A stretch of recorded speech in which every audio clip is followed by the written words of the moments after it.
I am a Lensbaby addict. Stimulate your creativity. To turn an ordinary location into something extraordinary. Dreamy blur. Something more than picture perfect. Dramatic, beautiful looks in camera. A creative edge. Beautiful, dreamy blur. Allowing me to be completely free with my photography. A magical selective focus. Dreamy artistic images. Emotive and soulful imagery. That extra dimension and quirkiness. Really unique images. Se olvidaron completamente. Extraordinary results. Creamy bokeh and a dreamy feel. Creative and quirky landscapes. Unique blur effect. Fun flares. Poetic, oniric look. Something extraordinary. Unique look and a little different perspective. They allow me to break the rules. Unique perspective on every photo that I capture. And I'm making that magic happen at the Lens.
I am a Lensbaby addict.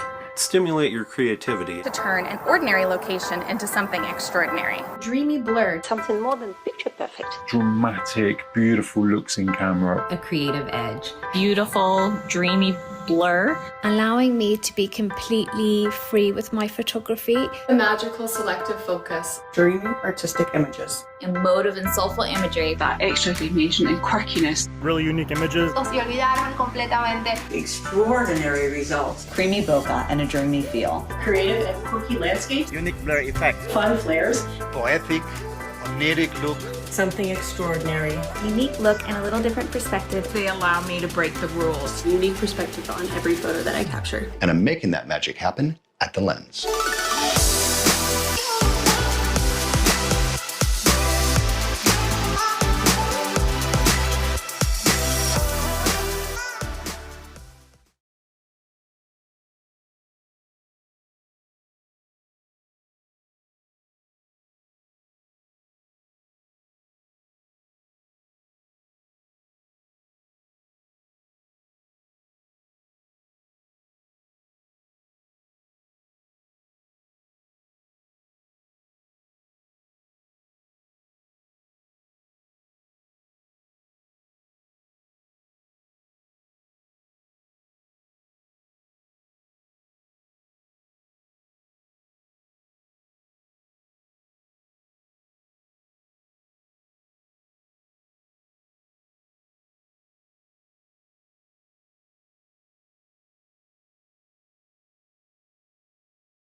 I am a Lensbaby addict. Stimulate your creativity. To turn an ordinary location into something extraordinary. Dreamy blur. Something more than picture perfect. Dramatic, beautiful looks in camera. A creative edge. Beautiful, dreamy blur. allowing me to be completely free with my photography. A magical selective focus. Dreamy artistic images. Emotive and soulful imagery. That extra definition and quirkiness. Really unique images. Se olvidaron completamente. Extraordinary results. Creamy bokeh and a dreamy feel. Creative and quirky landscapes. Unique blur effect. Fun flares. Poetic, oniric look.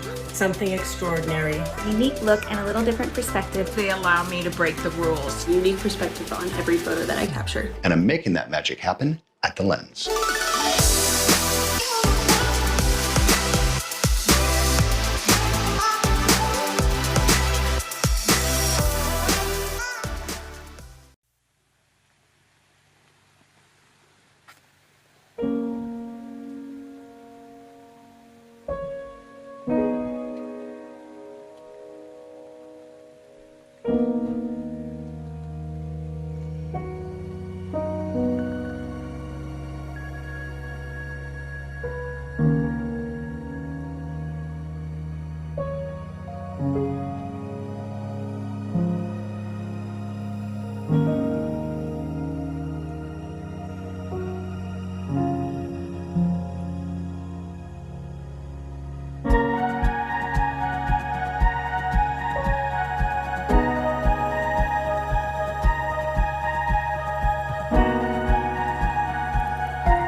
Hey, welcome back, Shoot Extraordinary Conference. It is day 2. We hope that you're having an amazing time, learning a ton, and taking away bits and pieces with you from this.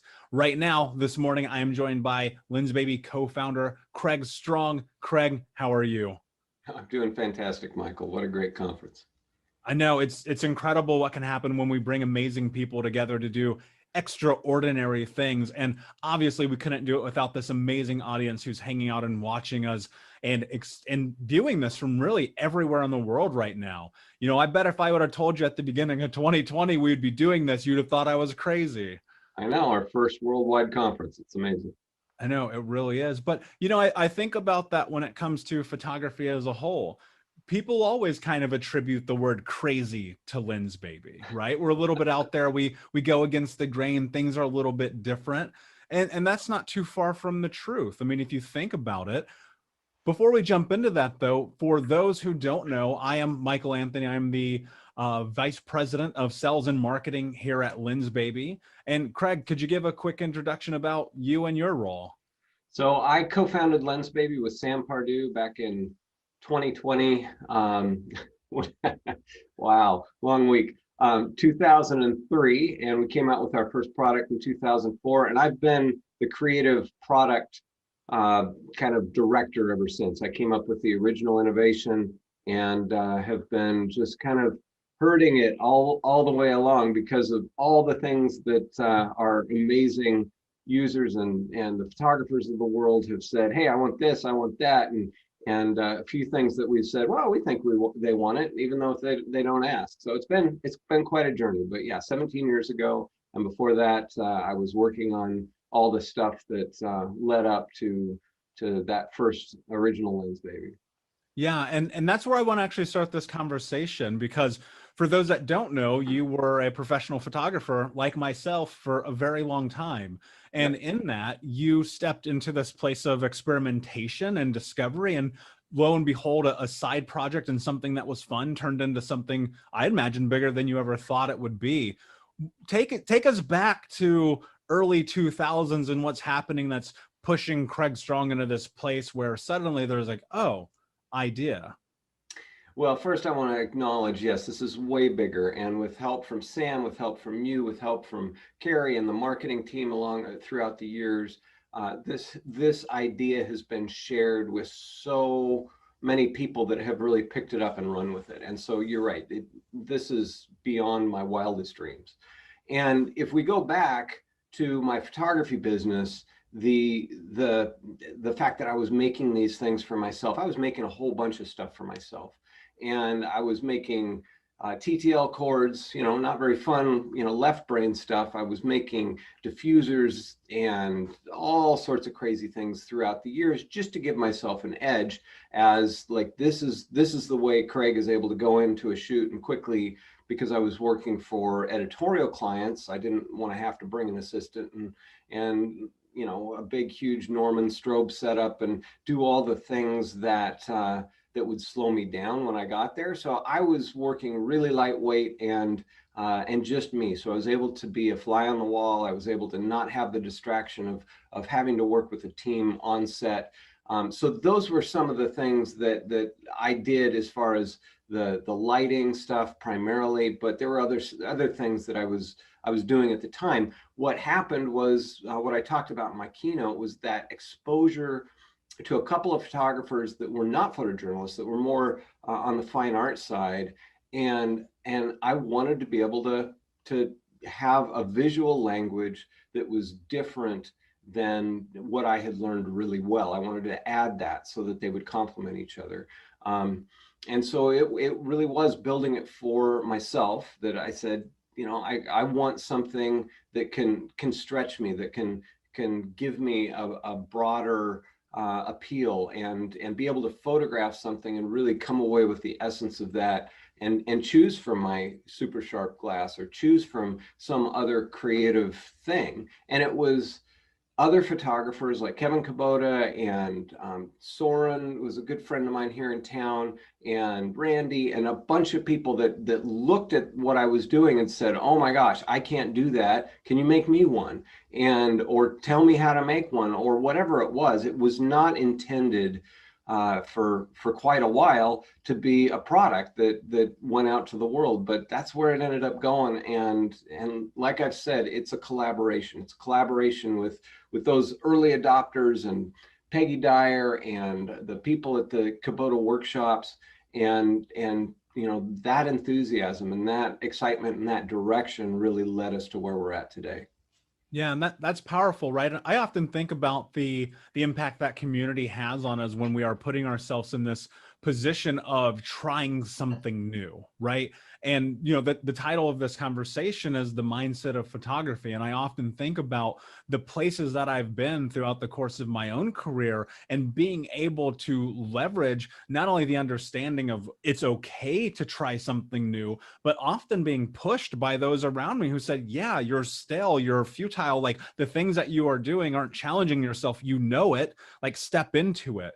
When you were first like in there tinkering, experimenting in New York with Kevin and kind of putting this together, where was your head at? Like what was happening within your mind? Well, I've said it before, and the motivation for me was a lot of frustration. Like I was frustrated with it when I got to New York City with my D30 and my 28 millimeter. I was frustrated with the fact that, you know, the sensor was too small. Like, what are they thinking putting a 1.6x sensor in there? So that got me to try something new. And I think paying attention to those frustrations, paying attention to the fact that, hey, I don't want to have a minivan full of equipment to go shoot a portrait.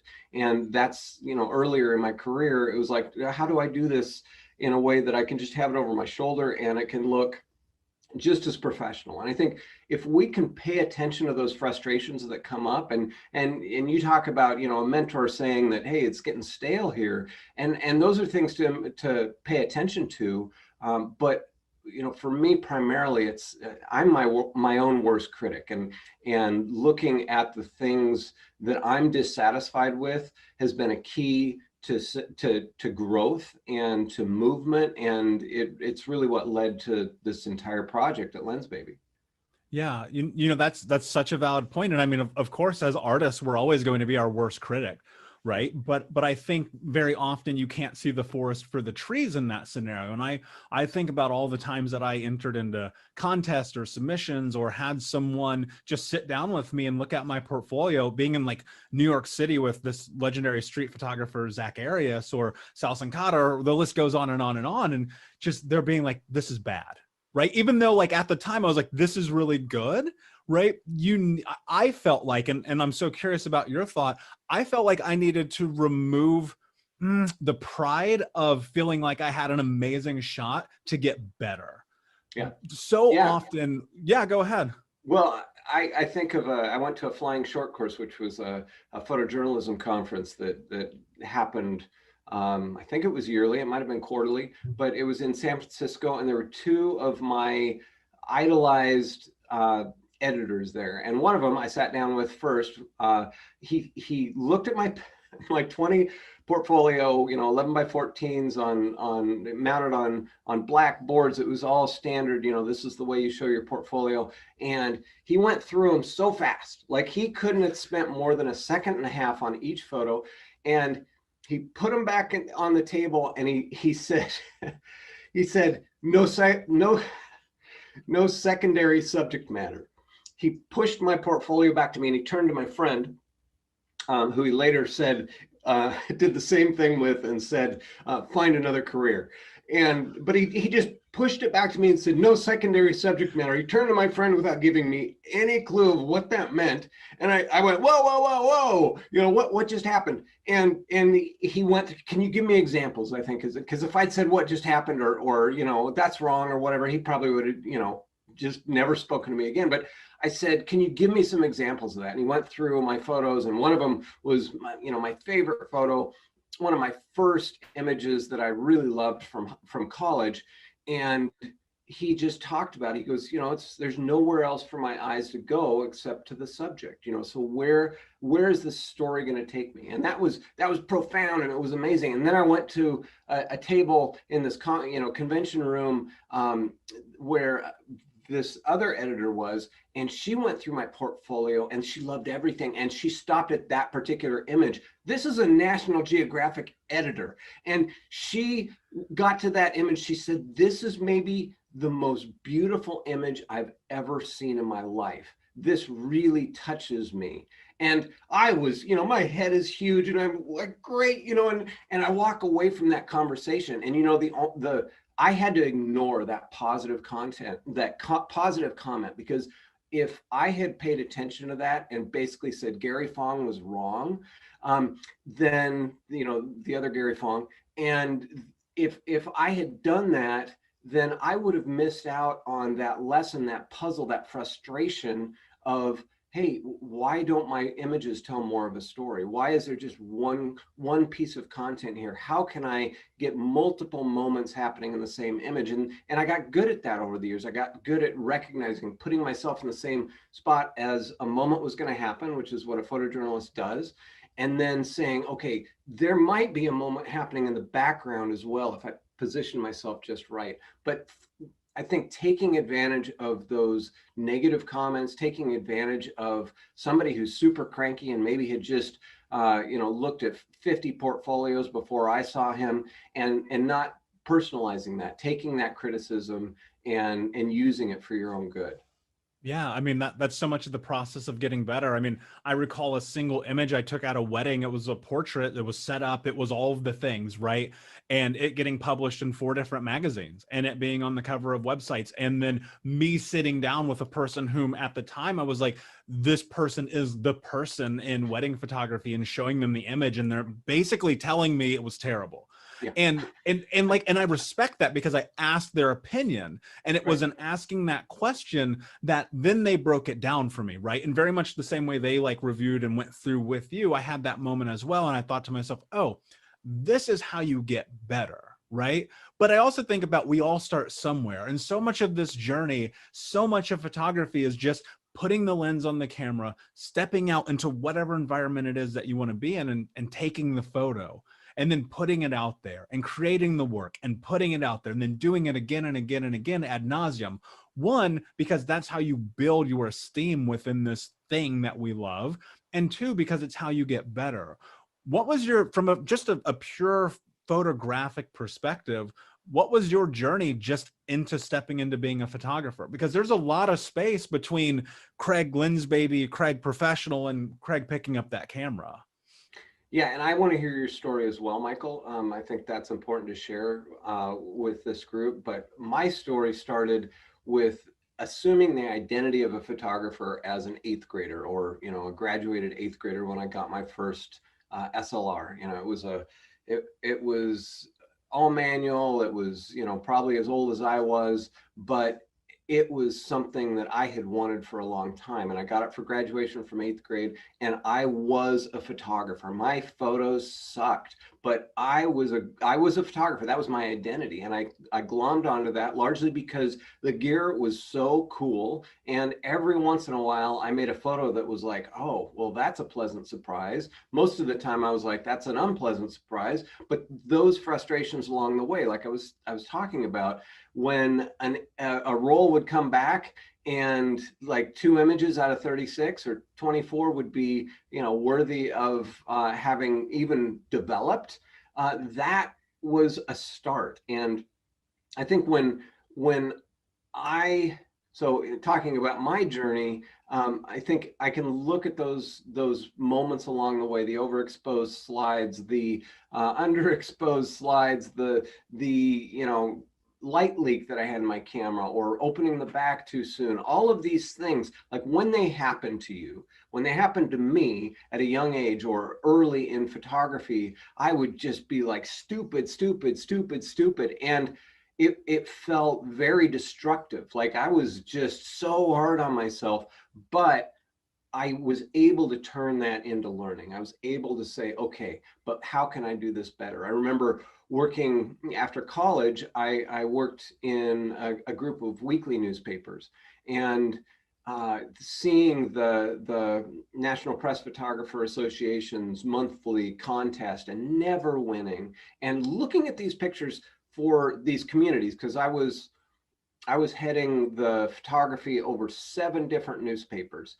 and you know, which is a glorified job for a less than you know, essentially a glorified title for a minimum wage job, just for the excitement of working in a newspaper team. And it was awesome. It was the best job I've ever had.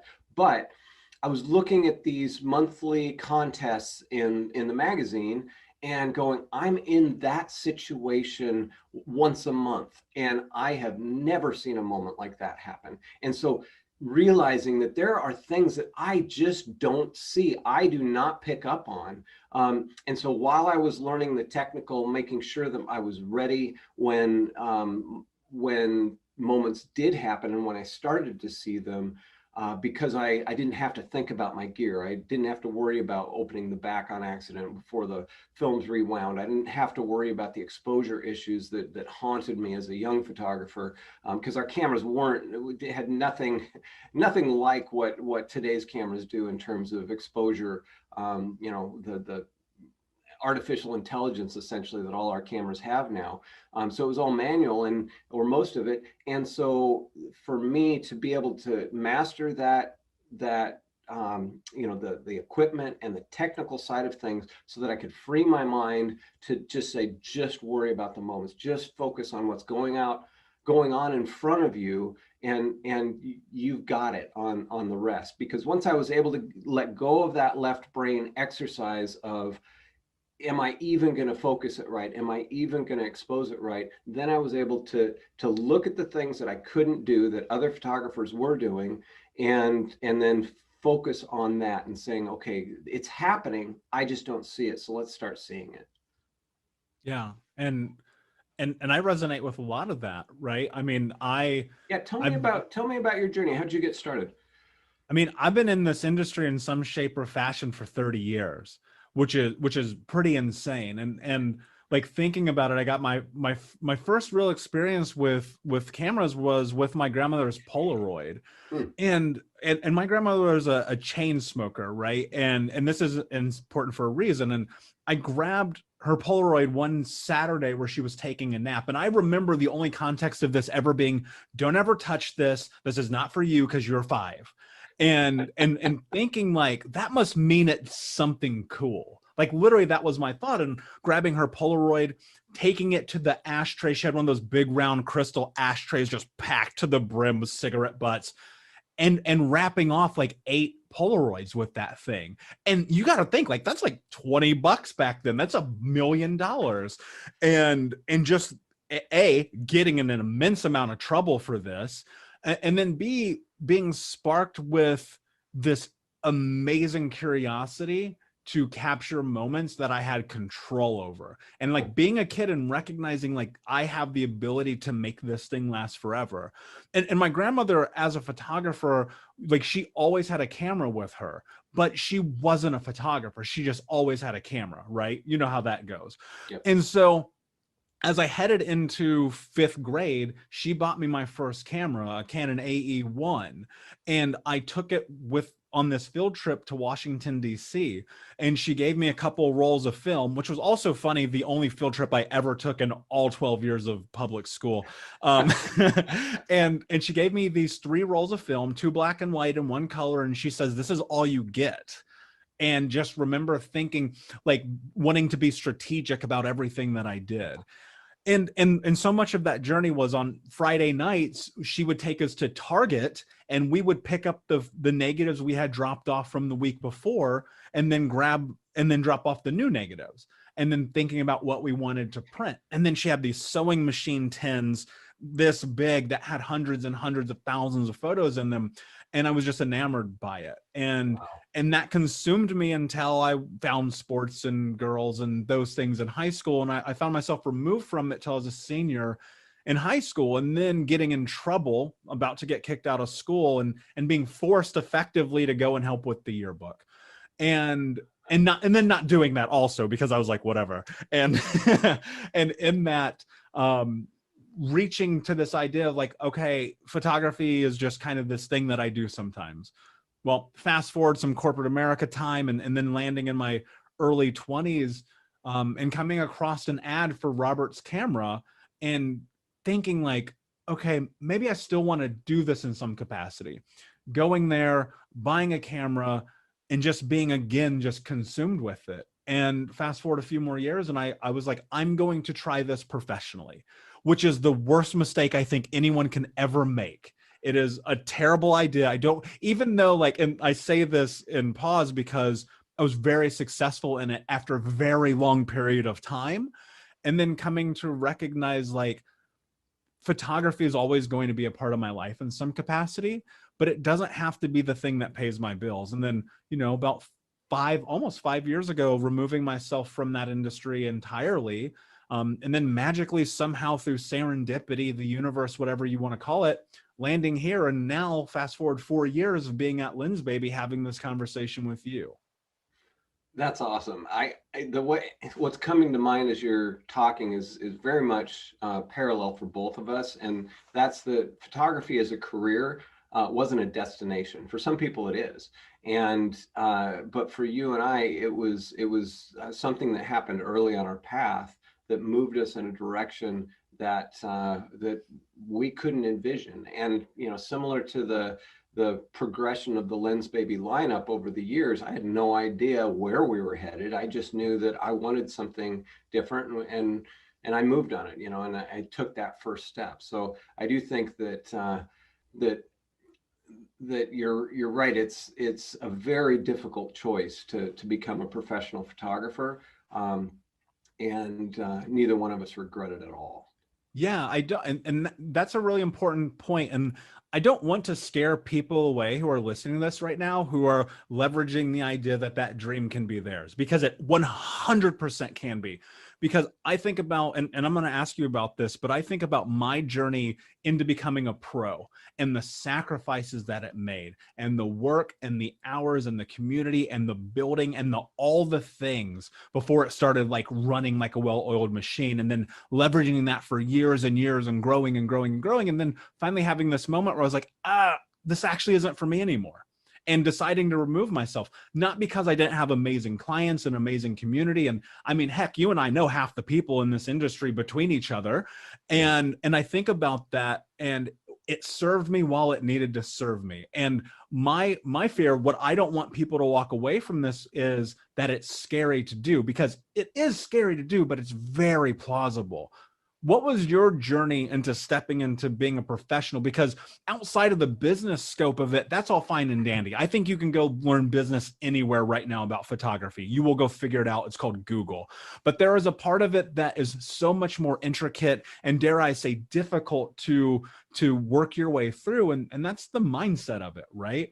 Because being a professional photographer, or a photographer in general, takes a certain amount of will. Can you talk about like just your experience as a photographer? Well, I think the thing that comes to mind is just the loneliness of that decision. For me, there was nobody saying, "Oh, this is a good idea."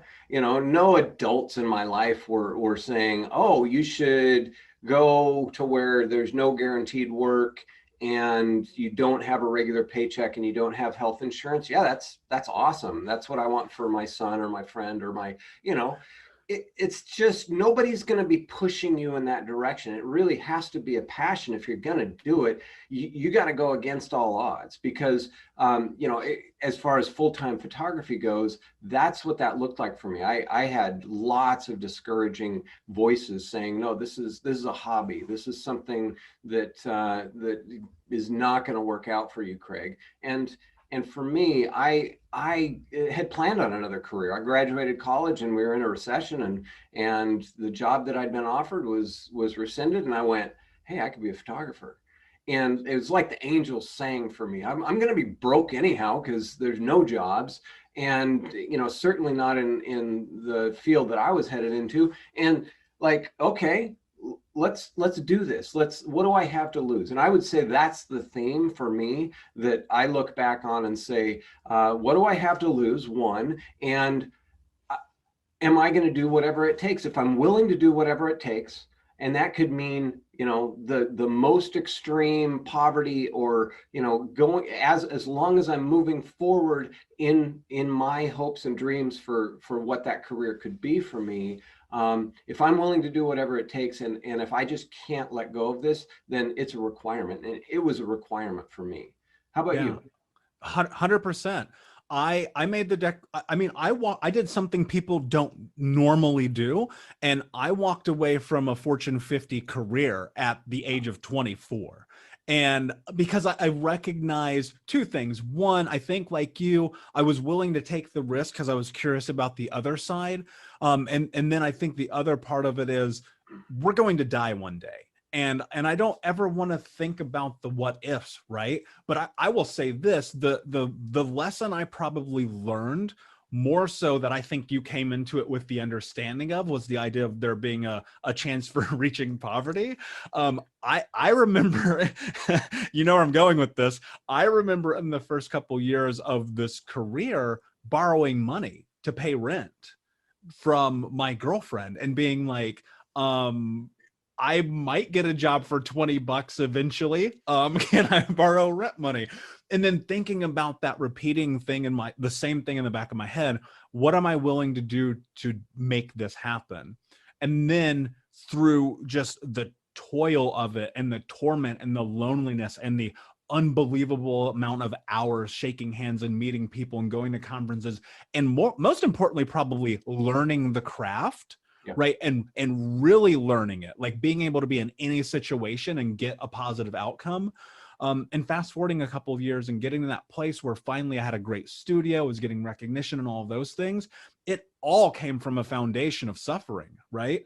But maybe that's the artist's lament, right? Where you're just like, I'm willing to do whatever it takes.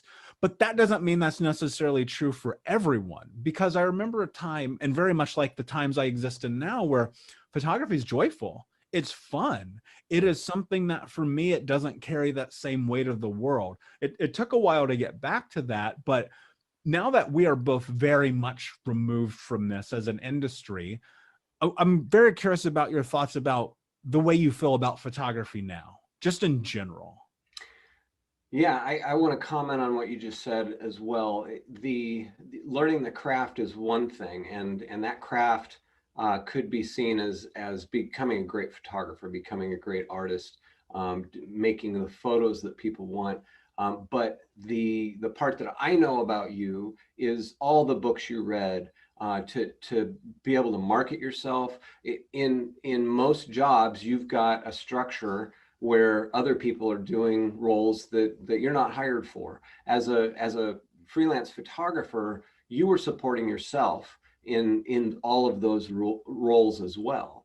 And so that's, I remember reading the E-Myth and putting systems in place that I had just pages and pages and pages of all the calls that we had, and analyzing where every single lead came from, and getting to the end of the year and looking at this thing, and I had this much on a clipboard, and I never went back to it. I'm like, well, anecdotally, I think I got it from whatever, the wedding bureau, or I got it from this, or I got it from that. It's just constant work. And for me, some people are able to switch gears and do that left brain, right brain, and not get exhausted. I was not. It was like, okay, I just put all of this work into building systems and managing systems for 2 years, and now I'm so tired. And so I think that ultimately, looking for an environment where I'm supported by people that are doing the things that I'm not good at, ended up getting me out of the industry, and being part of a team, and having you here, and having the Lensbaby team, and then the added bonus that I never guessed was this unbelievable community of photographers, and that's just amazing. And I love being part of this in a role that I never imagined myself being in as a tinkerer. And I have no idea what your question was. Yeah, I knew we were getting in that place. No, but you're right. And of course, I mean, I often measure the idea that anything that anyone has ever done that is great was not done alone. It takes team, it takes a community, right? It takes so much more than just you. And I love that you mentioned that, you know, there are people who can step into creating and building all the systems. That was me, but it also was probably the reason why it took me longer to build my studio, instead of hiring people to do it, which also kind of, you know, hand washes the hand because you have to have money to do one or the other. So no, but my question was, what are your thoughts on photography just as a general statement in consideration that you're removed from it as a professional? Because we have to keep in mind here that I would say the vast majority of people who are hanging out with us at the amazing Shoot Extraordinary conference, they're hobbyists. They're moms and dads and friends and brothers and cousins and people who just like you and I in that place where we began, they just love photography. Yeah. Well, I would say that photography is young. You know, it's been, what, 180 years since the first photographs were taken. And, you know, you think about technology, that seems like forever in this digital age, but photography isn't digital. It's being produced in a way that is quicker and we can learn faster. And that's my biggest excitement about digital photography, is that I from the get-go, with that D30 and that crazy lens that I put on the front of it, I was able to look at it and say, oh, don't do this, do that, try something new. And so the learning curve went from, you know, a day at the least between the time I took the picture and remembered what I'd done and was able to evaluate it and then make a slight adjustment. I grew very slow. Fortunately, I had newspapers and magazines and whatnot paying for my film, because I took, you know, 100,000 images before coming into a place where I had a digital camera, you know, maybe 200,000, I don't know who was counting, but I wasn't paying for it, is the point. And now to be able to go get a used SLR or use your phone or have these things where you can evaluate on the spot, like, think about that learning curve. It's so short. And the fact that, you know, 180 years ago, it was super tedious. You know, you might be able to get one photo that worked a month if you're shooting all the time. I don't know. Those early pioneers were benefiting from those artists and those technicians that were on the forefront. Now what that has led to, and because it's young, I think it is going to change so much. And there are going to be things, it's gone to a place of just absolute perfection. I have a 47 megapixel camera. Like, what? Like, and it has a high resolution mode that you get a 200 megabyte file per image. And like, how do you even hold it? How do you get a tripod strong enough and to not be jiggling at that resolution? Like what is going on here? That's the direction that this industry has gone in since digital. And I think it's that pendulum is going to swing back to, okay, yeah, but what touches my soul? What is it that is meaningful here? And I am super excited about seeing what our kids are doing. It's a language now. You know, Apple wanted to conquer photography, and they really made it you know, it's a way of communicating. You know, it's video now. It's, you know, you've got all sorts of, I'm excited to see what's happening in 20, 30 years in photography. And I don't think it's going to be getting more and more and more perfect, because how much more perfect can you get? And even if you can, why? Yeah, I totally agree. I mean, I'm sitting here as I'm thinking about, like, what does art mean in regard to photography, and to be a creative as we further step into this journey. And very much so being in this place of resonating with this idea of two things. One, because I was in the transition of photography in the early 2000s when it went from film, which I learned on, into digital, which everyone wanted to burn down with pitchforks and torches, and thinking about how useful and powerful both are as both mediums and as tools. And thinking about the growth that I had in photography with digital cameras, because there is a 0% chance that I would have had the money to do what I did in regard to just practicing and snapping off shots. I mean, I probably took 100,000 self-portraits learning lighting from Creative Live in like 2007, right? And thinking about like, you couldn't do that with film, but then also having a vast appreciation for learning how to use a camera. And part of me, and look, I'm not gonna be like old guy sitting on the porch about this, but I often wonder, like, is digital in any way a detriment to the craft? And not to harp on it, but I often wonder, like, maybe one of the greatest things that we do as a brand with Lensbaby, to just come back towards that for a moment, is that we actually kind of force people back into learning the basics of this. What are your thoughts? Well, I think automation is the biggest challenge. I don't think the technology of digital, which changes it from film, you know, from this organic thing that had a lot of life to it, and you had, you know, you made all your choices as far as your palette and your contrast and all of that, when you put that roll of film in there. That was amazing technology that had been developed over the previous 160 years, but the automation and the taking us out of the process, I think that's where Lensbaby, getting a let's see, saying this is your aperture, you know, with the original Lensbaby, and people are like, well, I don't understand that. We had a lot of schools, like a lot of teachers come and say, oh, this is a great way to teach aperture to my kids, who just kind of glaze over when they're looking at, you know, the setting and it goes dark. They don't know why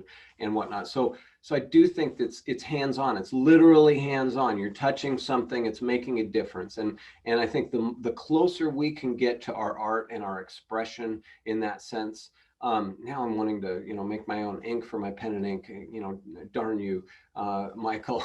But the closer we can get to the beginnings and the origins of the photos we're taking, the images that we're creating, I think the more soul comes in, and the more process that we're a part of, I think the more of us ends up in that final image. Yeah, that's a really good point. And you know, my thought on that is very true also. And I think about too, sometimes it's, you know, the best photo I've ever taken in my life, in my opinion, was with a point and shoot camera that was 7.1 megapixels.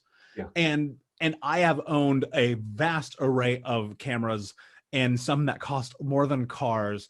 And knowing that it's not always the tool, it's like your tool is your ability to see that moment, right? Yeah.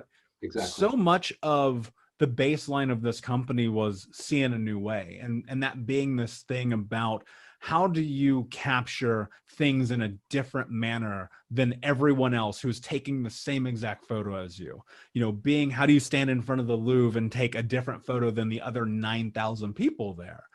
And now as we continue to transition, and like anything, like any person, like any object, to grow, to change, to shift, to adopt, to adapt, to become this new thing, and stepping into this idea of Shoot Extraordinary. And here we are at the Shoot Extraordinary conference, and being together with people around the world in, honestly, an extraordinary way.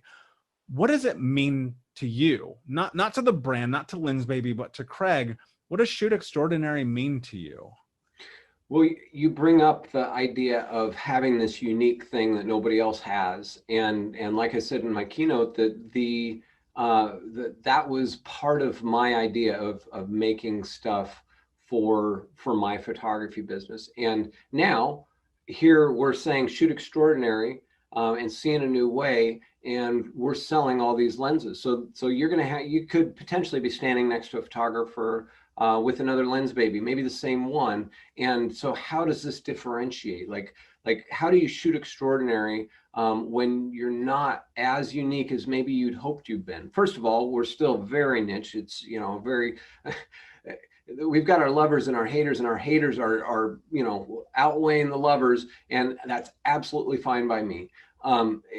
partly because it does give us an opportunity to be on the leading edge of bringing that process and that life back into photography. And I think Shoot Extraordinary is knowing your tools and enough that you don't have to think about them. So spending time getting out there and saying, oh, I'm comfortable with this. I've learned a new process. I know not to tilt too far. I know what happens when I open it all the way up or stop it all the way down. And then just being able to get into the zone and be able to put yourself in a subject matter that around a subject matter that you care about, and let it go. Say, what do I see? Am I able to capture and create images that convey the emotion and the care, the value that I have on what's going on around me? And if I can't, take that frustration and learn from it and come back again. I think it is frustrating to learn anything new, and we're handing people lenses that don't work like any other lenses. And I think that frustration is a key element in the entire equation, in the equation of seeing a new way and Shoot Extraordinary, and however a photographer might describe their experience of getting closer to their vision of what the world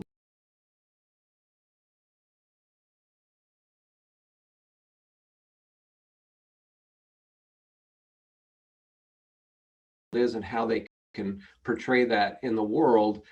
It's the frustration is the beginning. It was the beginning for me in starting this company. And I think in any great anything worth doing and anything worth being good at, it's worth being bad at for a while. It's worth going through, and the harder the struggle to get there, usually the more reward on the other end. Yeah, I can't recall a time ever in my life where I did something that I thought was hard and then it turned out that it was easy and it felt rewarding, right? There's so much truth into the struggle, because that's a big part of it, right? Creatives, we often struggle with identity, with being introverted, with comparison, with all of the things that the world has to offer. One of the things that you have to do if you want to use Lensbaby and you dare be a part of the people, this amazing group of people who share that work, is immediately you're going against the grain. Immediately you have already ostracized yourself into this collective, because the world looks at us and they go, no, you're different. You don't get a play in the club. You don't get to sit at the table. And yet we stand over here and we go, that's fine. We'll build our own table. We'll build our own neighborhood. We'll build our own community. That's totally true. And I think what I love is the stories of people just going out and shooting, and then not, the Lensbaby, just the effect or the way they use it just melds into their vision of the world, and people recognize that. They're not recognizing that, oh, that's a sweet spot, or that's a slice, or that's got swirl. They're just saying that is great art. And when that happens, that's when it doesn't matter. It doesn't matter if I'm using gear that somebody else hates. It doesn't matter that maybe my mentor thinks I'm an idiot for even doing this, or I get that criticism from Gary Fong because I've got some image that was made with something he doesn't like. It doesn't matter. It's when somebody takes a tool and makes it work for them, learns whatever that tool is, whether it's a tack sharp L series lens that cost you $5,000, or if it's a $150 Lensbaby, to be able to take that tool and say, this is going to work in my journey. It's going to help me get to where I want to be, that I haven't been able to get before. And that's when people get their images recognized by others, but more importantly, they feel that reward that, hey, this is something that feeds my soul, because all of a sudden I'm able to see the world through my camera in the way that my mind or my heart or my soul sees the world. Yeah. And one of the things I think that's really impactful, and now having 4 years in this position of seeing this company as the firsthand, is there's no comparison, right? When we look at, for instance, Lensbaby Unplugged, that group is supportive, and we don't measure quality of, is it tack sharp? Is it the right contrast? Is it blown out? So on and so forth. All the things that so often become the precursor for whether or not we consider art to be palatable. Instead, we have this amazing, beautiful community that says, thank you for trying. Thank you for showing up. Thank you for being a person who's willing to take a risk and step into the unknown. Because here's what's so fascinating, and I welcome the haters personally, because it means that we're doing something that challenges people's understanding of something, right? Absolutely. And the thing that haters always say is it's not sharp. If that's the measure for art, then you can have it all day long. But to step into Lensbaby Unplugged and to look at that group and that community that we started years ago as this place for an outlet for this community to share their work, to be supportive and to show up for each other, man, I don't know how you make it better than that. And as we start to wrap up here, Craig, we're running out of time, but I really would be remiss if I didn't ask this question. What do you see the future of Lensbaby photographers being? Well, you talked about the particular community of Lensbaby Unplugged, and there's several communities, and how supportive that is. And I think there is room right now, and that's an amazing group, and people go there and share images from any part in that journey. Like, I was on the journey as a terrible photographer, at one point, and learning and growing. And so am I going to go in and say, well, that's, give some discouraging comment to somebody about what they're trying to do, what they're trying to learn? Absolutely not. I think the journey of bringing a larger group together like we are this week is I think that's going to bring some of the critique in there, to be able to say, okay, this is a safe place. This is a place where I know everybody has my best interest in mind. We're focusing on things we have in common instead of talking about the things that polarize us. And that is beautiful. Any opportunity in this world that we have to say, hey, this is what I care about, this is what we have in common, let's do it, because there's plenty of other things out there to divide us. And so if we can come in and give a model where not only are we being supportive, but we're also offering the ability to come alongside and do what Gary Fong did to me at that critique, and give me something hard that I can hear. And I think that's, as this community matures, that when that is welcome, and when we create boundaries in that space that say, okay, this is a situation where we are able to come in and actually come alongside and help people get over the big hurdles, and not just have them out in the field going, I don't know why my pictures aren't getting more likes. I don't know why I'm not feeling as good about these as I feel about somebody else's images that I'm seeing all the time, or this person's getting 200 likes and I'm getting 3. I don't understand that, and they disappear. But that they can come in and say, hey, I'm frustrated. Can you help me? And we can give honest, really constructive feedback. And as as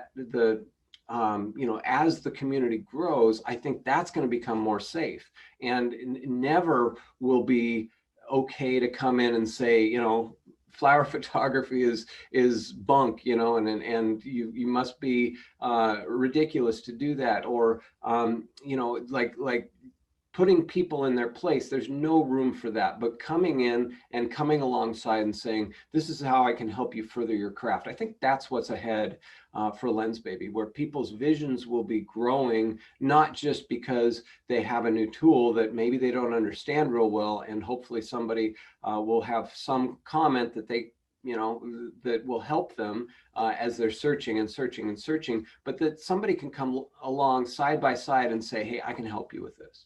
Yeah, totally. And that's so much what I think about as we move forward, what this becomes for us as a brand as well, because the community, obviously, without them, without all the amazing people right now at Shoot Extraordinary Conference, we wouldn't be having this conversation. And I see an immense and exponential growth in that, because I think, and this is just my understanding of it, and I've been close to photography my entire life, I think we're tired of the same old. And one of the things that we have the ability to do as Lensbaby is give people something different. For those who are willing to be the risk takers and the weirdos and the show up with the gear and the silver lens and the switch on the side that does the thing that pops out, and they go, what is that? And that's the power in what we do. It gives you, unlike, and look, it's not a comparison, because I don't think we live in the same boat as anyone else in the world. It's just simply something that's here as a tool for people who are willing to step into the unknown, with the hopes that on the backside of it, something beautiful will come from it. And so it's a ticket to a journey, and there's no destination guaranteed. But if you want to go on that journey, we're on it together. yeah, 100%. Couldn't have said it better myself.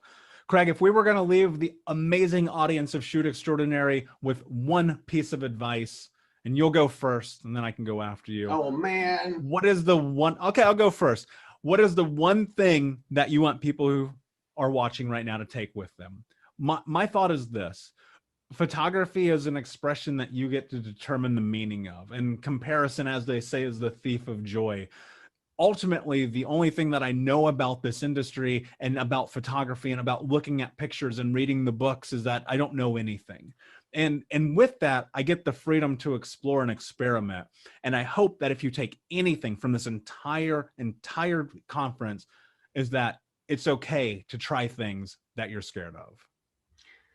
Well, that goes hand in hand with my kind of life mantra, which is anything worth doing well is worth doing poorly for a short while. A high school teacher would say that probably every day we walked into class.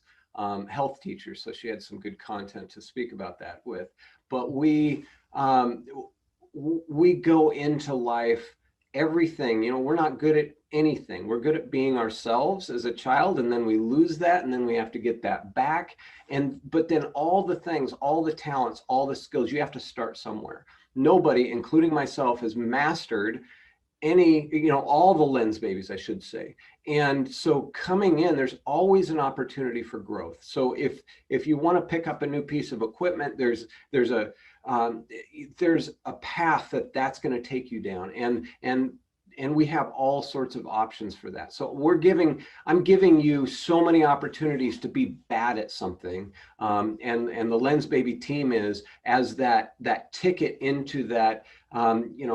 Anything worth doing well is worth doing poorly for a short while, because if you spend the time on that, if it's something you connect with early on, whether it's other people's work or what's possible or just the gear like I did in high school, and you want to find something, you want to be able to do that well, that's where you start. You start at doing something poorly. So don't be hard on yourself. Be encouraged that you're frustrated.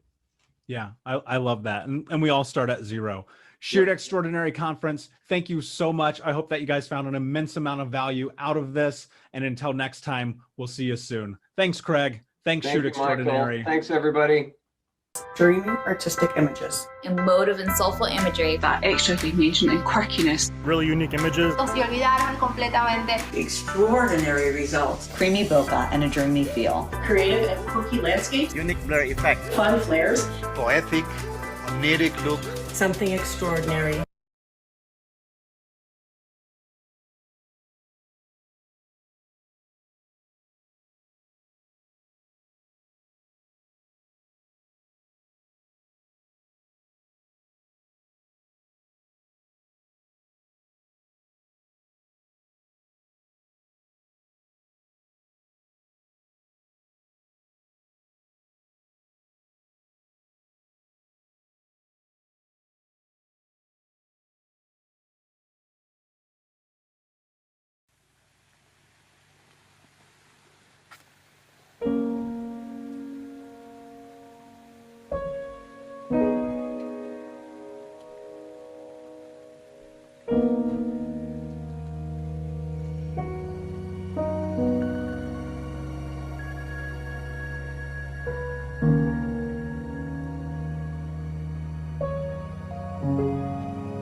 Hey, Shoot Extraordinary Conference. Welcome back to day 2. I don't know about you guys, but I am learning so much. This has been such an incredible couple of days, and it's only getting started. Right now, I'm joined by educator and speaker, Shelly Corbett. Shelly, how are you, my friend? I am doing awesome, Michael. Thanks so much for having me. I'm having so much fun. Yeah, me too. And, you know, so much of photography should be about fun and the adventure and the joy of it. Tell us quickly, if we don't know about you, a little bit about your journey into Lensbaby. I'm a toy photographer, and I have discovered over the last 8 years of this fun and crazy adventure that I've been on that Lensbaby is the perfect lens for toy photography. That's amazing. And I know in your course coming up, we're going to learn a bit about that. Can you tell us a little bit about what to expect? Well, I kind of take you on a journey of what I do and how I do it, and the process of taking toys and how Lensbaby really helps to capture your stories. And then I take you out in the field and I show you how I do it. And my goal is to inspire you to get your toys out, steal them from your children, go out and buy whatever you want. Investigate your childhood and take your Lensbaby and take your toys and go out and have awesome adventures, because it's a heck of a lot of fun. Yeah, that sounds amazing. I am super excited about this. I kind of want to go break out the Batman and my Sweet 50 right now. Yes! I don't know about you guys, Shoot Extraordinary, but this one is going to be amazing. Make sure you stick around with Shelly and I for the Q&A after. And my friends, we will see you in the classroom.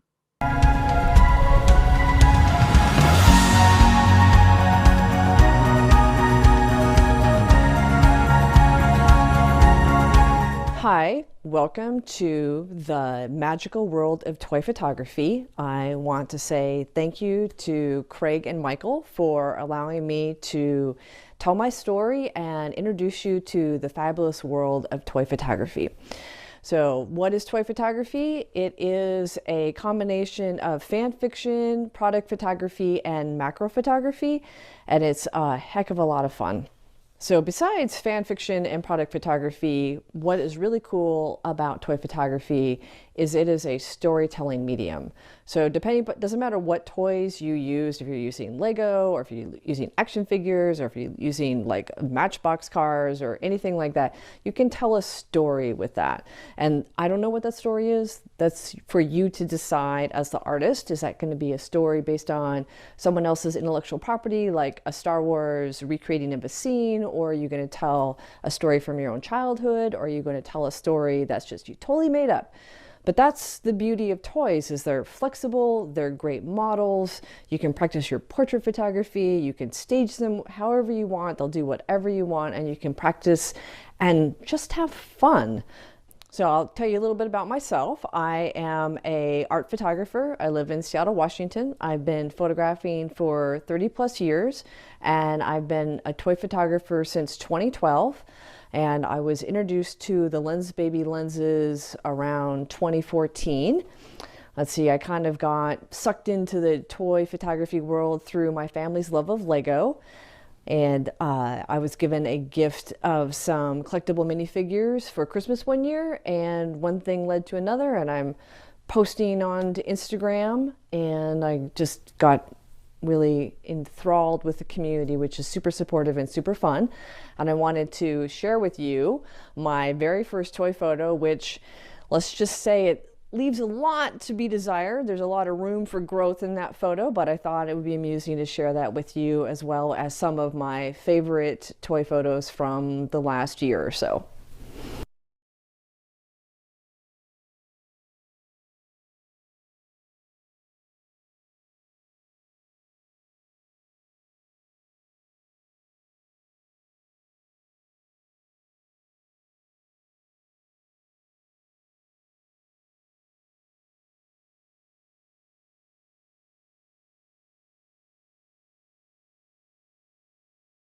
So when I first started taking toy photos, I started out with my phone.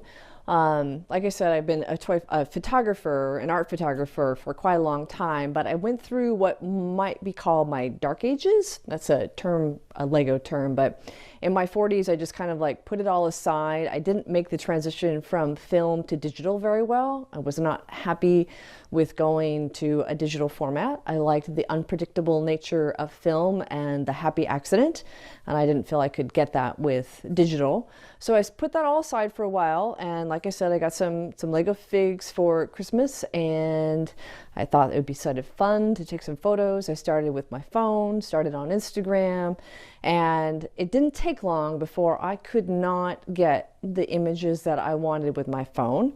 So I picked up my Canon, I got myself a macro lens and went to town. I had a great time, but even then I couldn't get the photos that I had in my head out. So I went to my local camera store and I said, "What do you got?"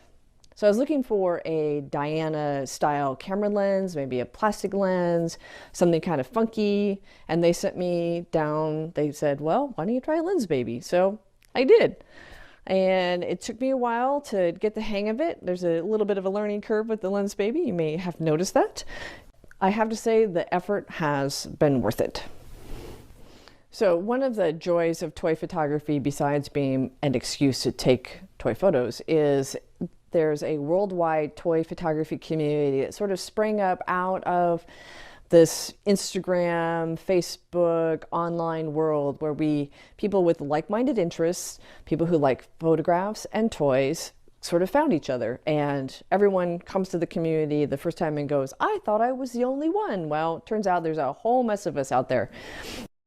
So as I mentioned previously, I was introduced to Lensbaby around 2014, 2015, and I got original Composer, I think 1, with some double glass, which was definitely kind of a slow start. And I kind of got afraid of Lensbaby. It's like, because it's such a distinct look that people were like, "Oh, you can't use that all the time because then your work is going to just look like that." And so I only just used it sparingly. But as I got farther into this crazy world and I discovered all the different lenses, from the Twist 60 to a Sweet 50 and a Sweet 35 or whatever, I treat them like brushes. Each one is a little bit different. Each one is going to give my images a different look. And through that exploration of these different lenses, now I just realize my lenses are like brushes. I can't tell you the difference between an edge and a sweet and what that effect is going to be. And honestly, I really don't care. What I care about is, what am I going to get in that final image? And when I see what's in the camera, when I see what I want, it makes me so happy. And I just am grateful that there's such a variety in these lenses that I always take at least 3 or 4 in the field with me, and I play around. And if I don't see what's in the camera with one lens, I just swap it out and stick a different one in and see what I get.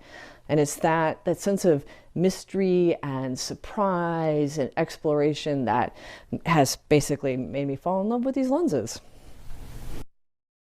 One thing that I absolutely adore about these lenses is their ability to take the ordinary and make them extraordinary. So I thought I would share a few photos that show behind the scenes and then the images that I took that my camera saw, and how these lenses can turn a muddy puddle into a magical fairyland, or a winter snowstorm into the planet Hoth. It captures the magic that is photography, where you can take a 3-dimensional environment and turn it into a 2-dimensional realization of a little bit of magic.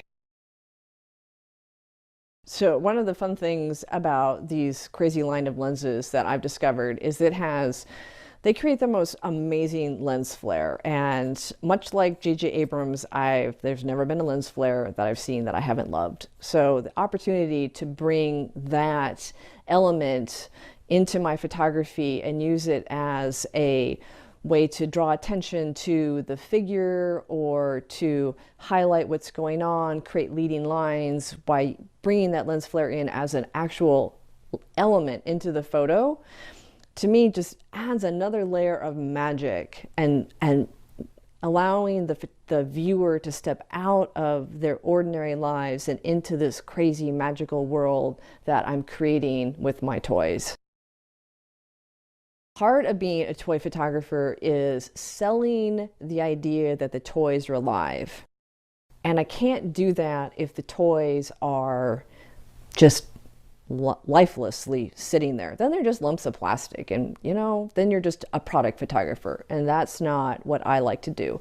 I want to bring my toys alive. Now, to do that, I need to at least give a hint at motion or allude to motion, and I gotta tell you, the Sweet 35 and the Sweet 50 are my secret weapons when it comes to bringing motion into my photos, because when you crank your composer off to a pretty crazy ass angle, you get this amazing blur off to the sides, and it just gives a sense of motion in camera as opposed to adding it in post with Photoshop. And I'm kind of a little stickler, a little weirdo when it comes to wanting to do all my effects in camera. I guess it's sort of a hangover from learning how to take photographs with film. So I like to actually create the image that I want in camera. So using the Sweets, that line, I can bring a sense of motion, a sense of speed, a sense of craziness, and the water has a sense of movement to it, and it makes it feel as if these little crazy toys are going on an adventure where there's movement involved. Sell the idea that the toys are alive and that they're doing crazy things. I want them to jump and fly and speed along on their bikes. But obviously they're not going to do that on their own. So I have developed, with the help of my community, with trading tricks back and forth, all sorts of different ways to support the figures in positions that make them look like they're actually in motion. And that can be with a heavy gauge wire, or with Lego, I'm using some plastic bricks and some rods that will support the figures in positions that are more action oriented.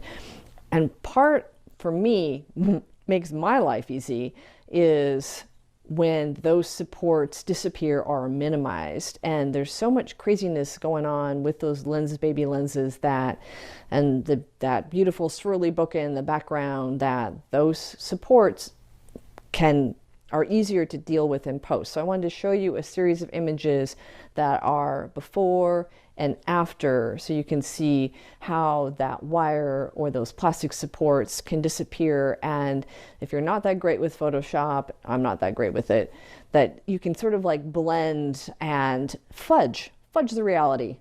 And really, again, sell that idea that the toys are floating, that they're racing along on their bikes, and whatever crazy idea you have in your mind. Okay, I'm going to confess, I might be a toy photographer, but really it is simply an excuse to get outside and go enjoy nature. There's nothing more fun than packing up the toys, having a few scenes in your head and in the backpack that you want to capture, and going out to either a local park or out into the mountains, or even if you're in a city, going on a walking tour and just seeing what you can see. Because once you start putting the toys on the ground and you get down on their level, you see the world through a different set of eyes. And I love that transformation. And again, it's about making the ordinary into something extraordinary. So for me, what I do is I take the toys and they go on adventures with me, both around the city and up in the mountains. And if I can't get out in the mountains and go have a hike with the kids, I'm going to take them to the local park. And there's a lot of joy of just being outside and experiencing the world through photography, through the lens of toys. Before I was a toy photographer, I was an underwater photographer, and for some reason water is a continuing theme in my work. And I don't know if it's just the feel of water, the look of water, the magic of water, reflections in water. I don't know what the attraction is. I don't really give a lot of thought to it, but you will see water as a continuing theme in my work. And there's lots of different ways I will achieve that look, and that's could be a rushing stream, it could be a frozen cookie sheet on my porch, or my favorite is puddles. And I learned that trick from my friend in Sweden who showed me that you can do some amazing work in puddles. So I'm always on the lookout for a really good puddle, and I always have at least one boat in my arsenal with a little toy theme going on. And in my local park, which isn't very far from my house, I actually have a favorite puddle. And I know that seems very silly because it is one ugly, muddy mess of a puddle, but I have taken so many fun and fabulous photos there, and I wanted to show a few of those to you. So over the years, one of the ideas that I've sort of embraced is the idea of wabi-sabi. And if you don't know what that is, it is a Japanese term where basically translated into embracing imperfection. There's beauty in imperfection. And I think that is what attracts me to this line of lenses so much, is that you're not going to get a perfect photo. If you want to get a perfect photo, you know, there's other lenses out there that will give that to you. But what Lensbaby will do is it will help you create images that in their imperfection are incredibly beautiful. And part of being a fan of this line of lenses is you got to embrace that. And I really love that aesthetic of beauty through imperfection. What's next for me? I mean, I've had a really good run with Lensbaby, and I imagine I'm going to keep going in the future, especially there's always something new on the horizon. I've certainly enjoyed these new Omni filters. Those have been a lot of fun, so thank you guys for creating those. And how I use those is maybe not necessarily on my actual Lensbaby lenses, but on my 90mm Sony macro lens. It's a way for me to take that lens, which honestly I do love, and give it a little bit of a flair. So I wanted to share a few of those images with you. And so you can kind of see how I'm incorporating that whole aesthetic into this scene differently, creating a sense of magic around those toys. Again, helping the viewer feel like they're stepping into a different universe. So that's a whole nother way for me to explore toy photography. And I love the challenge of it. I also have my eye on a couple new lenses, but my theory and my experience has been master one lens before I move to another one, because each one of them has their own little quirks, their own crazy aspects and flavor to them. And I want to master that particular lens brush / toy before I move on to the next one. So I have my eye on something. I'm hoping maybe Christmas would be good. But in the meantime, I'm going to keep playing with my Omni filters and just see what crazy new lenses these guys come up with down the road that I'm going to enjoy adding to my collection.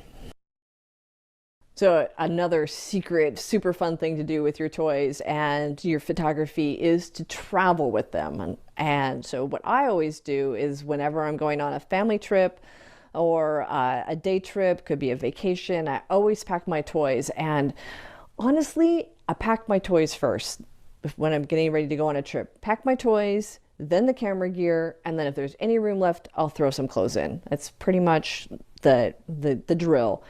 I have traveled with my toys to all sorts of places in the US, Hawaii, a few foreign countries, and last year I had the privilege of going all the way to Melbourne, Australia to meet up with a bunch of toy photographer friends and spend an absolutely glorious day walking around Melbourne taking toy photos.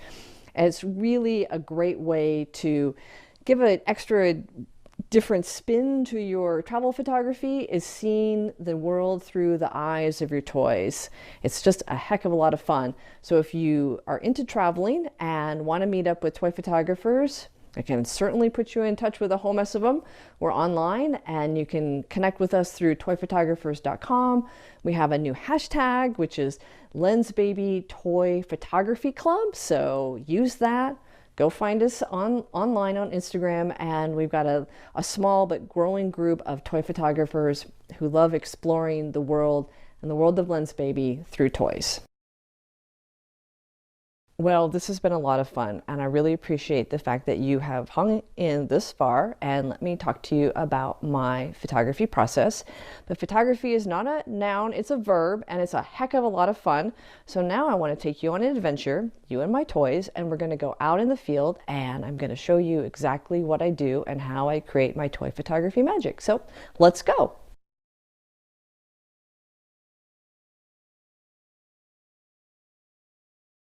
Okay, so when I go out into the field, I always pack a few toys with me. So today I brought a little series that I'm working on.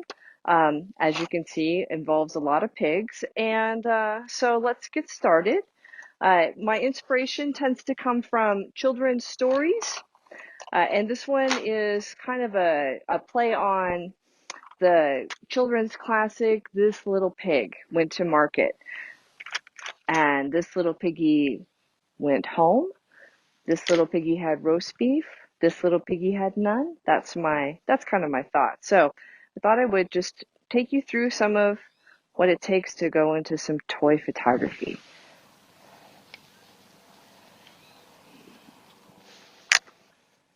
So besides my toys, I always bring my trusty Sony, and I always travel with at least 4 Lensbaby lenses. I have my Sweet on my composer. I have Sweet 35. I bring Sweet 50, an Edge 50, and my Twist 60. And somewhere in there, I'll find the sweet spot for this little setup.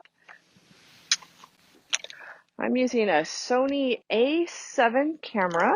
I like it because it's lightweight and it has focus peaking, which is kind of important for me because my eyes are going. So this is a pretty easy setup. So I thought I'm going to probably start with a Twist 60 on this one because I like the background and I'm going to see if I can get a nice swirly bouquet.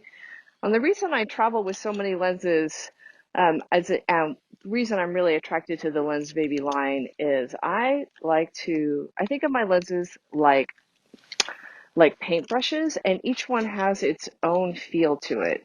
And so when I'm taking a photograph, I'm taking advantage of that different look which each of the lenses will bring to the final image.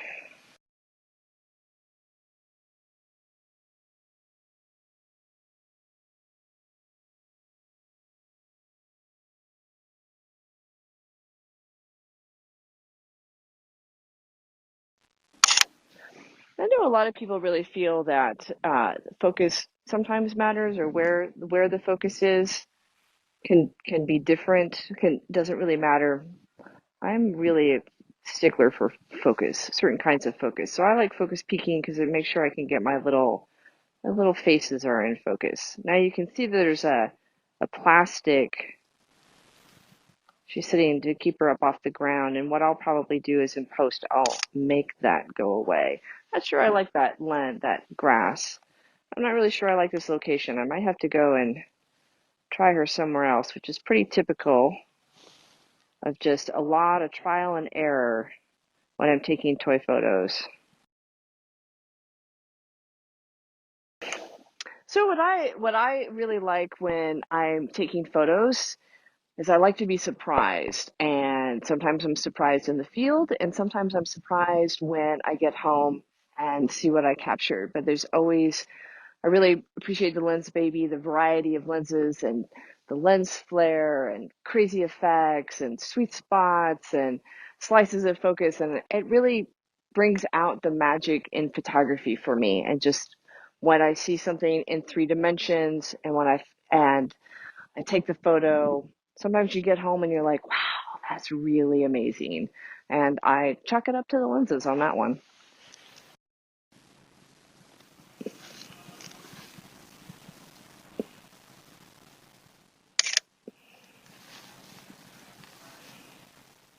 Ah, come on, she looks so cute.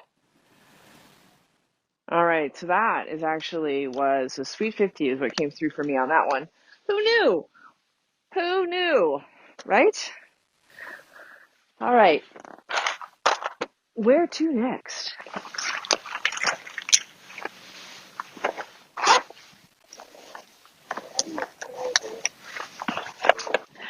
I just want to introduce you to my favorite puddle. I know most people probably have like a favorite rock or a favorite room or a flower, a favorite toy. I have a favorite puddle. Now, I've always worked around water, and even with my toys, we tend to gravitate towards water. So I was going to show you how I take advantage of water, both frozen and moving. And let's take a photo of the little piggy went to market. So let's go.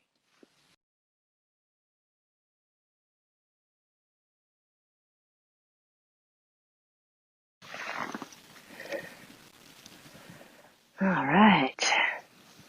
She's looking good. She's looking really good. I've been carrying this setup around all summer and never had a chance to do it. So I'm super excited to finally get the chance to do Little Piggy in her boat.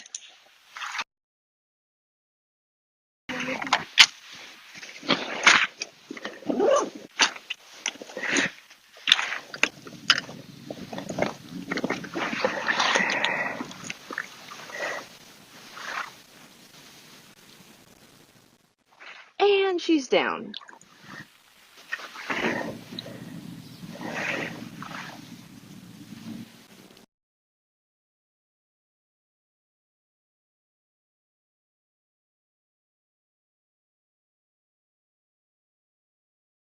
They're always, I have learned from many years of doing this, always make sure I have a towel with me because boy, do they always get wet. Now notice I have a little bounce card here because I'm shooting into the sun and I want to make sure that she doesn't have any shadows on her face.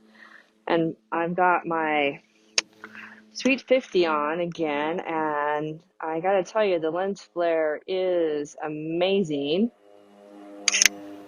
which is another reason I love my Lensbaby. Okay, we've got a new lens, and the sparkles are amazing. Oh man. And this is why I shoot photograph toys in water with a Lensbaby.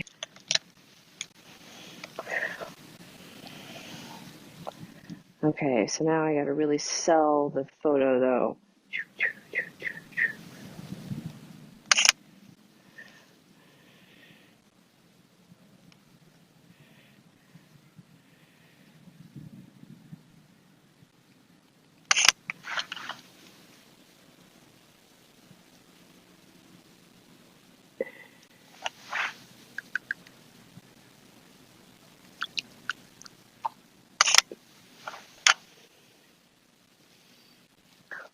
Okay, so right now, to sell the idea of movement and the toys moving, I like to get the water going, get a little movement in the water. So I have set my ISO to 50 so I can take advantage of as much as I can the water movement. Now I'm just working on focus because this is the part that I struggle with the most at these close-ups.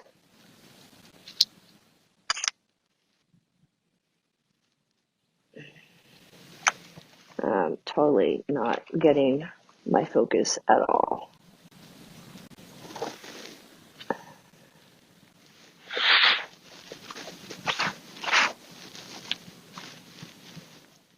All right, nailed it.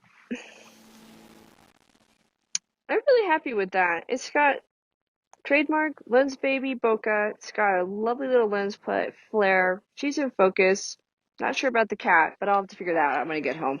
So as you can see, I am on the ground. I am down low, and I have found over the years that the lower I get, and if I can shoot up on my figures, and play with scale, both the surroundings and making the figures feel like they're monumental, I can sell the idea that the toys are alive much better. So that's a lot of what I'm doing, is getting down on their level, seeing the world from their point of view, making them scale up a little bit by shooting with my lens up. So that's kind of see. And also, if you can really see, I really jank my little composer around. Really, I want to get as much blur on those edges as I can to sell the feeling of motion.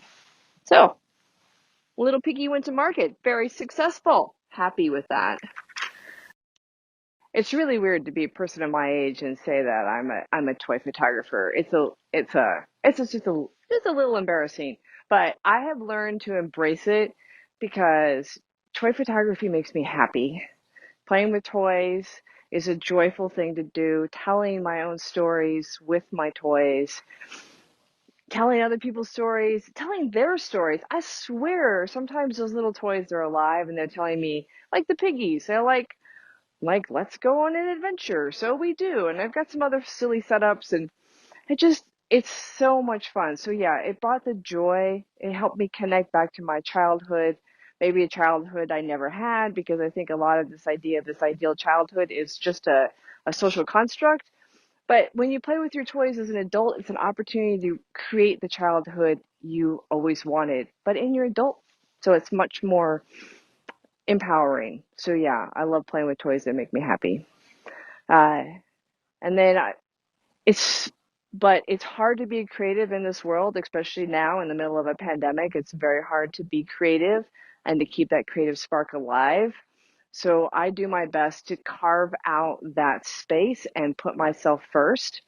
And I read somewhere about creating your bliss, your like just a creative space. Either it can be a space in your mind or a physical space that you defend with your life to make sure that you have that space for yourself, because what it's saying is that saying you're important. So creativity is important, and especially now when the stresses and are just so great on all of us, to have a little bit that you save back for yourself and feed your soul through creativity.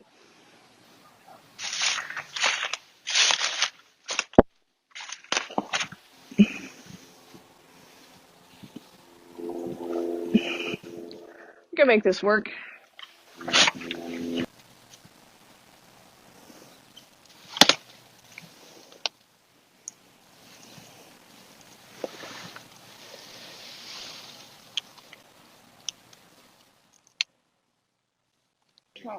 So I have a lot of little tricks up my sleeve to get my little figures to stand up. And this is using some Lego product, which is a 2x1 long trans clear, crazy names. And then a little tack underneath here, and it's attached there, and then I can get her doing a wheelie. I'm not sure if I've got the right angle because I kind of wanted to shoot that way, so it's behind me, so we'll see if we can get this to work. Not quite ideal, but so since I don't want such a wide shot, I'm gonna go in a little bit and go in with my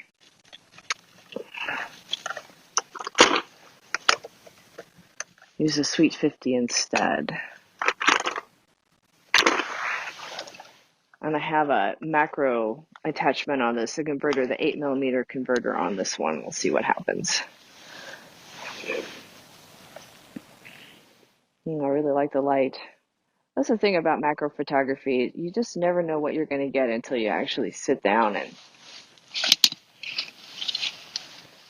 see what the light is.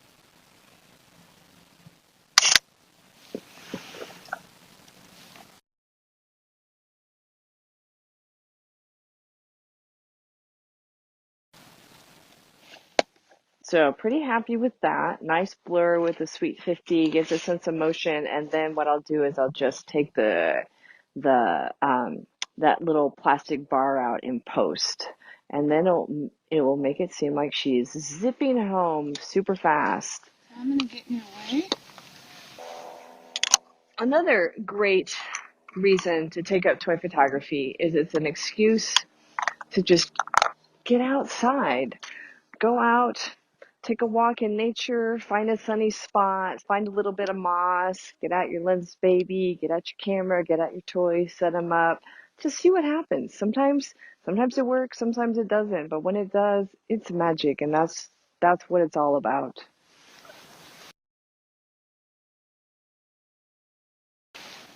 This little piggy stayed home because she has her little carrots and she's going to go farming. I'm not sure if I'm going to find that shot here, but I'm going to try. And then this little piggy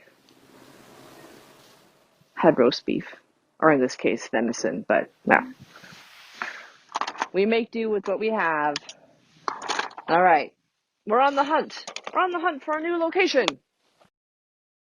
Photography is a lot of fun, but let's get real. It's really all about light. What is the light doing? And that's why we all go out and shoot at the golden hour, which is early in the morning or late at night, or diffused light or low light. And I tend to look for golden light, dappled shade, backlit.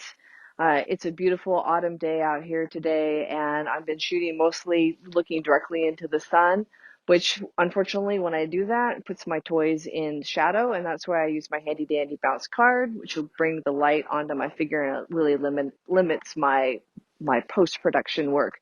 But I'm always looking for a warm light. I'm looking for just little bits of dappled, like I say, dappled sunlight. And when you're shooting outside, that light's changing fast, and so I move really quickly. And that's just experience to make sure you capture the light, because give 15 minutes and it's going to be something completely different. But that's what I'm always looking for when I'm out here in the field is what's a good light and where is the light on the horizon.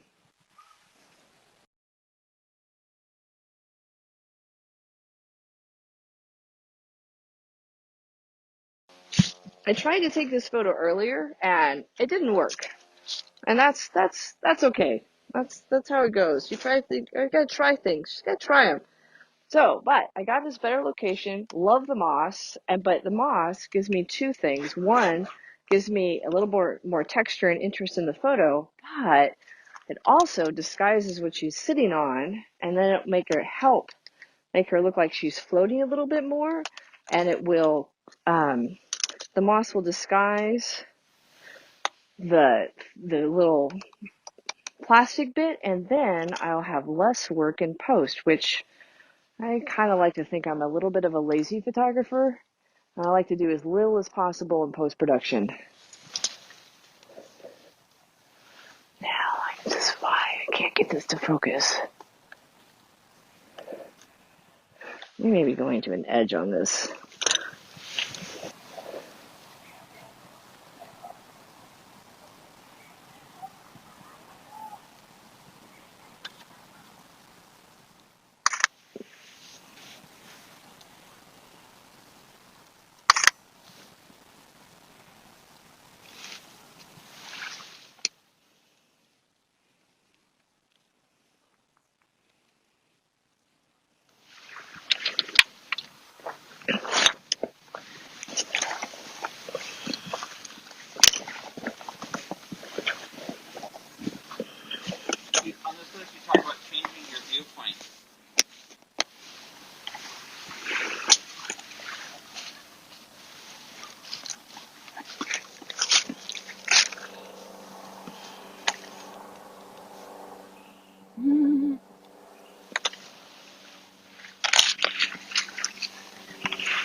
Sometimes I can photograph something 3-4 times before I get it. Sometimes it'll 250 photos. Sometimes I don't know. It takes forever. Sometimes it doesn't take much. That one worked out really well. I got lucky. All right, what's in my pocket? What's in my pocket?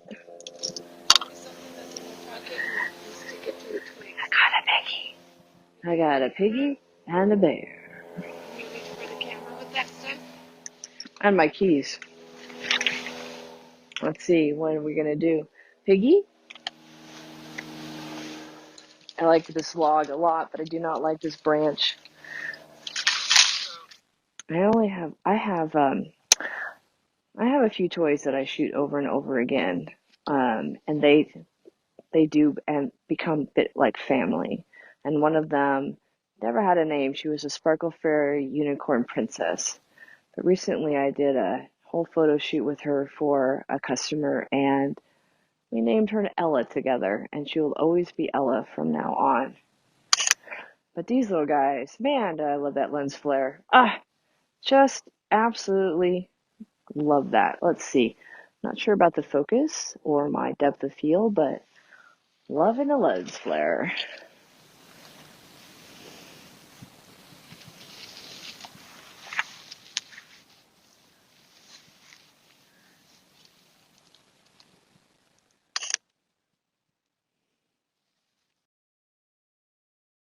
This little piggy series, I noticed that I made them all girls. They're all female. I'm like, wonder how that happened. I think right now, for me, on my toys, I'm trying to bring more female positive imagery into the work, and my spacemen often these days tend to be more of the female variety. Just looking for a little bit better representation, which is just changing how, I guess that reflects my change in viewpoint of the world. When I first started with Lego, there was very few girls represented, female figures, and all across the line. That's really changed in the last 3 or 4 years. And I like to think that's because there's been a lot of rabble rousing on the part of the fans asking them to do that. So we do have stories to tell. They're just maybe not the ones people are thinking we're telling.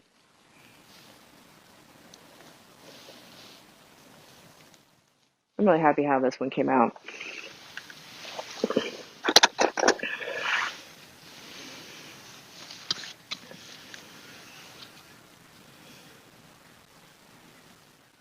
Nothing like a good bit of moss. It's just really hard to walk away from it.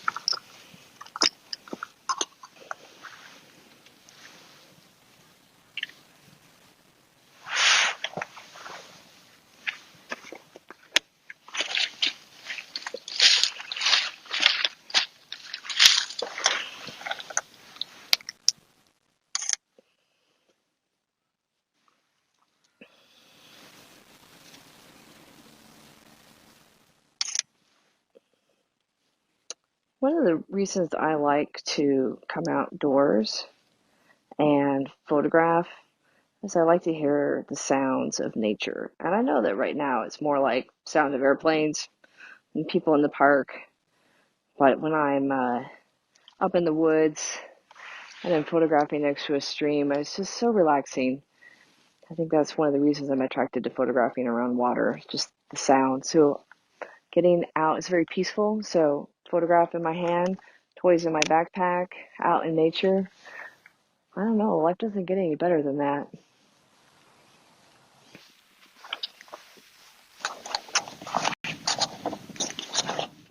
Coming out here with a series in my head and actually getting the photos, it's been a very good day.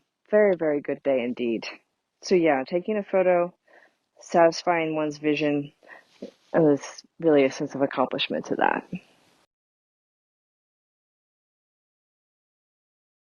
dreamy artistic images, emotive and soulful imagery, that extra dimension and quirkiness, really unique images, Se olvidaron completamente. extraordinary results, creamy bokeh and a dreamy feel, creative and quirky landscapes, unique blur effect, fun flares, poetic, oniric look, something extraordinary.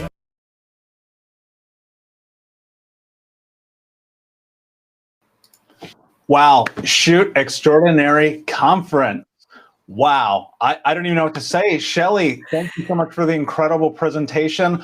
All I'm thinking about right now is how do I get toys back into my life? It's easy. Well, I don't know. Just go and grab them. You know, I don't know if you saw the comments as this is going live this morning. So many people are just saying, I can't wait to get my kids' toys, my grandkids' toys, go buy the toys. Dana said that stocks and Lego are going to go through the roof after this. I probably believe that to be true. So incredible. Shoot Extraordinary Conference, please leave a like, leave a comment, leave a share. And we're going to spend a little bit of time here going live with Shelly for a Q&A. So please, if you have questions, put them in the chat box. Shelly, the very first question that I saw pop up again and again is, how do you stay so organized? Years of practice. That's all I can say. I know that if I go out in the field and I'm not organized, I get super distracted by the light or the toys, or I mean, it's just so much going on, trying to find the location, find the good light, what toys are in my backpack. And if I don't stay organized and have my stuff together before I leave, I get lost. So got to stay organized. Yeah, absolutely. When you get ready to go out on one of these shoots, and I love what you said about travel, you pack the toys first. And if there's room for clothes, there's room for clothes. That's brilliant. When you're getting ready to go travel or to a shoot or to your set at the puddle, do you already have an image in mind that you want to capture? Yes. I always have an idea, a story that I'm trying to tell. I spend at least 2 to 3 hours in my studio before I go out playing with the toys, setting them up, figuring out what's going on. Earlier in the video, there was a bunch of pandas on a bike in front of a puddle, and they were all on a stick. And I set all that up before I even left the house. The same with this 5 series of this little piggy. All those setups were all together before I left.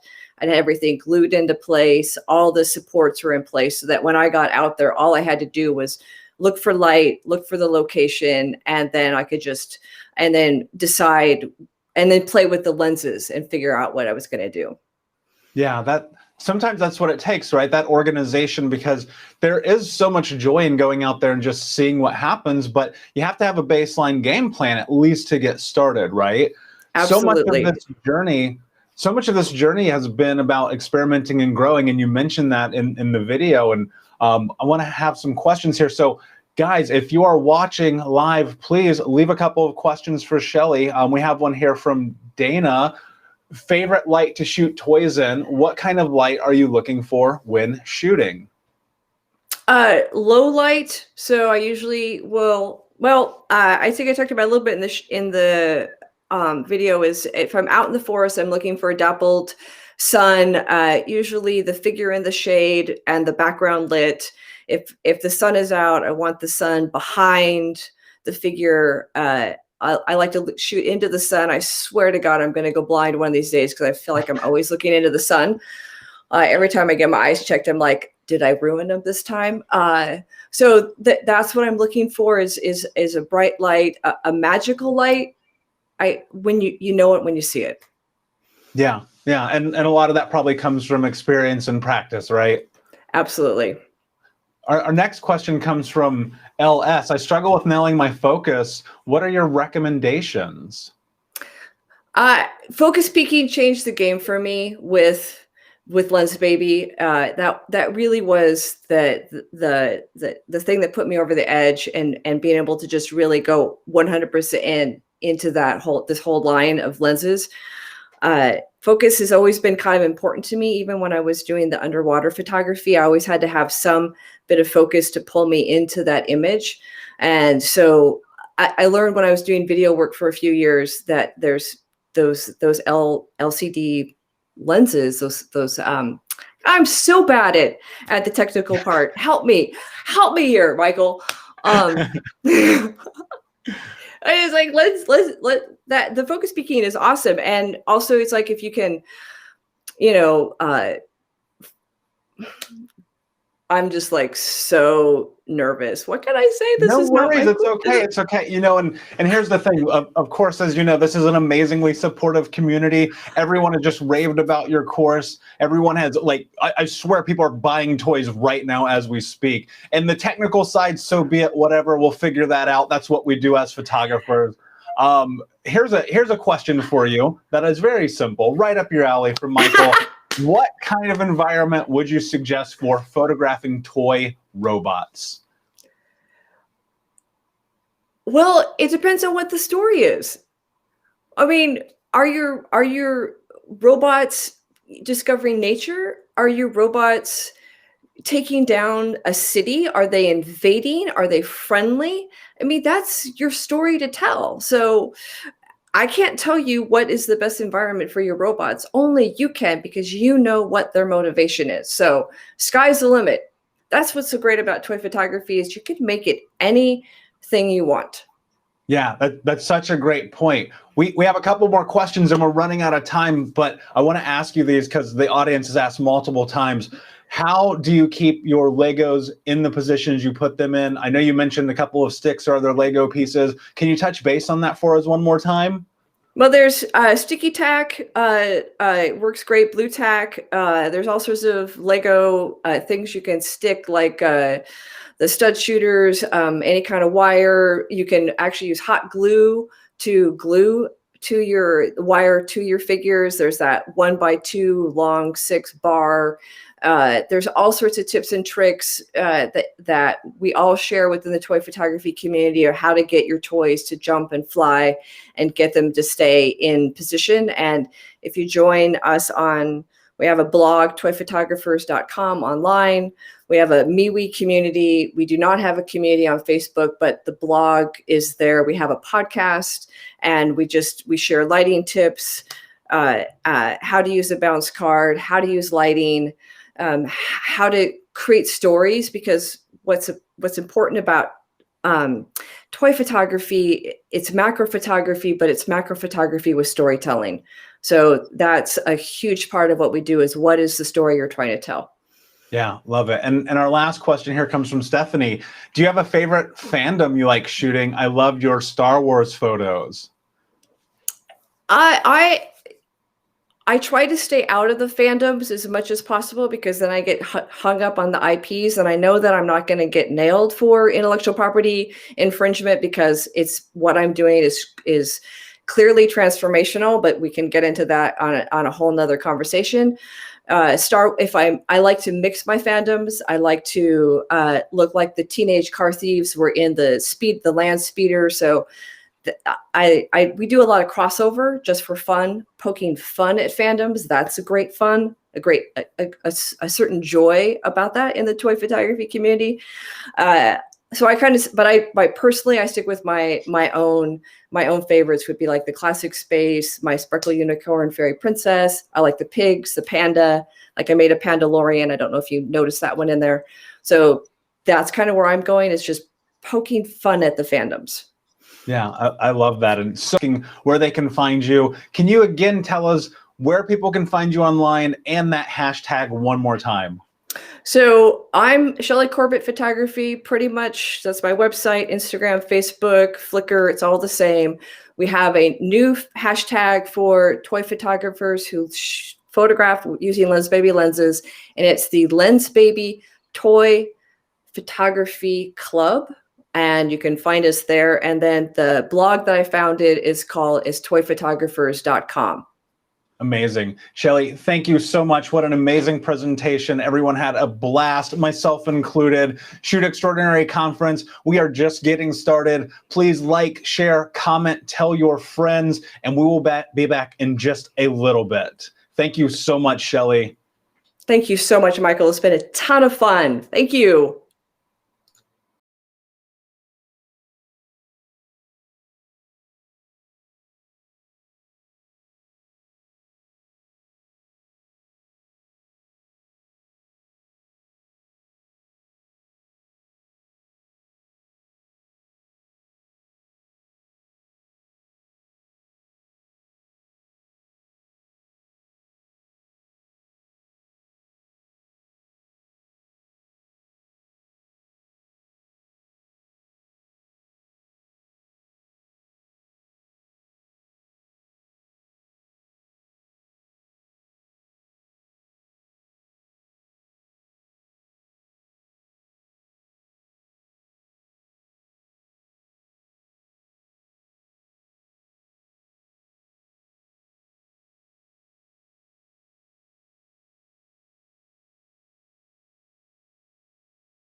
Welcome back, Shoot Extraordinary Conference. I hope that you guys are having an amazing, amazing time this morning.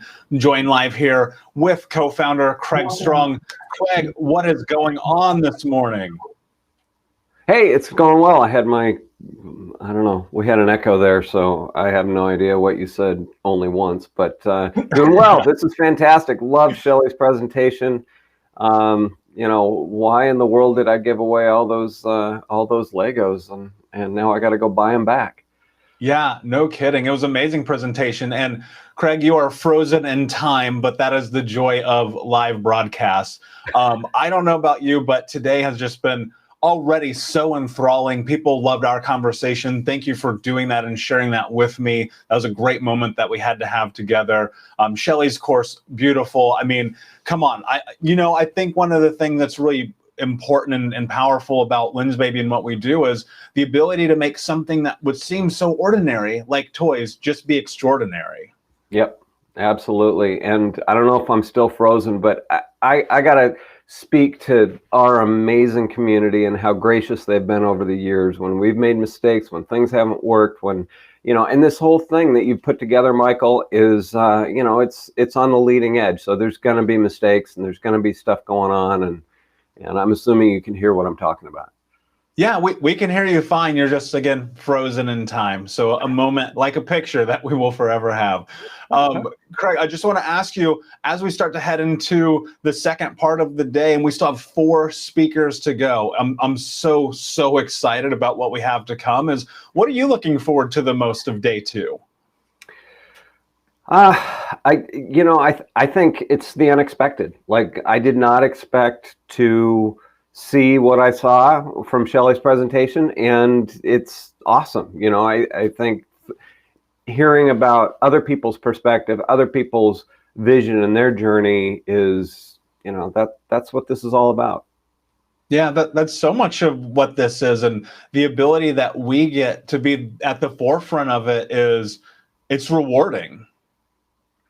Yep, absolutely. And you know, it's hearing other people's stories. That's inspiring, because that speaks to ways that we can live our lives differently, that we can shift and have something more in common, or that just find out that we already have something in common. Yeah, you know, it's really funny as Shelly was speaking about discovering so many people in the toy photography. I think about that like Lensbaby. So often people are just discovering us. Like, I feel like we are still so new in this, and it's such a joy to be able to bring that to people every single day. Yep, it's awesome. What are you looking forward to?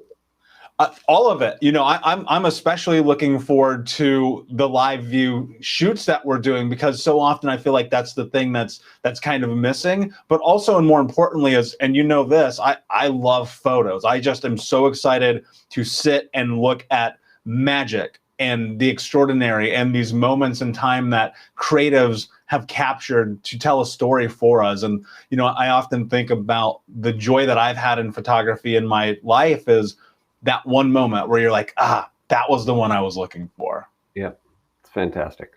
Love it. So, Shoot Extraordinary Conference, thank you again for being here. We have so much more in store for the day, including 4 more speakers. And please comment, like, share, let everybody in the world know that we're doing this. And we will be back in 13 minutes with the amazing Anne Belmont. Thanks, Craig. I'll talk to you soon. You bet. See you, Michael.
Shoot Extraordinary Conference Day 2. Guys, we are off and running, and I am so excited about what is next. I'm going to bring on live to introduce our next course, the amazing Anne Belmont.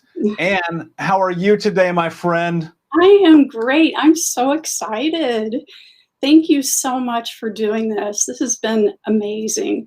Yeah, of course. I mean, the honor is all mine. I think about the ability that we have right now to do something totally outside the realm of norm and bring us together from around the world to share such incredible, incredible information and education. And it's not even just about Lensbaby, it's about photography, and it's about this adventure that we are all in together. Can you tell us quickly a little bit about your journey into Lensbaby? Well, I discovered Lensbaby way back when the very first composer came out with a double glass optic, and it was just love from then on. I think when the velvets started to appear, that's when I truly fell in love. But yeah, it's changed my photography totally. Yeah, that's so beautiful. And we're getting ready to head into your course right now. And for those who don't know, can you tell us a little bit about what we're going to expect? Well, this is really an inspirational, rather than so much of an educational presentation. I do give you some resources at the end for more technical things, but it's really about bringing your heart and emotion into your photography and learning about yourself in the process.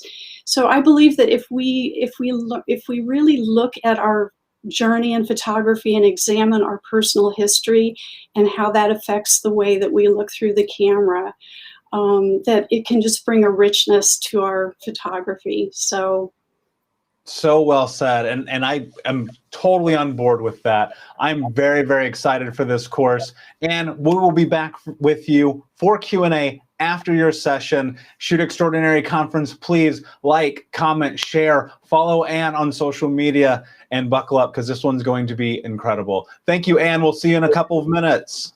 Okay.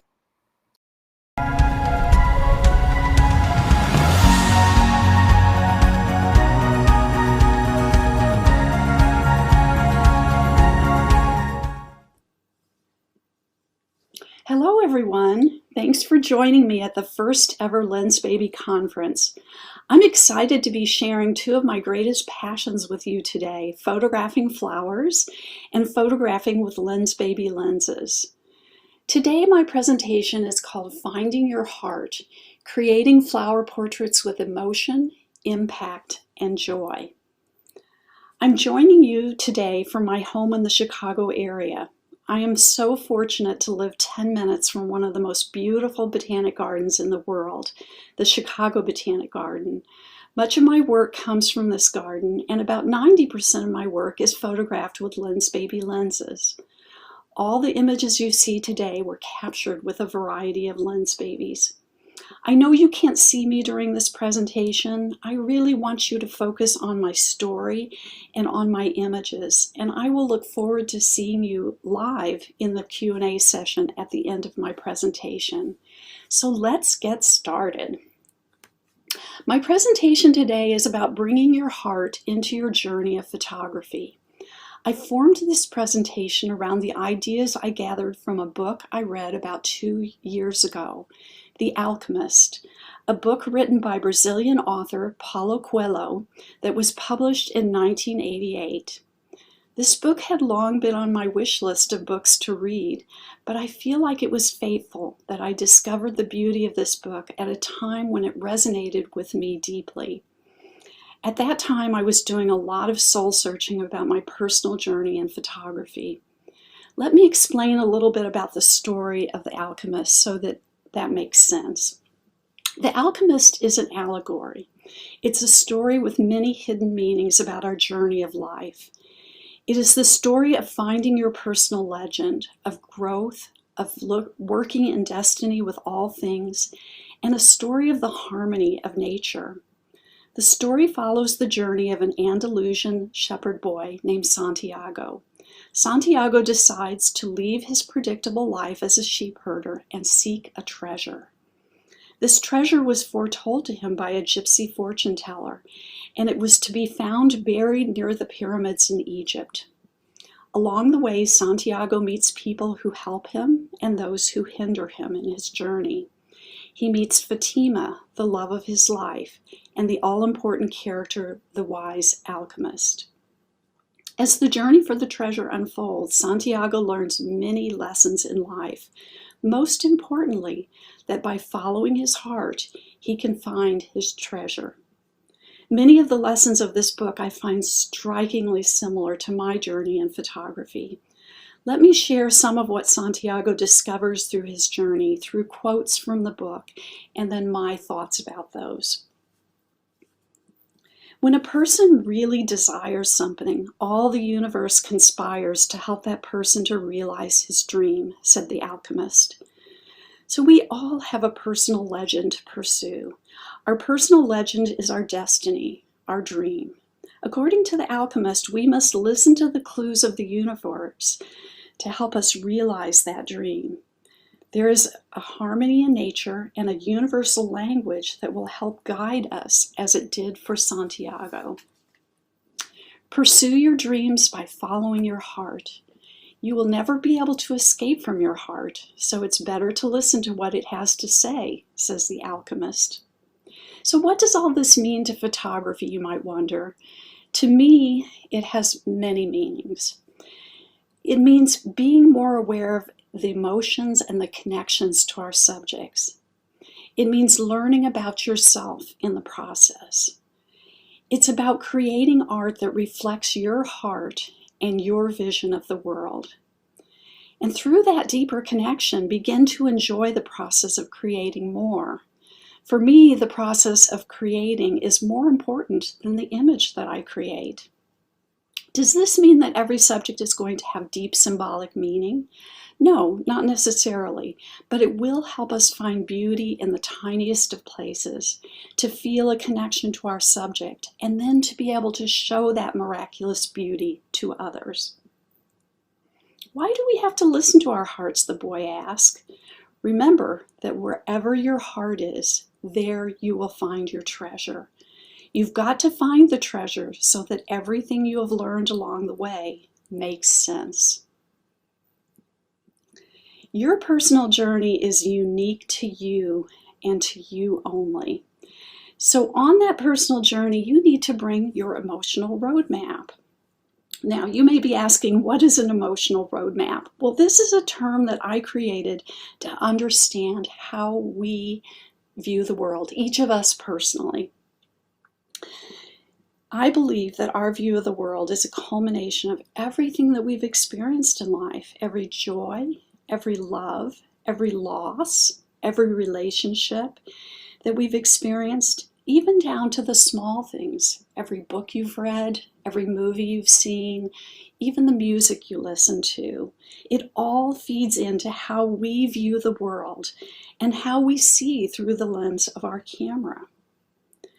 To understand our individual roadmap, we need to honor where we come from. We need to understand what draws us to our subject matter and how your personal history shapes the way that you see the world. I'll give you some personal examples from my own self-exploration. So I grew up surrounded by nature in a small town where I could easily play in the woods, explore and hike in beautiful natural places. I had one of these magic, unhurried childhoods, and I relished being outdoors in nature. I was a collector of natural things, and I loved looking at the world up close. Now, this translates into my passion for doing macro photography today and wanting to draw your eye to the tiniest of details in nature. I also grew up in the arts, studying the visual arts as well as being fascinated with art history. I got my first camera at age 10, and I began that lifelong love early on. I also studied ballet. My fascination with the grace, the sense of movement, and the beautiful lines of flowers relates to that memory of all those ballet movements. Those movements and how they feel become a part of your soul. And flowers often remind me of dancers, of tiny ballerinas. One more example. For my early career as an art therapist, I bring art therapy into my photography today. It's a huge part of what I do, how I see my work, and how I love to teach others. I believe that creating art is therapeutic. And by acknowledging and learning from the feelings and stories that emerge in the process of creating an image, we can better understand ourselves and even heal ourselves. So I'll tell you a little bit about this image and why it was so healing for me. This is an image that I created about an hour after I had dropped my family off at the airport, my daughter's son-in-law and my granddaughter. And it was a very sad goodbye. We had a wonderful week-long visit, just a wonderful time together, and it was very hard to see them off and say goodbye. So after I got home from the airport, I packed up my backpack and headed to the Chicago Botanic Garden, because this always makes me feel better to be in nature and doing what I love to do. So the first garden that I headed to was a garden that's filled with dahlias, and I wanted to see what was blooming because this is one of my favorite flowers. So this was the first thing that caught my eye, and it felt to me like my family leaving with their backs turned, with my granddaughter right in the middle there like she always is. This comforted me. It made me feel a connection to them and serves as a reminder of that wonderful visit and how I miss them when I'm not with them. So again, our art can help us understand our emotions, process those emotions, and heal us. So be uniquely you. Your personal legend is unique to you. Your power, and I underline the word power, lies in being uniquely you. Follow your dreams with a passion, a determination, and most importantly, by listening to your heart.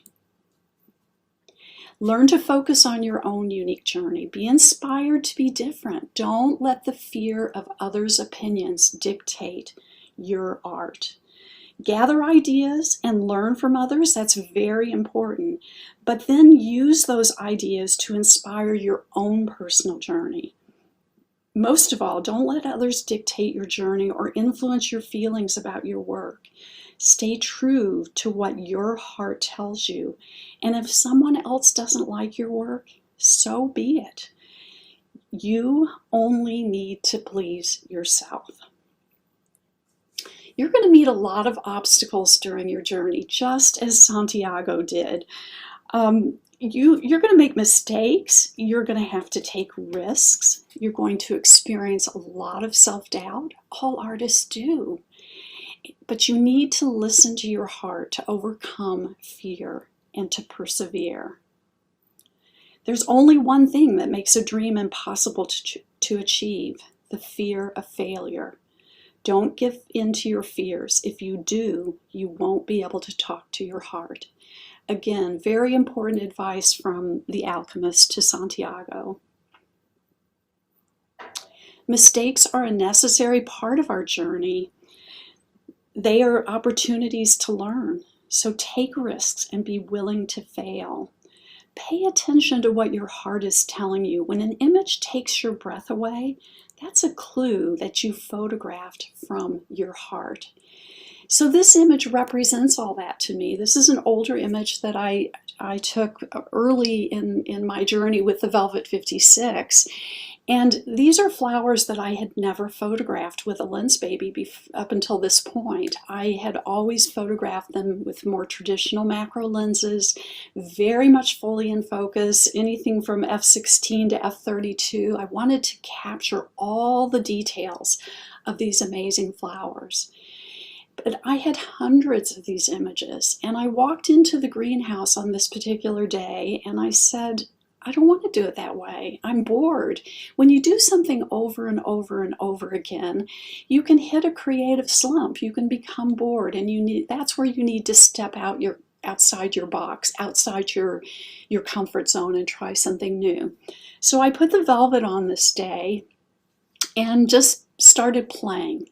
I honestly didn't think that this was going to work. I thought it was going to be a big mistake and that I was going to go home with nothing, but I was willing to take that risk.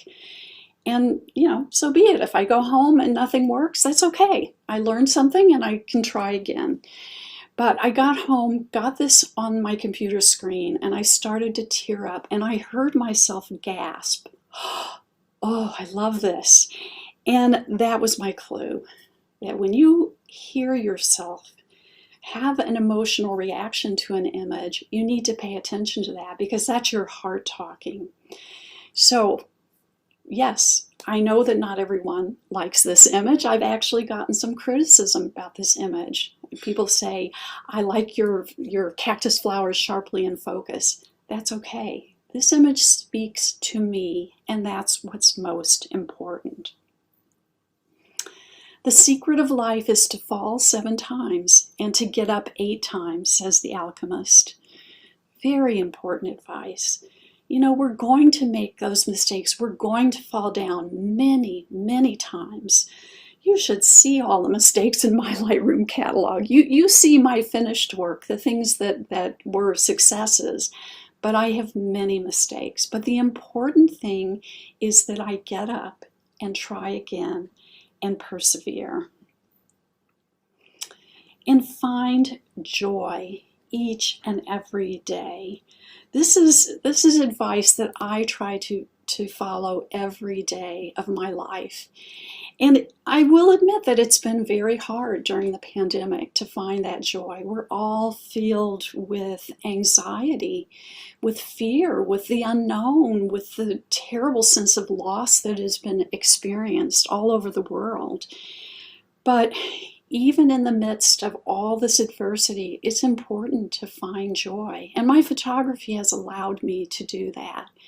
But it means that I need to photograph what I love and in a way that brings me joy.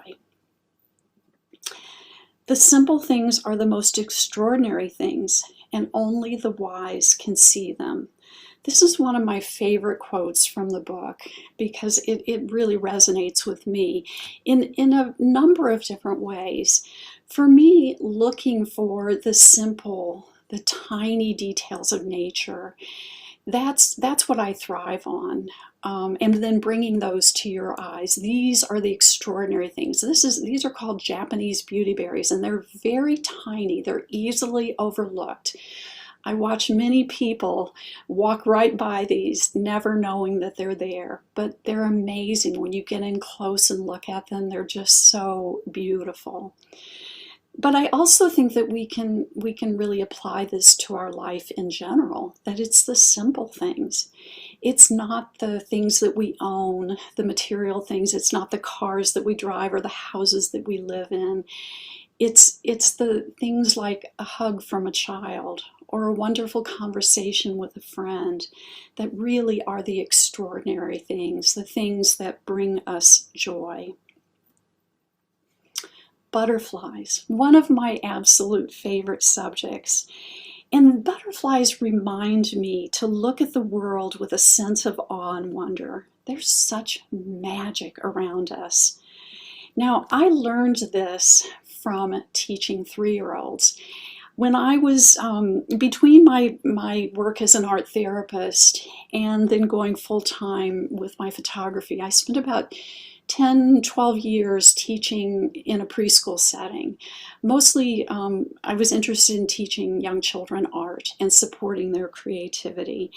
But in our classroom, we raised butterflies. We saw them from caterpillar to chrysalis to the emergence of the butterfly, and then we released them outdoors when they were fully emerged. And this was the most miraculous process in the eyes of a 3-year-old. And when I watched them watch this process, it made me realize that we need to look at the world through those eyes, at everything that we look at. Just imagine seeing this process for the very first time. So when I'm out in nature photographing, I do try to look at my subjects as if I've never seen them before, as if they are truly a miracle. 3-year-olds can teach us a lot about life, and I feel very blessed to have spent so much time with them, both in the children I taught, my own children, and now I have a 3-year-old granddaughter. So I want to talk a little bit about fostering creativity, because this is a huge part of my personal journey as an artist. I studied creativity in graduate school, and I was fascinated with how it is at its peak in early childhood, and then it begins to diminish with age.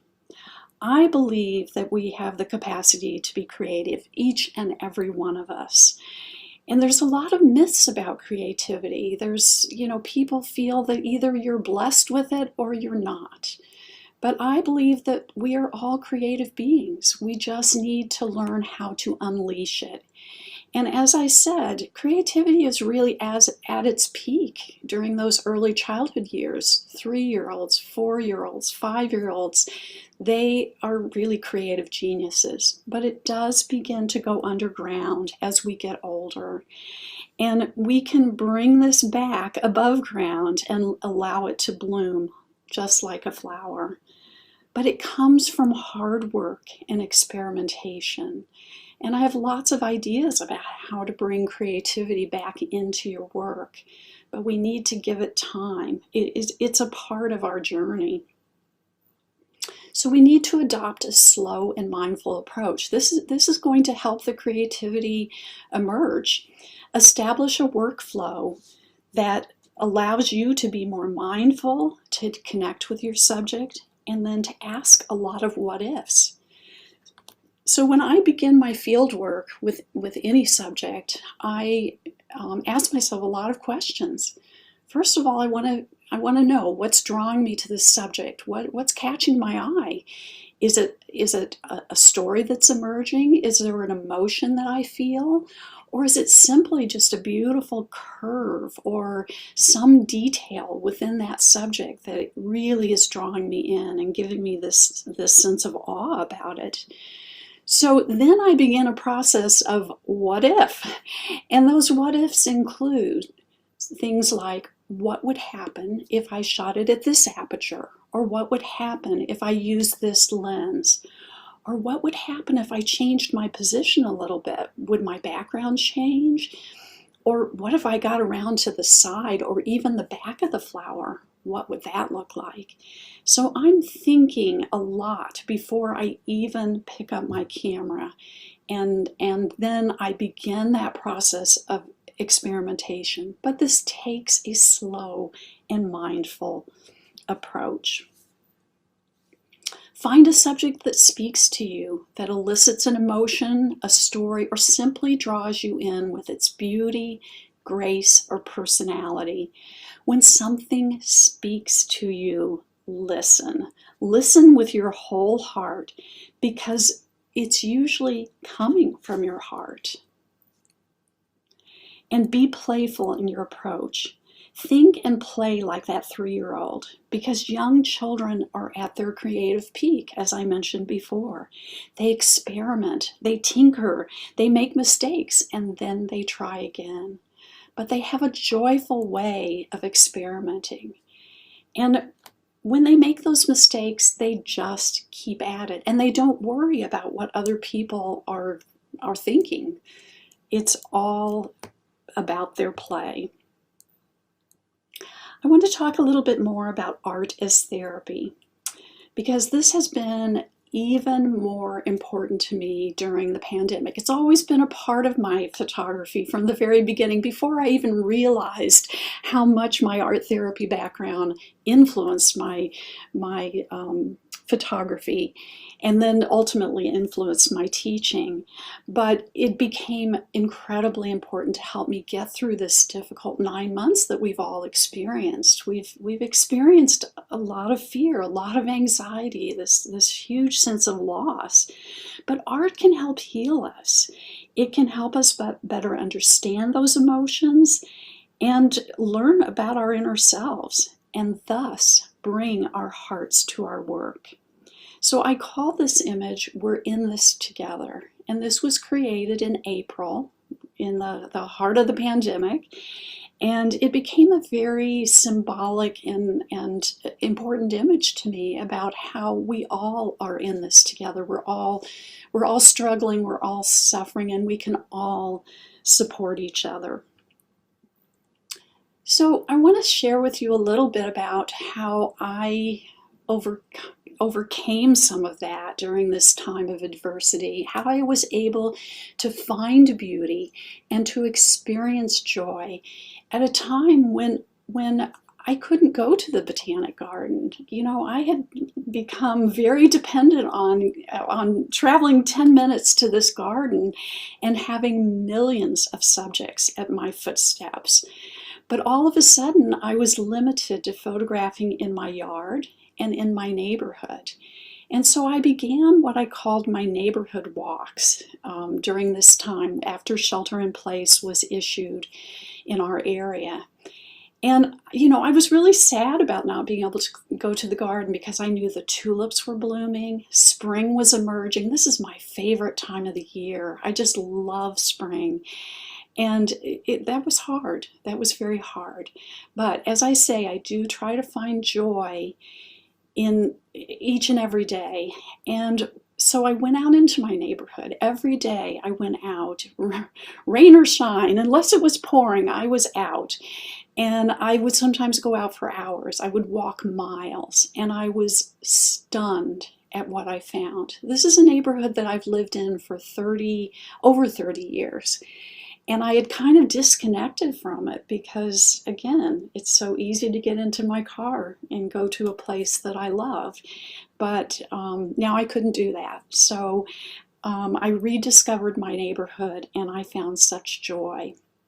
This is a tulip that was photographed in a public park just about a mile from my home. I walked some days for miles. It was wonderful exercise. It was my time in nature. It was my therapy. It's what really helped me get through this time. And I really, you know, have encouraged others to do this too. I know many people have not picked up their cameras. And I say, get out. There's beauty everywhere. And even in the winter, you can find the beauty. This was my across the street neighbor who had the most beautiful patch of tulips lining the sidewalk of her front yard. I had never noticed these tulips before. And, you know, I took this one image with the Sol 45 just so you could see the larger view, and I love the blur that it brought to this image. But then I was down on the ground exploring each of these tulips, you know, up close, and I love the way this one was just kind of leaned over as if she was resting after her morning shower. It had rained that morning before I went out for my walk. And I emailed my neighbor, even though I was sitting on the sidewalk, which is a public area. I emailed her and I said, if you see someone sitting out there for 2 hours at a time, you'll know it's me, because I spent a lot of time exploring the tulips. There were magnolias everywhere in the neighborhood. I was stunned with how many I found. And crocuses, this is also in another across the street neighbor's yard. And I emailed her because they were not easily accessible from the sidewalk, which is usually where I was photographing. I did not step into people's yards unless I had permission. But I emailed her and said, do you mind if I photograph your crocuses? And they were out of town, so she said, have at it. You can photograph anything in the yard. And then irises. I found more irises in my neighborhood than they have at Chicago Botanic Garden, and in every color of the rainbow. They were just spectacular. Clematis is a flower that blooms later in the spring, usually late May, early June. And I love these flowers, and I know exactly where to go find them at Chicago Botanic. I photograph them every year. But I wasn't finding them in my neighborhood, and that was, you know, kind of a disappointment. But then one day I walked even a little farther and I found a public park that had a bush. And when I first saw them, there were only a few blooms. And then I went back a few days later and there were more. And I went back a week later and there were hundreds of blooms. So I spent a lot of time with these flowers and they were right there. I could get very close to them. These are crab apples that were in a courtyard in a building just a block from my home. And I had no idea these were there. This is a place, we call it our community house, where, you know, I've taken my children there hundreds of times for birthday parties. We've gone to weddings and funerals and classes there. And I never knew there were crab apples lining this courtyard. They were just absolutely beautiful. This is from my own yard. I had never photographed the daffodils in my yard. I just didn't find them a particularly appealing flower to photograph. And, you know, but when that's what you have, that's what you try to photograph. And I loved playing with this flower because yellow is a difficult flower to photograph. So I played with it in black and white and happened to catch it after a rainfall. Grape hyacinth in my yard and more ferns for my yard. And I loved the way the ferns, this brought forth a story. I call this I'm Here for You because it reminded me of a parent just comforting a child. Lilacs. This was probably one of my favorite finds in the neighborhood because this is at the playground of the preschool where I used to teach. And it's probably about 4 or 5 blocks from my home. And I had forgotten about these lilacs. They as I said, line this playground, and we would take the children outside to play every day. And the smell was just incredible. But I was walking in that general neighborhood, and all of a sudden I could smell them. And it brought back that memory. And I said, those are the lilacs at the preschool. So I went over and started to photograph them and went back many times. Generally on these walks, I was just taking one lens. I was trying to keep this simple. When I photograph at Chicago Botanic, I have a whole backpack full of gear with me. But on these walks, I wanted it to be simple and joyful, and it was just as much about getting exercise and being in nature as doing my photography. So, you know, oftentimes I would go back to places over and over again and try different lenses. And then probably one of the most joyous things that happened during the pandemic was meeting my friend Karen. And Karen lives about 4 blocks from me and has the most beautiful dahlia garden I have ever seen in my life. And I was continuing my neighborhood walks even after the Botanic Garden opened back up in the summer. I still continued, especially on the weekends when the garden tended to be a little more crowded, to go out and photograph in the neighborhood because I had found so much. I had found so many wonderful things. So one day I found myself strangely pulled in a direction that I don't normally walk. It's you have to cross a busy street, and it's just a neighborhood where I previously hadn't found much. But here I am face to face with this amazing dahlia garden, and my jaw was dropped. And as I'm standing there just trying to digest who's growing these beautiful dahlias, they were prize winning, and she had hundreds of them lining the sidewalk for everyone in the neighborhood to enjoy. She drives up, gets out of her car, and introduces herself.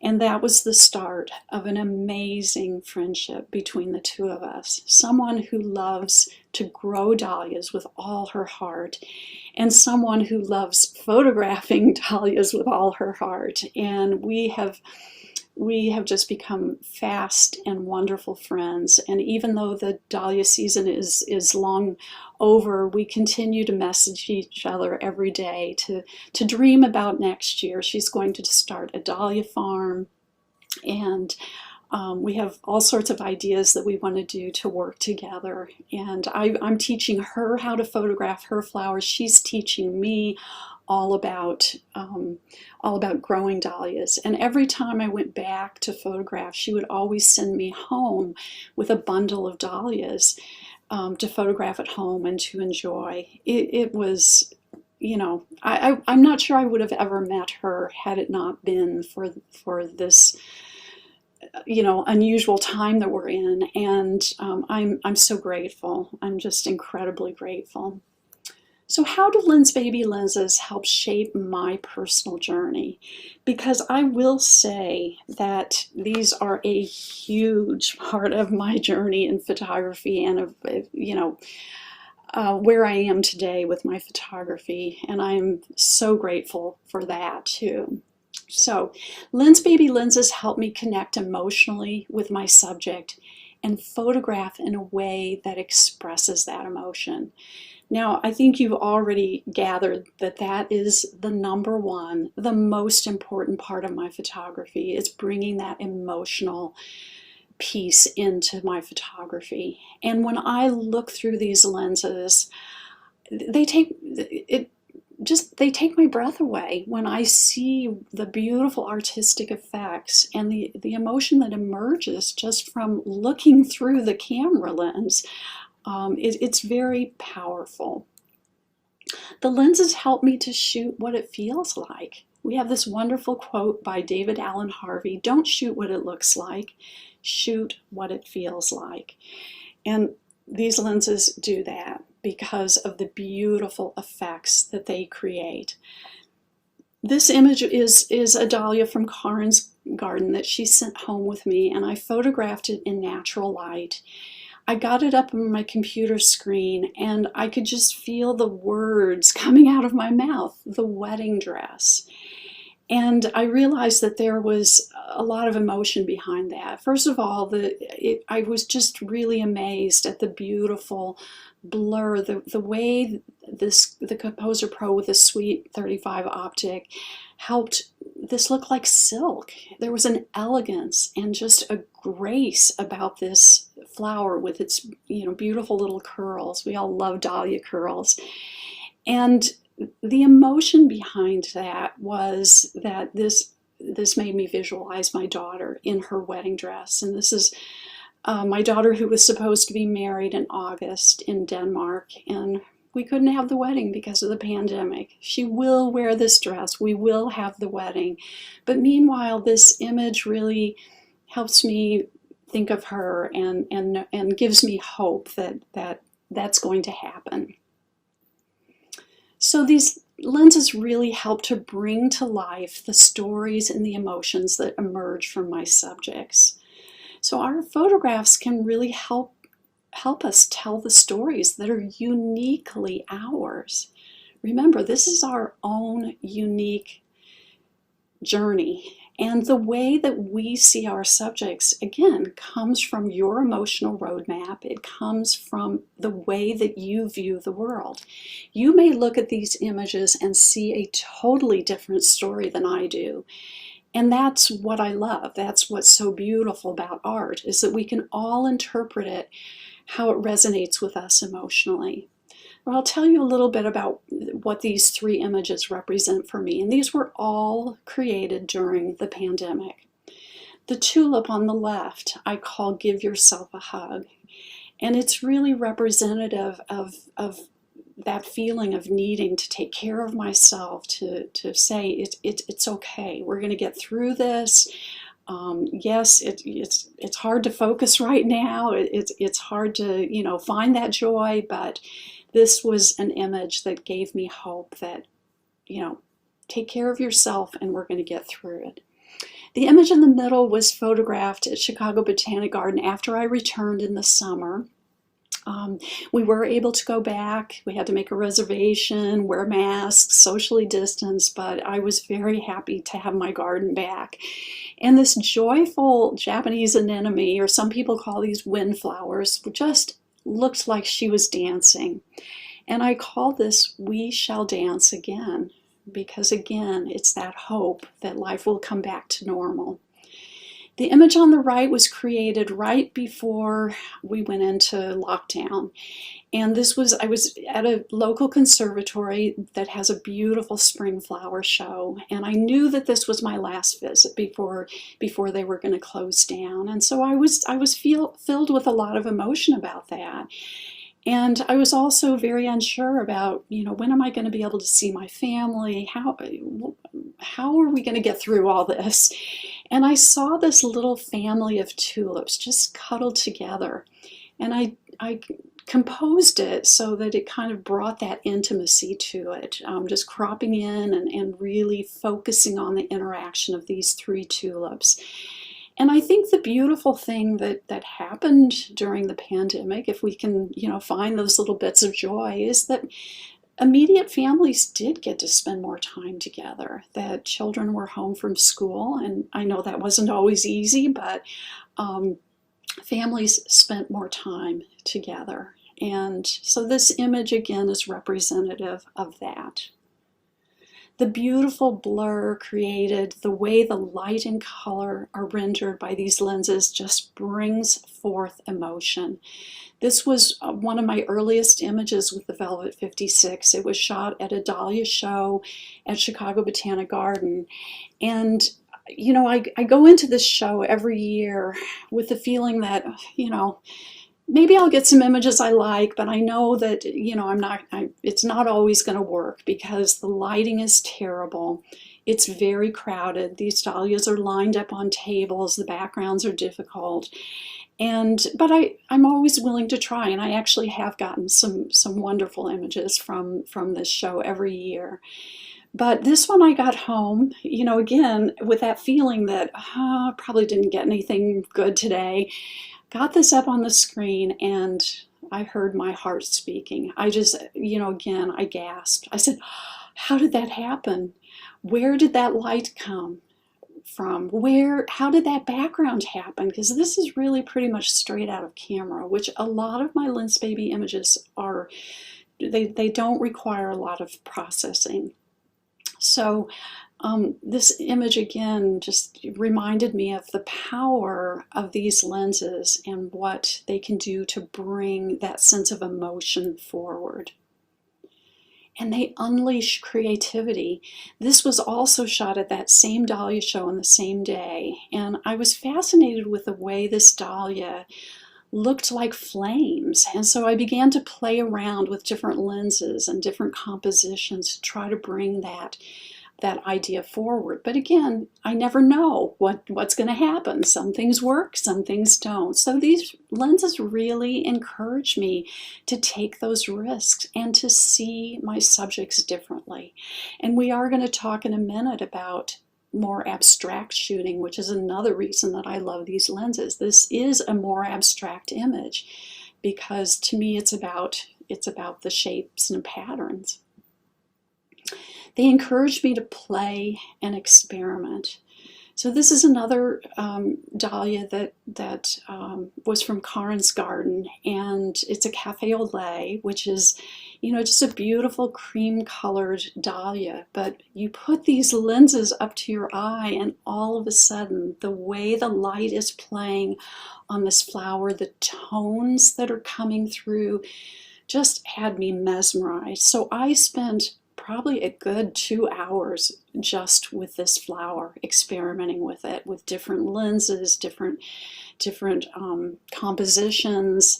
These were all taken in that time period.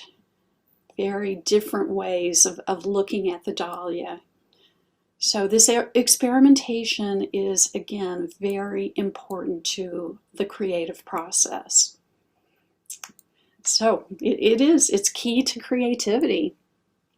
This is 2 views of a tulip, and I have many more. I'm just, showing you 2, photographed with different Lensbabies. And this was a flower that I spent an hour and a half with, really fully exploring it. So the first image with the Velvet 56 is a more traditional view of a tulip, and actually one that I don't actually do very often, because I think tulips have, you know, so many different interesting ways to photograph them and to bring their details to your eye. But I loved the patterning and I loved the color, so I had to photograph it. And you should photograph things every possible way you can think of, because it leads to discovery and it opens up new ways of seeing.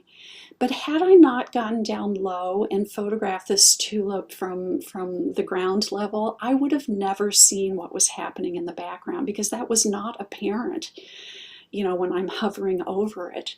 But the background was just magnificent, and that's created by other tulips in the background. So I did a little experiment where I photographed it with a variety of lens babies. I wanted to see, you know, which lens is really going to do the best possible background. And the Sol 45 did a great job, as it always does with backgrounds.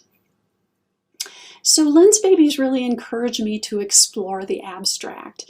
When I started my photography many years ago, I tended to look at flowers as a whole, and I tended to photograph them fully in focus. It was a much different way of looking at flowers than I do today. It was really more about documenting the flower than seeing inside the flower and discovering the beauty inside. But as I mentioned earlier, when you do something over and over again, you get bored, you hit a creative slump, and I hit a big creative slump. And it was at that time that I decided I was just discovering lens babies, and I was beginning to experiment with what I call selective focus, or really just looking into the flower to look for abstract elements and photograph that. So these images are about lines, curves, beautiful, sensuous curves. It's not even important to me that you know this is a rose or a fern, because these are about those beautiful, beautiful curves. Pattern and symmetry. Nature is full of pattern and symmetry. It's everywhere if we look for it. So again, these lenses, you can use them in so many different ways to capture that pattern and symmetry. The image at the top with the Velvet 85, I'm using an aperture of f8 so that I can get more in focus to bring more detail to your eye. But then the two images with the Composer Pro 2 and the Sweet 50 optic, I'm really showing you I'm leading your eye to the center of these images and letting that blur do its beautiful work. So all about pattern and symmetry. Texture. Texture can be your subject too. In both of these images, texture was what really drew me to these images. The image on the left is called Red Velvet Echeveria. It's one of my favorite succulents. And I love, this is in our greenhouse at Chicago Botanic, and it's been there for years. So I go back every year to photograph it over and over again. And it's interesting to me that it's called Red Velvet Echeveria, and I found that the velvet is my favorite lens to photograph it. And then a sunflower, again, filled with beautiful texture. Or maybe it's simply shape or color that's drawing you to a subject. This is a costus plant, and I was fascinated with this. I spent a lot of time with this plant because I loved the flow of that line. But I knew that I didn't have to have that all in focus for you to understand what this plant was like. So this is just a perfect example of what selective focus is. I'm using the Sol 45, which is a fixed aperture lens. It only shoots at 3.5 and has just beautiful blur. But I'm using that to draw your eye just to one part of this image, and that's the connection between the stem and the leaf, where you see that pop of red and that interesting shape. And I love photographing in this way. I find it creative, I find it exciting, And there are no better lenses to do this than Lensbaby. So Lensbaby really encourages me to push the boundaries between what is in focus and what is not.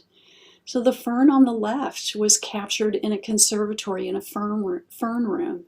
And I love this image. It's shot wide open at f1.6. I love it because it conveys the feeling of what it's like to be in a fern room. It's misty, your lenses fog up, it's warm in there, and that image perfectly captures that for me. And then the dahlia, I just have a little tiny bit in focus, so I'm really pushing that boundary. But again, I find this way of photographing very exciting and very creative, because the way that I see it may be very different than the way that you see it. We could have the same subject and come up with completely different compositions, completely different ideas about how to photograph it. You might take one of those petals and place your focus on the petal. Or, you know, there's no end to the way that you can photograph using selective focus. The possibilities are endless. So this really brings us back to the idea of photographing from your heart. We've come full circle now. And this is the whole meaning behind The Alchemist. The real treasure that we gain in our journey is not gold and jewels, but wisdom, self-knowledge, and finding our heart. And that is my wish for you, is that this presentation has really opened up your ideas of bringing your heart into your image and really further exploring your personal history, your emotional roadmap, so that you can do that and so that you can better understand why you photograph what you do and in the way that you do. So I want to leave with this idea. This is one of my favorite quotes, again, from this book. When we strive to become better than we are, everything around us becomes better too. So when we strive to be a better artist and to photograph from our authentic self and from our heart, people will respond and people will be lifted up by your work. And when we live our lives with kindness and compassion, all those around us become better too. So that's the thought that I want to leave you with in this presentation. Thank you so much for joining me, and I will look forward to seeing you in the live portion so that I can answer all your questions about my presentation and about Lensbabies or anything that you want to talk about. So thank you. I'm really honored to have been here.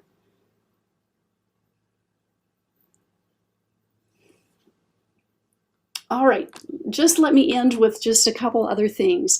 So this is my ebook, which is available at visualwilderness.com. And if you can't find it on their website, if you could just do a search for my name. But it's also linked through my personal website, AnneBelmontPhotography.com. And this is a book that I created about a year and a half ago. And it has, you know, it's an illustrated guide to the Lensbaby lenses that I use for my flower photography. So it gives lots of tips. It explains the differences between the lenses and how to use them. It also gives a lot of my philosophy about flower photography and the way that I work. So that is something that may further your learning. I also want to make you aware of a presentation that I did in November with B&H Event Space. It's called Capturing the Magic of Flowers with Lensbaby. And if you do a search with the title, my name, and B&H Event Space, you will easily find it. And the reason that I'm suggesting this is that I wanted my presentation today to be about inspiration and to really get you thinking about your photography. But I didn't, you know, include a lot of tips or information about the lenses or how to use them. But this hour-long presentation goes into great depth with all that. So please feel free to find it on, on the internet and watch it, because it may help you understand the lenses and potentially, understand what is a good fit for your photography. And then I'm always happy to hear from you. Please feel free to email me at my email here. I correspond with people almost every day. I answer questions about Lensbaby. I help people find the right fit.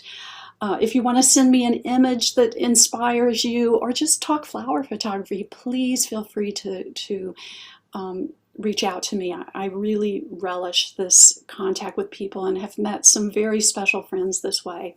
I'm also very active on Instagram. I love the flower community on Instagram. So if you're on Instagram, come follow me and reach out. And I'm also on Facebook, not quite as active there. But thank you again for joining me, and thank you to Lensbaby for having this wonderful presentation, and I'll see you soon. Dreamy artistic images. Emotive and soulful imagery. That extra dimension and quirkiness. Really unique images. Se olvidaron completamente. Extraordinary results. Creamy bokeh and a dreamy feel. Creative and quirky landscapes. Unique blur effect. Fun flares. Poetic, oniric look. Something extraordinary. Wow, shoot, extraordinary conference. If that wasn't inspirational, I don't know what is. And thank you so much for such an incredible presentation. Where do you start with this, right? I mean, there's so much we could unpack in this, and just, I don't know if you saw the comments through the chat, just people feeling inspired and people feeling like there's so much more beauty in the world than maybe they had an hour ago. And my own personal journey and legend being, tied to reading The Alchemist 6 years ago as I was changing everything that I knew about my life, and the power of that book. And I think the best place to start this conversation is, how do you arrive at that to go, okay, I'm going to dive in to this idea of The Alchemist and leverage that in this conversation?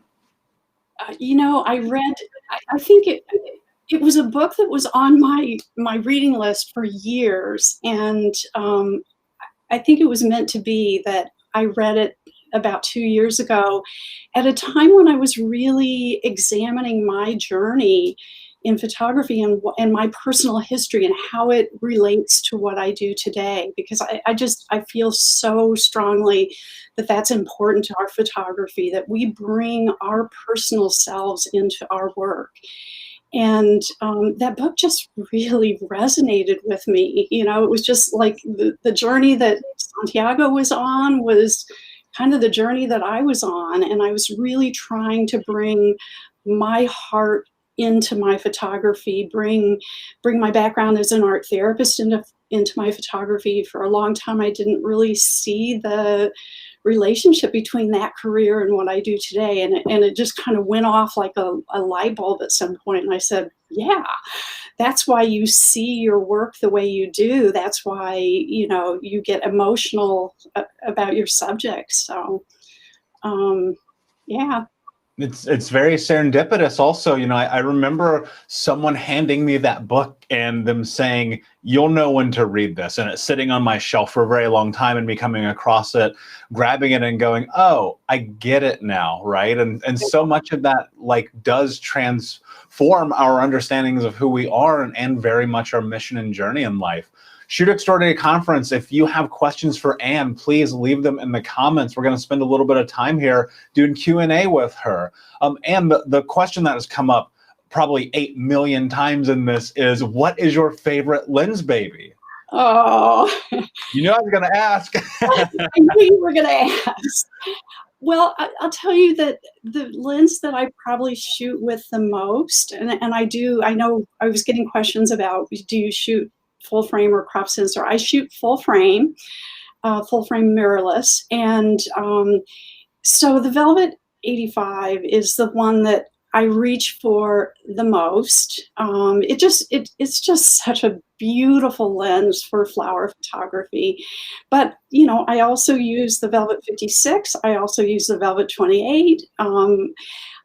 I have a love affair with the Sol 45. A lot of my work is done with that lens, and I just, you know, that one totally caught me off guard. When I first got it, I thought, I don't know, fixed aperture. I'm all about experimenting with aperture, but that lens is a powerhouse, and I feel like a lot of my most creative work has come from that lens. So I love them all, but yeah. Well, it's a hard declaration to make, right? But that's why we ask the challenging questions here at Lensbaby. So we have an awesome question for you here from Linda. And when you shoot indoors with natural light, do you place a texture paper behind the flowers? You know, I don't do a lot of indoor shooting. I have to admit, it's just not where my heart is. In the winter, yes. In the winter, normally I'm shooting in conservatories, which kind of mimic being outdoors anyway because they have glass ceilings. So I can just take advantage of the natural light there and just shoot as if I were in a garden. But as far as shooting at home, I don't do a lot of it. Yes, I do have some textures that I place behind my subjects when I do shoot at home, but my true love is being outdoors. As I mentioned in my presentation, really the most powerful part of what I do is the process of creating. And for me, that's so intensely tied up with being outdoors in nature. I just have such a great love for being outdoors. So it's most of my work is done, you know, in a garden setting. And yeah. I'm lucky that I live 10 minutes from a garden. Yeah, and I hope that we can all take advantage of the areas that are close to us. Sometimes we think we have to travel the world and hop on a plane and do all these things, but sometimes it's our own backyard where we can find the most creativity. Oh, I mean, that was totally eye-opening to me this spring when I was forced to, you know, recreate myself and you know, head out into my neighborhood. I had no idea how much I would find, how much joy was there. And you know, because in normal circumstances, I would be in a conservatory setting during the winter, but I can't this winter because they're all closed. So I've kind of dedicated myself to a project that I started, you know, a few weeks ago, where I'm going out and shooting all the lovely dead crap. There's an Instagram page called that. Yeah. There is such beauty in flowers as they die, in leaves as they curl, in seed pods. You know, you just have to be willing to get a little cold if you live in a climate like I do in Chicago. But I'm having so much fun, you know, connecting with a very different kind of subject. Yeah, that's amazing. And so much of it is that connecting and creating and trying something and getting out of your comfort zone. And we're running out of time, but I really want to ask one more question before we move on. And do you use flash in your flower photography or just natural light? 99.9% natural light. I have experimented with a macro ring light for if you see the panel behind me, I did a commission project for the Orchid Show for 3 years in a row, and had the challenge of shooting orchids in an orchid show where there was no light. So it kind of forced me to experiment with flash, but it's not my favorite way to shoot. It's, you know, it's work sometimes, but natural light is really what I love. So amazing.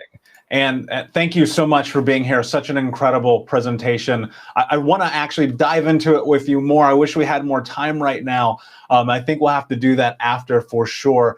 Shoot Extraordinary Conference, thank you so much for being here, for being a part of this, for being a part of our journey. Please like and comment and share and let everybody know we're still going. We have 3 more presentations today. And Anne, I don't know about you, but I'm super excited. Oh, they've all been fantastic.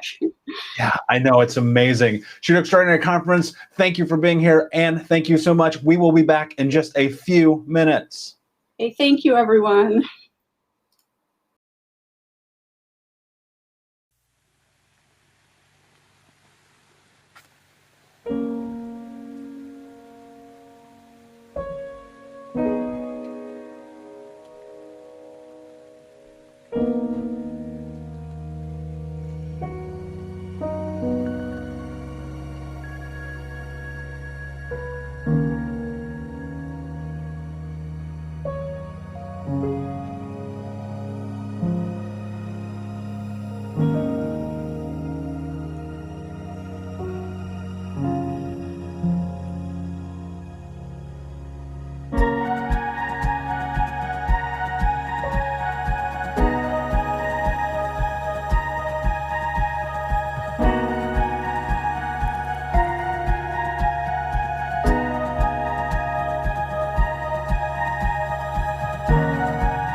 Shoot Extraordinary Conference, we are off and running and going. And I don't know about you guys, but I'm learning so much right now. I'm so excited and so thrilled about how we're all coming together to be a part of this huge conference right now.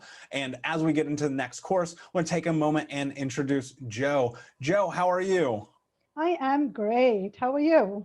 So good. I'm super excited. So as we get ready to look at your course and learn about Lensbaby from your perspective, tell us a little bit about your background and how you found Lensbaby. Sure, yeah. I am a fine art lifestyle photographer based out of Sacramento, California. And I mainly photograph people, families, and kids. And I just throw in a little bit of self-portrait work in there just for more of the creative aspect. I also do a little bit of nature work just for more of the therapy aspect, just that comes with nature work. I've been doing this for just a little over 5 years, about 5 to 6 years. And with regards to my journey with Lensbaby, I first started using Lensbaby lenses in 2016, towards the end of it, or beginning 2017. And my very first Lensbaby lens that I used was the Edge 80, actually. And I fell in love with it, with what it could do. But I didn't really, I think I just gave up too soon at that point when I picked it up. I was like, okay, I don't know how to get through the whole focusing. And I just remember giving it up. But then later, I think after 6 months to a year, I went back to it again. And then just, a lot of practice. And I just got hooked. I just got hooked to them. And I pretty much have almost all the Lensbabies in my collection right now. So that's my journey. Amazing. Yeah, it's so funny how that works sometimes, how we remove ourselves from something and somehow through serendipity, it comes back to us. I don't know about everyone at the Shoot Extraordinary Conference right now, but I am particularly excited about your course. Can you tell us a little bit about what we're going to learn about? Sure. My class is titled Embracing Love and Light. And what I mean by that is how we can embrace love. When I say love, it is self-love. It's, loving your, nature, maybe your kids or whatever, love is to you. And the whole storytelling element that you can get amazingly through these Lensbaby lenses. So I talk a little bit about how to capture storytelling, which is the love component. And then I also explain a little bit about how I achieve creative light with my Lensbaby work. And by light, I mean, working with harsh light, working with backlight, working with in-camera flares that I really love, working with light haze, working with light bokeh. So I talk about the different elements about how I use light in my work with relation to Lensbaby lenses, as well as how I approach love and how I embrace love and light together in my work. Wow. I hope that makes sense. That's really beautiful. I love it. And I know that the Shoot Extraordinary audience is ready for this. We're going to get into the video right now. And Joe, we will see you for the Q&A after.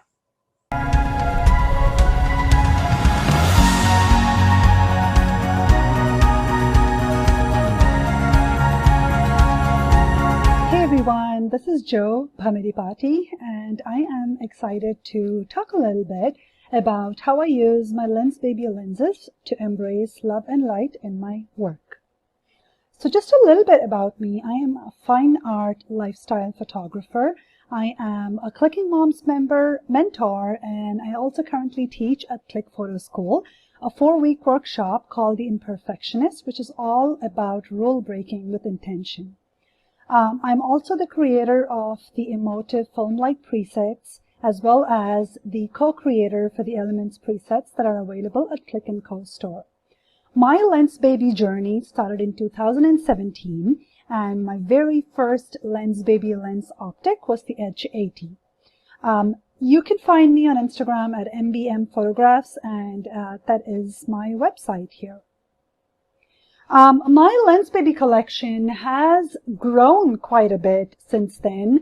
I have been shooting with Lensbaby optics for about 4 years now. And some of these optics pretty much stay on my camera body about 80 and 90% of the time for personal work, and almost about, I would say, 30-40% of the time for my client work as well. My lenses include the Edge, the Twist, Sol, Sweet 50, Velvet 56, the Omni filter, the latest Spark 2, as well as the macro converters. My very most used Lensbaby lenses that I would say would be the Edge 35 as well as the Sol 45. This image here to the right was taken with my Edge 35 lens optic, and the Edge 35 really stays on my camera body pretty much 70% of the time, and I would say the remaining 20-30% of the time I use my Sol 45. To get started, we'll be talking a little bit about how I embrace light with my Lensbaby optics. So I'll be discussing a little bit about manual focusing, about light in photographs, about light flares, which are a very unique capability of these optics, light haze, as well as light bokeh. And in the second part, when we talk about embracing love, which is basically storytelling, we'll talk about how to incorporate blur in your photos, how to get more of the fine art feel if you're someone who is an artist who really likes the whole fine art feel to your images, and how to use the Lensbaby optics to make that scene more, how to incorporate minimalism and as well as storytelling with these optics. The first and foremost important part to keep in mind is that Lensbaby lenses are all manual focus. So if you've never used a manual focus lens, it is just something that you really need to practice on. Pretty much, on a blank wall surface with either, if you have a readily available subject, your kids or just any prop, pretty much, flowers, just your teddy bear, just anything that you have, you can practice focusing on that particular object.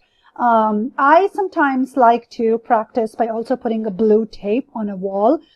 Blue because you can actually see where your focus will then fall. That's the way I actually practice using my Edge as well as the Sol. The Edge was a little bit harder to practice focusing in the beginning, just because I had to figure out where the tilt shift plane would land.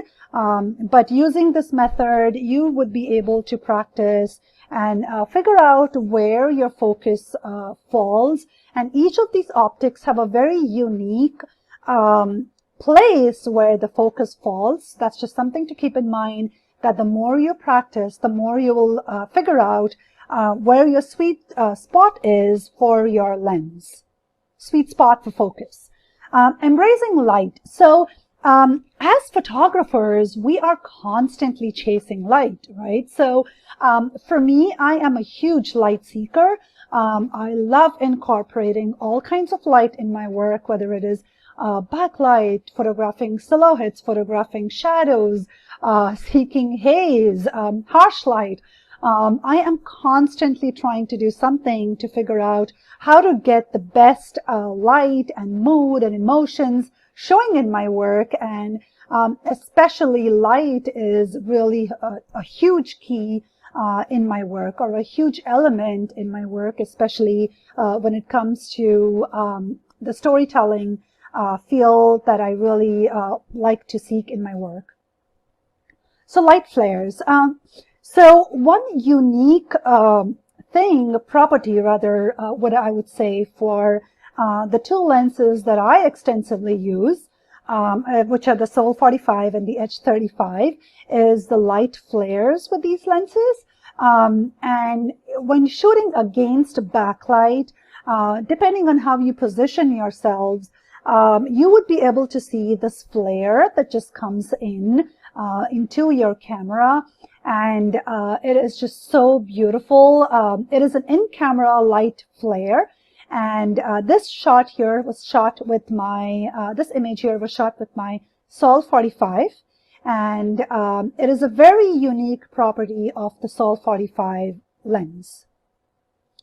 Again, this one here is the Edge 35, and the light flares with the Edge 35 have a really rainbowy feel to it. As you can see, it just has this beautiful colors that it just gives out, and placing your subjects appropriately at a position such that they are framed by this flare just elevates your image and elevates your image to another level by adding a wow factor to your image. And this typically happens when you shoot against backlight.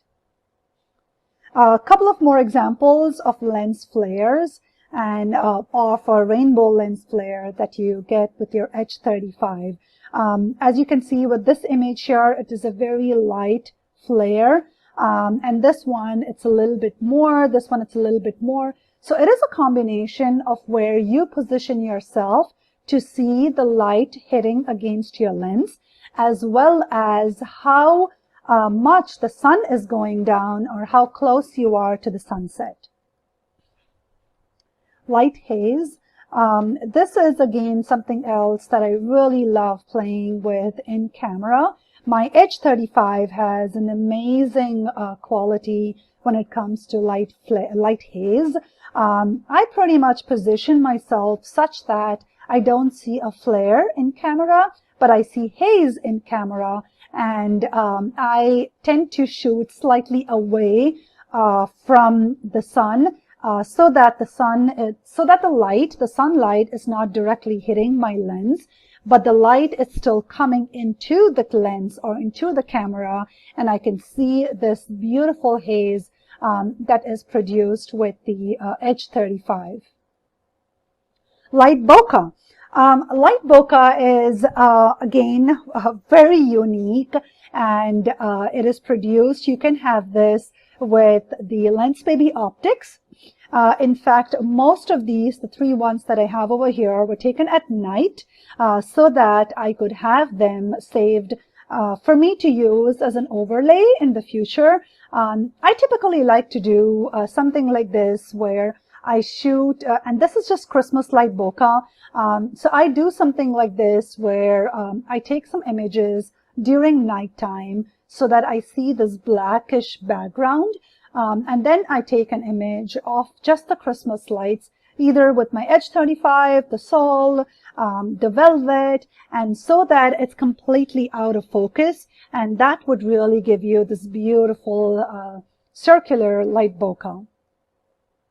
The other kind of light bokeh that I love is when I use water. And this image, for example, was produced as a double exposure. And it is a silhouette of my daughter where I had taken an image of my daughter against the window. So basically it was a silhouette. And then I took a second shot of just the water bokeh. And this image was shot with my Sweet 50. And I just simply combined both of these images in post-processing. And the left image was my final result. The right image was done completely in camera, and as you can see, this effect was produced because I used the Sweet 50 and I focused on my daughter, and everything else just fell out of focus. Embracing love with storytelling. So another thing that I really love to do with my Lensbaby lenses is use them for the storytelling component. As you can see in this image, my kids were just playing in a trail that we regularly visit, and I shot this during the golden hour. So the light was going down, it was sunset, and I placed myself really further away from them so that I could see my kids' shadows as well as this beautiful dappled light and some shadows. And towards the left, I got this beautiful in-camera blur that was produced as a result of using my Edge 35 on the go. embracing blur. So all of the Lensbaby lenses have a certain amount of blur in them. And to me, incorporating blur into my work has been a game changer, especially where I am now able to isolate my subject from the background and have the rest of the image or my background just fall into the background. And my subject just neatly pops up or pops out, and everything else just really falls away out of focus. And using any of these lenses, you could do this with the H35 or the Sol, the Velvet, or any of those lenses that you typically use, and you get this beautiful subject to background separation when you incorporate blur. And this is my absolute favorite thing to do, especially when it comes to storytelling images. And I, as a fine art photographer, have also been very particularly fond of freelancing. And to me, when I use my Lensbaby lenses, it is very close to freelancing, especially the H35 or the H80. And hence, I am constantly picking up my H35 because I really want to get very similar or as close as possible to the freelancing effect that I used to love in my work. I also use the H35 for environmental portraiture, and if I'm out on the go, it really elevates the storytelling when I'm outdoors as well, to capture the environment my kids are in. For fine art, so I love using the Sol or the Edge, especially for creating fine art feel and a fine art portrait work in my client work or in my personal work. The Sol 45 gives really a very unique blur all around the image, except the center part, where you feel the blur is almost moving to highlight your subject, where your focus would be falling. So this image was shot with my Sol 45, and it just highlights the ballerina that I was shooting just so beautifully that she really just stands out. So these images here are a mix of my H35 and my Sol 45. My image to the right was shot using my H35 lens, and the bottom two images were shot using my Sol 45. And it really helps to using these lenses, if you are someone who likes to shoot moody portraits, it really helps to block out any of the light that you don't want in the frame by letting everything else in your background just fall into the dark or fall into the shadows. That way, my subject is just really neatly highlighted, while everything else really just falls into the background blur. And the blur is just very subtle, so that you still see sometimes what's happening in the backgrounds, but your subject really neatly just pops out. So these images here, continuing with the fine art aspect, these images here were shot with my Sol 45. And as you can see, it just really helps you focus on the subject as to what you really want the viewer to see, by letting everything else just have a very smooth blur to it. And it's graduated, but it's very smooth, and that just really elevates the images, whether you're doing some creative work like this with dapple light, or you're shooting something like this of your kids where you really want the whole smooth, creamy feel to your images as well. All three images over here were shot with my Sol 45. Well, actually, my top two images were shot with my Sol 45, and my bottom image was shot with my Edge 35, because this is the very typical lens flare that you would see with my Edge 35. Minimalism. So I love incorporating minimalism in my work, and it really elevates the whole dreaminess to your images. If you're someone who really likes the whole dreamy, magical feel to your work. So if you're someone who likes to shoot in fog, or you have you have sunrise, sunset, or even just an overcast day as well, since this image was shot in an overcast day, it really elevates the image to make it look almost like a painting. This one was shot with my H35, and I just love how smooth and creamy the blend is between the in-focus parts of the image versus the non-focus parts of the image. Continuing on with minimalism, this shot again here was shot with my Sol 45, and it is a really magical lens if you're someone who loves light flares in camera while you play with silhouettes and while you play with light. Storytelling component, again, I tend to use my H35 quite a bit for my creative storytelling images, where, as I mentioned earlier, it really just gives in a very smooth, subtle blur to your background, where you could still see what's happening in your background, but your subject just pops out beautifully by elevating the entire image this way. You're just enhancing the whole storytelling feel to the image. In summary, to get better at using Lensbaby optics in your work, the first and foremost, the key point here is to work on your photography skills and to see what you're really drawn to most.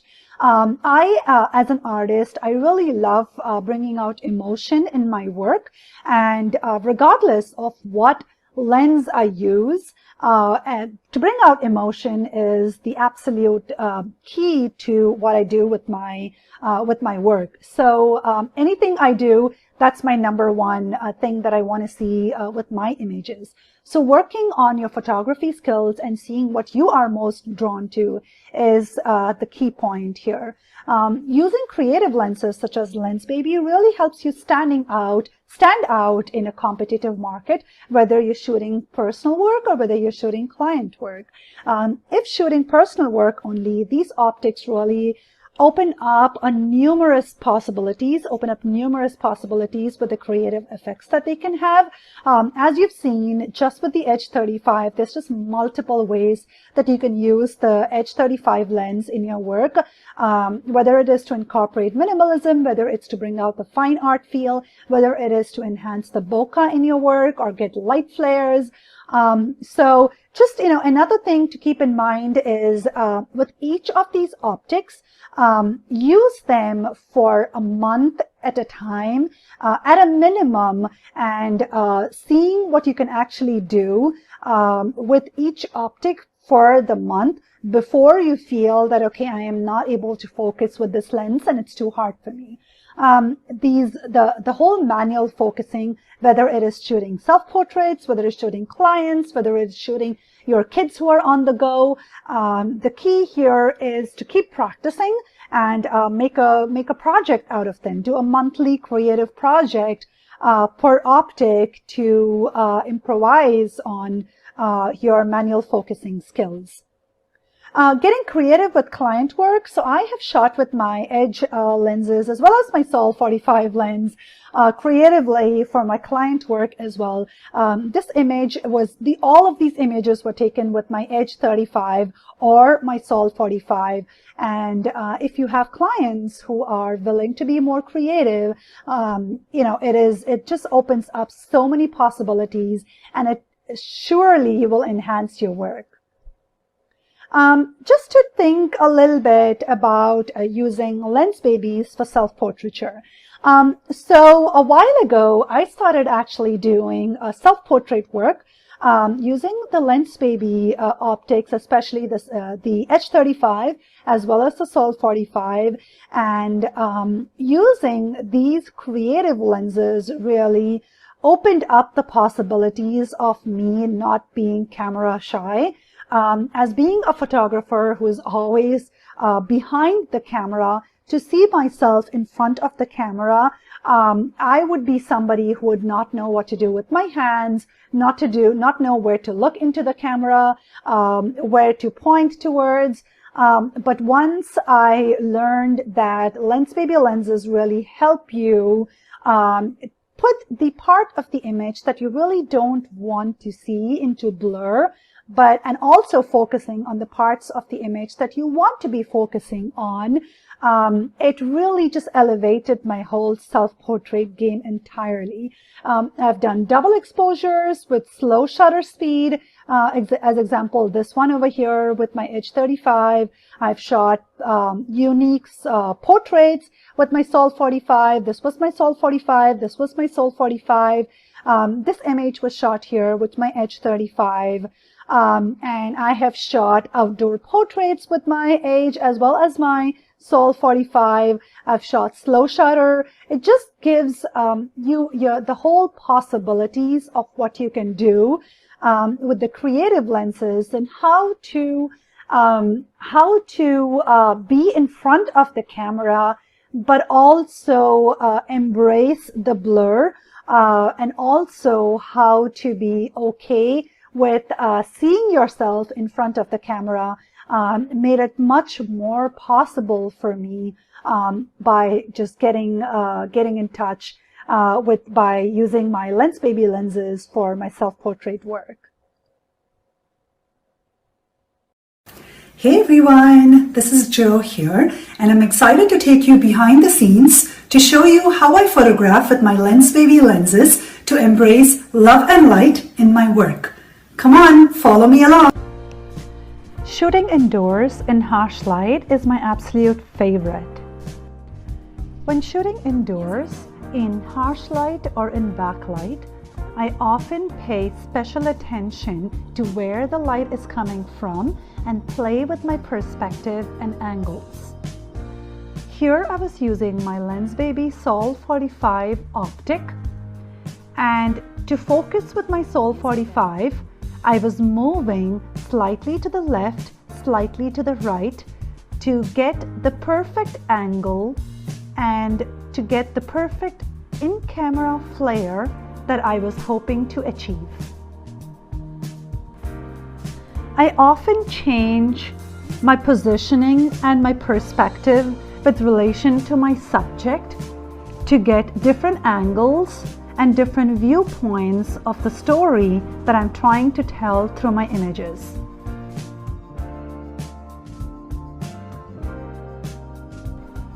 I also often like to get creative while playing around with reflections and shadows in the same space.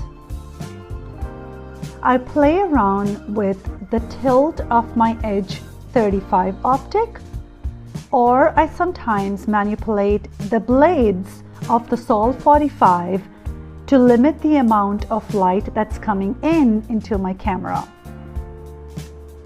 Here I was using my H35 optic to take my daughter's images as a reflection through the mirror, while I was also trying to get some shadows in the same image. I also often like to play with double exposures, slow shutter speed, and get as creative as I can while using my Edge 35 optic or my Sol 45 while shooting indoors. The beauty about using my Edge optic indoors is the softness at the edges of the frame. Shooting for minimalism and blur. When I'm out and about with my kids, I often pick up my Edge 35 optic for its amazing storytelling capability, as well as to photograph minimalism, as well as some incredible light flares and blur that you can achieve in camera while using this optic. I let my kids play together, just watch them connect with each other, interact, and photograph them just having fun together. I establish focus with my Edge 35 by simply moving the focusing ring, as well as repositioning myself as needed to grab focus on the elements in the image that I really want to focus on. Whether it is my daughter who wants to twirl around, or whether it is to capture the gorgeous views, or to get some beautiful in-camera light flares and haze. I do all of that by simply repositioning myself until the light hits the camera at the right angle. I give my daughter simple directions, but most often it is a matter of just watching her have fun and play in the place that I'm photographing her in.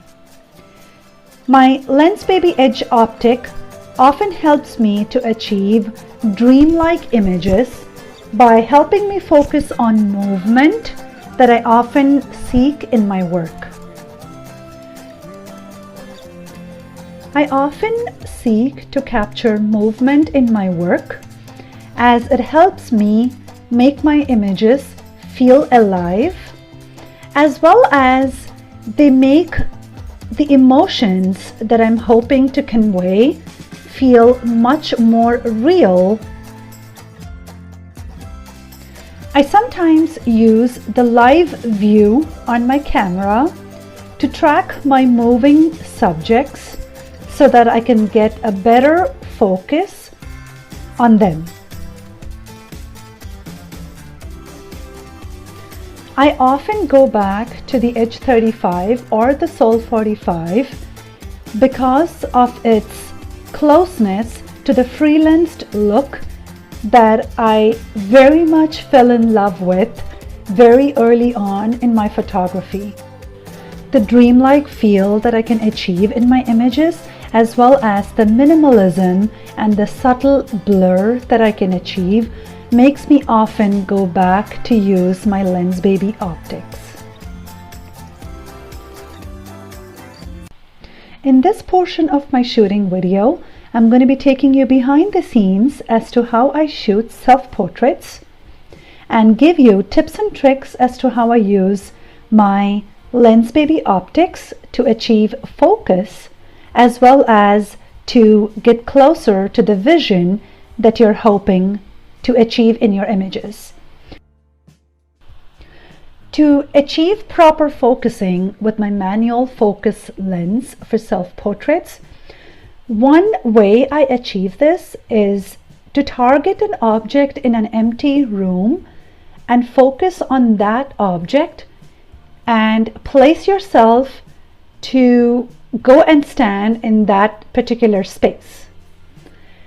And once you go and stand in that particular spot, you should be using either your interval timer in your camera or your timer remote, or you could use the Camera Connect app for your camera to be used on your cell phone.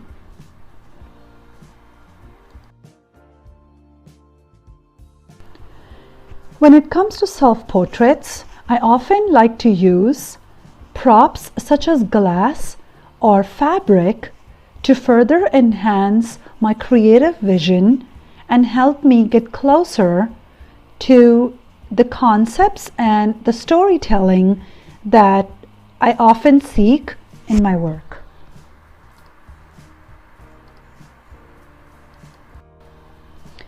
Being a photographer who often loves moody portraits, I do like to place myself either in harsh light or dapple light while I underexpose my overall image. Playing with light and composition in the same space helps me get more creative as playing with light and perspective in the same space that I often shoot helps me get more creative with my vision and concepts in my self-portrait work. Another big important element for self-portraits especially are emotions. When it comes to capturing emotions in my self-portraits, I often seek the real. Photographing self-portraits often require you to be vulnerable, as when you are your true authentic self, that is when your true emotions are showcased through your work. Some of my best self-portraits have happened because I let myself just be and experience whatever emotions I was feeling, and letting myself just be how I was feeling in front of the frame. One of the biggest advices when shooting self-portraits would be just to let yourself be free and try to be your authentic self in front of your camera, as well as to simply enjoy the process and to not think of creating a masterpiece with every image.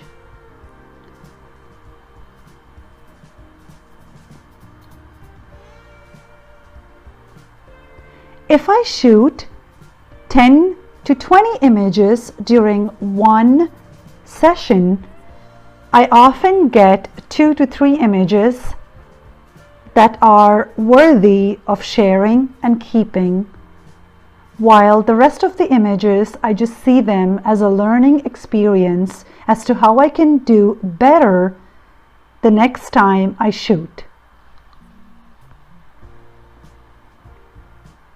Self-portraits usually are not very complicated, but they require a lot of patience and a lot of practice to let yourself just be and embrace the imperfections that you see in front of the camera.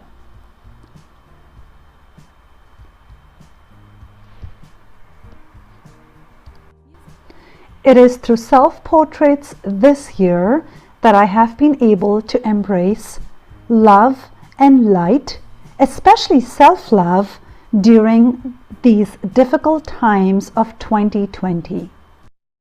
Dreamy artistic images. Emotive and soulful imagery. That extra dimension and quirkiness. Really unique images. Se olvidaron completamente. Extraordinary results. Creamy bokeh and a dreamy feel. Creative and quirky landscapes. Unique blur effect. Fun flares. Poetic, oniric look. Something extraordinary.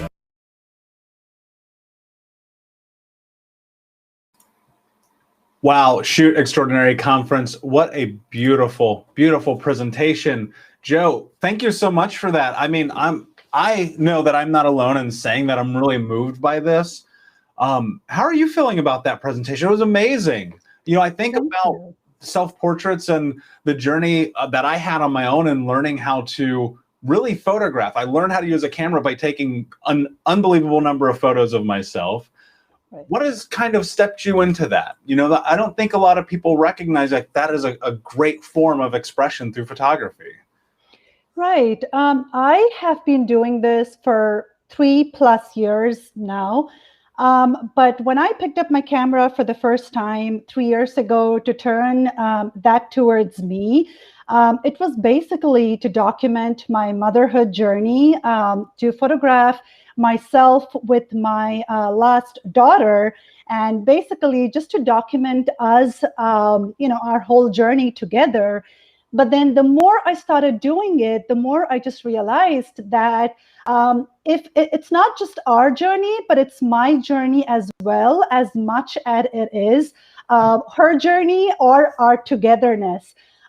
So initially, I just remember being totally uncomfortable, especially, I think, you know, women who see so many flaws in ourselves where you don't like, you know, there's just so many things that you don't always like about yourselves. And I think just doing something like that, where you're actually turning the camera towards yourself to find little things that you can be proud of. And even if you don't share it with anyone, but sometimes people think that, art has to be shared, and that's completely fine too. But if you really feel uncomfortable sharing those images with anyone, that's fine. Just create them. The way I put it is create them as if you're making a date with yourself. So you're just carving out that time, making a date with yourself, and whatever that is, you may be in your pajamas, you may be dressed, whatever you want to do, whatever your story is, whatever your concept is, that 20 minutes, 30 minutes is the time that you're hopefully spending the time just with yourself, so that's what I think just prompted me more and more, just learning, how much it actually helped me just get away from everything and use that as a form of therapy as well. Yeah, that's really powerful. I mean, such a great statement, especially, towards the end of the video, you mentioned just kind of like stepping into this self-love journey with yourself. I mean, that's really beautiful and powerful. Our first question here comes from Dana. What has kept you inspired through this year, despite all of the challenges? Amazing question. I was going to ask the same thing.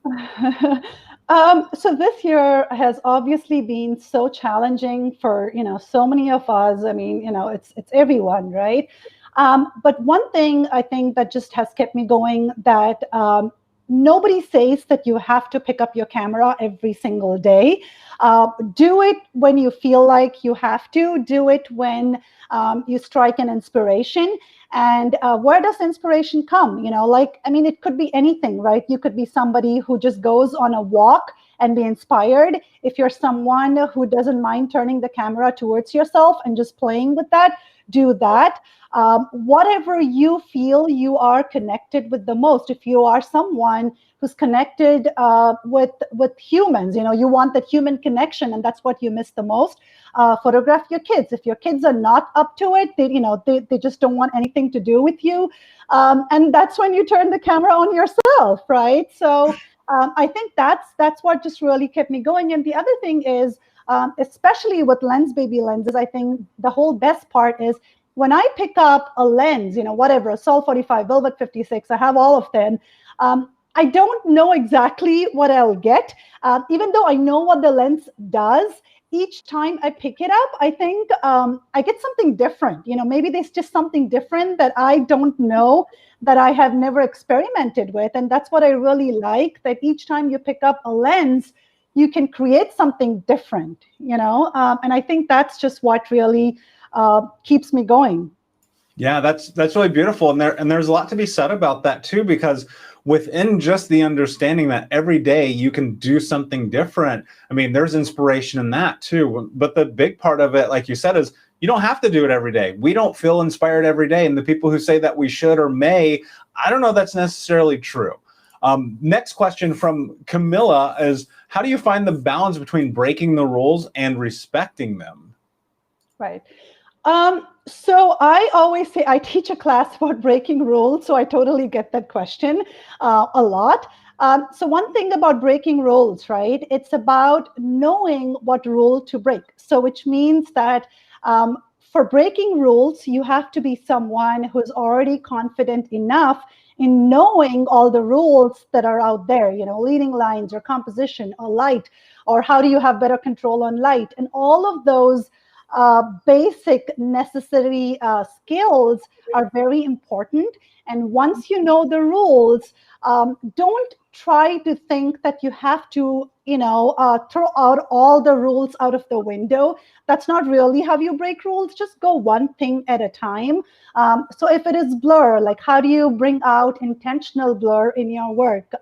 Focus, on one thing. I always talk in terms of like mathematical equations, like keep everything constant, but like one variable. So that way, like, if you have your light is constant, your composition is constant, but maybe you introduce blur and that's the variable right there.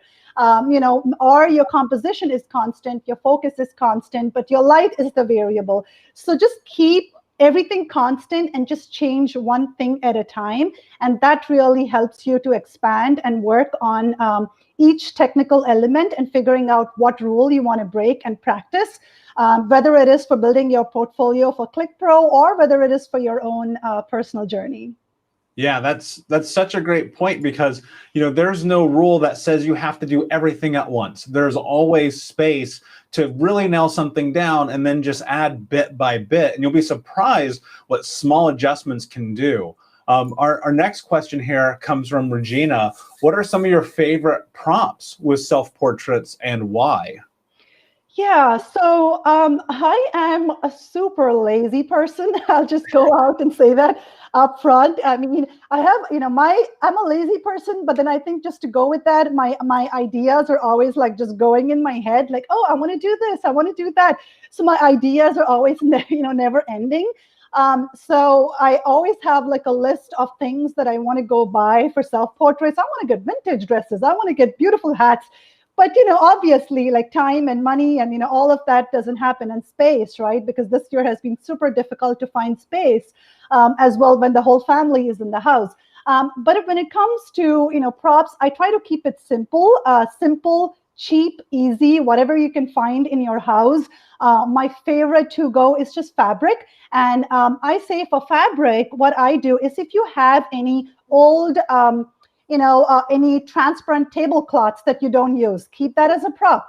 Any, I'm trying to think, lace, anything. I've gone to Joann before, just the Joann fabric store, and gone and found a tulle, and it's like 50 cents, just to cut out whatever, and whatever piece you want to just go cut out and find different color, piece of transparent fabric from there. And then you will, at that point, that you haven't spent anything more than $2 or $3. And then I just cut small holes on it so that I can place it on my camera if I'm trying to shoot through something. But my ideas are always really cheap and easy and, simple things that I can find around the house. I just cut out dresses, I cut out tablecloths, I use hats, or I use shoes, or like anything simple that's laying around. In the flowers, like in your garden, anything that's around you, just start with something really simple without like just going and buying and spending too much money, or do it yourself props that you think are more personal to you. For me, it's always relates back to what's personal to you. So the props, whatever you decide to use, have to relate back to you and who you are and what are you trying to convey through them. Yeah, great points. And I'm going to ask a question from my end, because I'm really curious, and I think the audience would be too. How often do you have to deploy patience with yourself, especially while doing self-portraits? Because I was looking at a couple of these and thinking to myself, she took that photo 75 times. Oh, yes. She got up, checked the camera, went back, laid down, took the photo, got up, checked the camera. What role does patience play in your life as a photographer? Goodness. And that's exactly the reason why I did not delete that footage, so that people actually can see it's like going back and forth. It's like a million times. And nobody just knows, oops, I just went there, boom, I clicked a button and the self-portrait happened. That's really never happens. Maybe on a rare, lucky occasion, who knows? But I'm always going back and forth and back and forth. So the number one thing is always like, see if you can find a space that's like dedicated in a way so that nobody else can enter that space, if you have kids or, other people around, because that can, at least for me, it just interferes with my mental balance. And I start to get frustrated that, I'm trying to achieve fine tuning or focus here. And there's just so many distractions going on. But just keeping yourself and your space, just giving yourself space really helps. But patience is like the number one thing.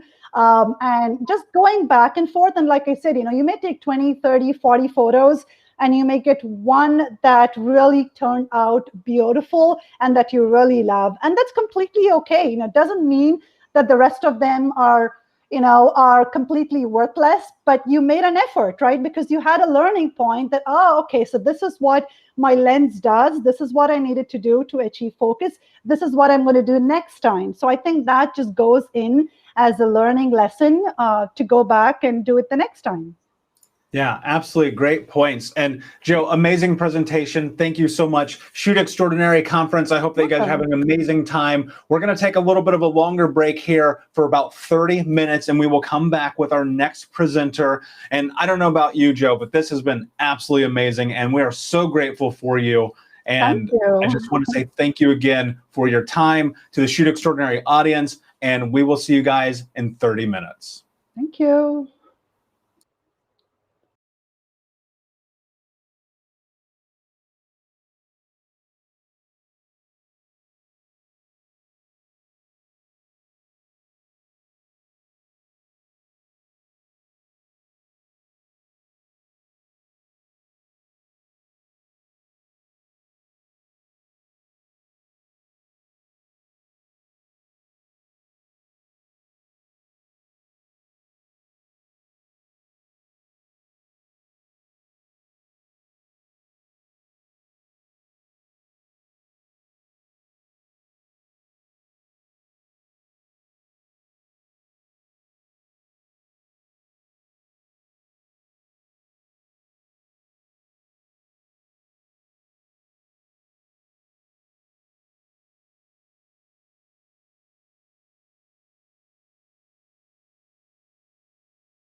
Hey, welcome back, Shoot Extraordinary Conference. We hope that you are loving the education that you're getting, hanging out with our speakers, with this community right now. We are so excited that we're just getting started, and I am joined by my great friend, Ute Reckhorn, who is going to be teaching our next course. Ute, my friend, how are you today?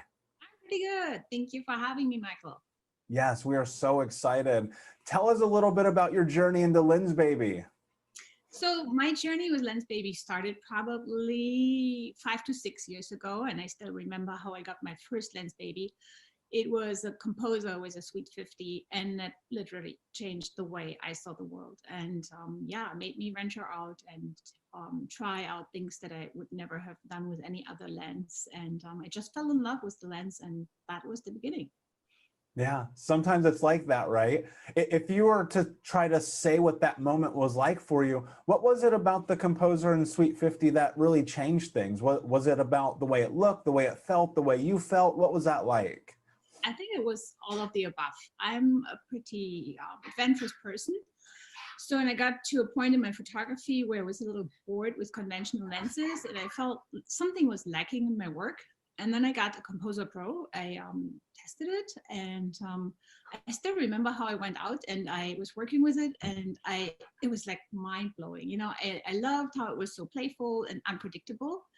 And then later when I was at home and I was uploading the pictures, I was just blown away with how things look so different and have like a dreamy touch for me, but can also be very playful. And I guess it matched my personality. So that was my first moment. Yeah, that's really beautiful. And sometimes those things just happen. It's serendipity in the universe saying, hey, this thing is for you. And I'm very, very excited about your course right now. Can you tell us what to expect as we watch?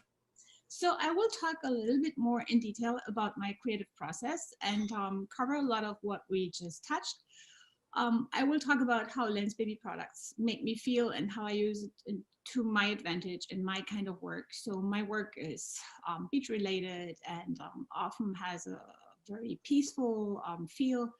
And Lensbaby products are a big part of how my work looks and the reason behind why it looks the way it does. And I just love how it adds a lot of playfulness to my photography. And that's what I will talk about in my upcoming presentation.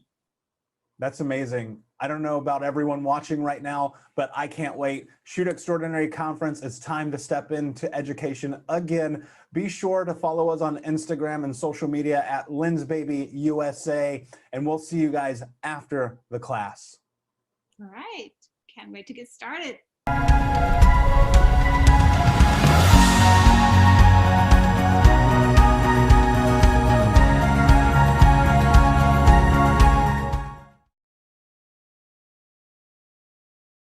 Hello and welcome. I'm Ute Reckhorn, also known as California Lover on Instagram. Today I would like to welcome you to my talk here about Light Inspired, a deep dive into my creative process.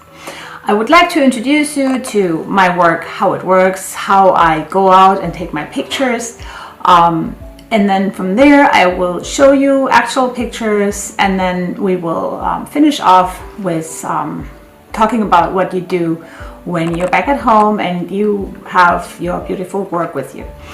But for now, let's dive right in and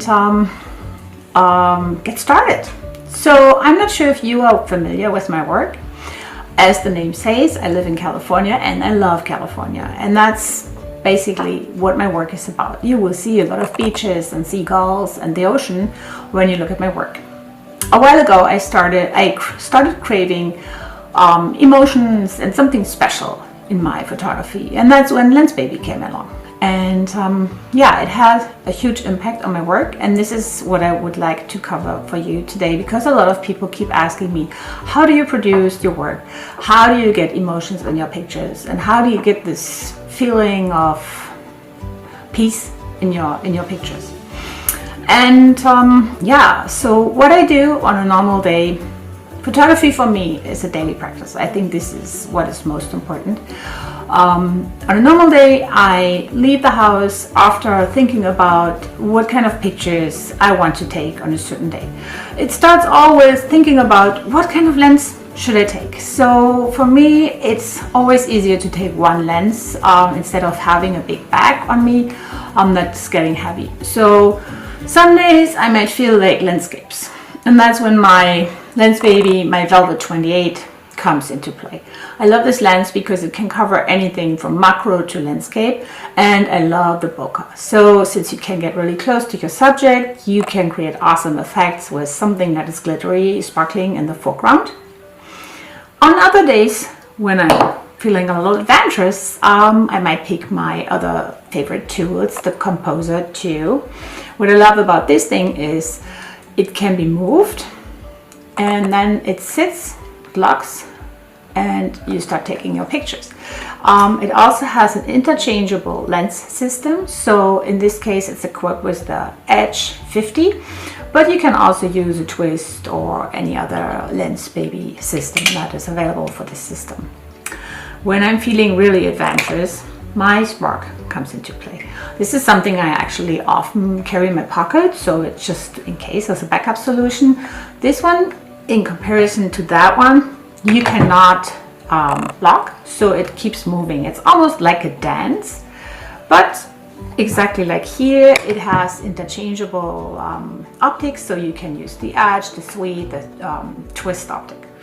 But it is definitely an advanced system, so it's not a beginner lens.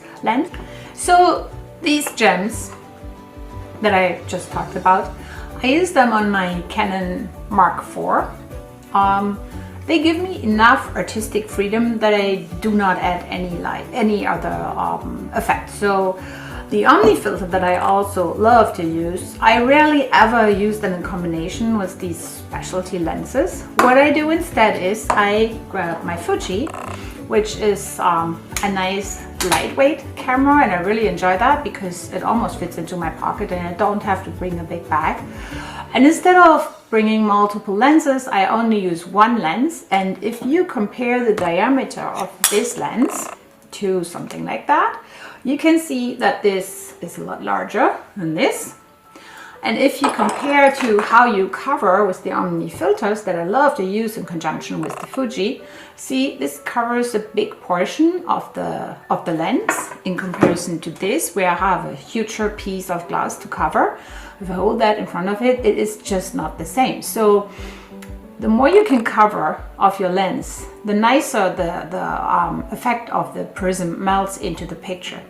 The less you can cover, it looks a little, you know, it looks like there is one edge of the picture with an effect, and it often doesn't make any sense. That's my personal experience. So this is why I love to use all these little pieces of glass, all these Omni filters with my Fuji camera. 1, 2, 3, or 4, and I always make sure I pick a few that create different effects. Like this one will create colors in your photography and a fractured look. This one will create like a light streak, and then this one will create like little light bubbles in your pictures, and since this has this line here, also kind of a fractured look. And what I like about these little things is if you have like a little bag, you can put them in there, and you can even put them in your pocket. So they always come in handy. Well, and then once my bag is packed, I take off. Typically, like I said, in the afternoon, 2 hours before sunset, because I just love the golden hour here in California. And yeah, it's just gorgeous light. And it's also my time of relaxation and calming down. So photography for me is less of a job. It's almost like mental yoga, if you want. I just love to be there and to be in a moment and to arrive. So I take my bag, I park my car, I get out, I get started. And often I feel pressured, under pressure. And the weird thing about that is it's me. I'm putting the pressure on me. So most afternoons I actually worry. I'm like, oh, do I really want to go out?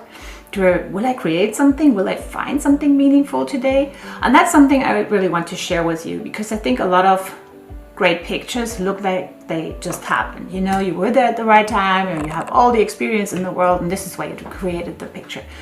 In my case, that's not the case. So for me, it's a daily practice. I have to overcome this initial fear, worry, ooh, maybe I don't get anything today. And there are many afternoons where I really don't get anything. And over the time, over the years, I learned it's not what it is about. It's about going out, arriving, and then once you're there, once you are in the moment and you take it all in and you live the beauty, then the magic is happening. And then you start seeing things, and then you see the light, and then you're there, and then you take all these pictures that you would probably not be able to take when you're under pressure and when you're rushed and when you don't take the time to come to arrive. So that's one thing I really find super interesting and important, and where I hope it is good information for you to think about your approach and how you make sure that you calm down before you actually work.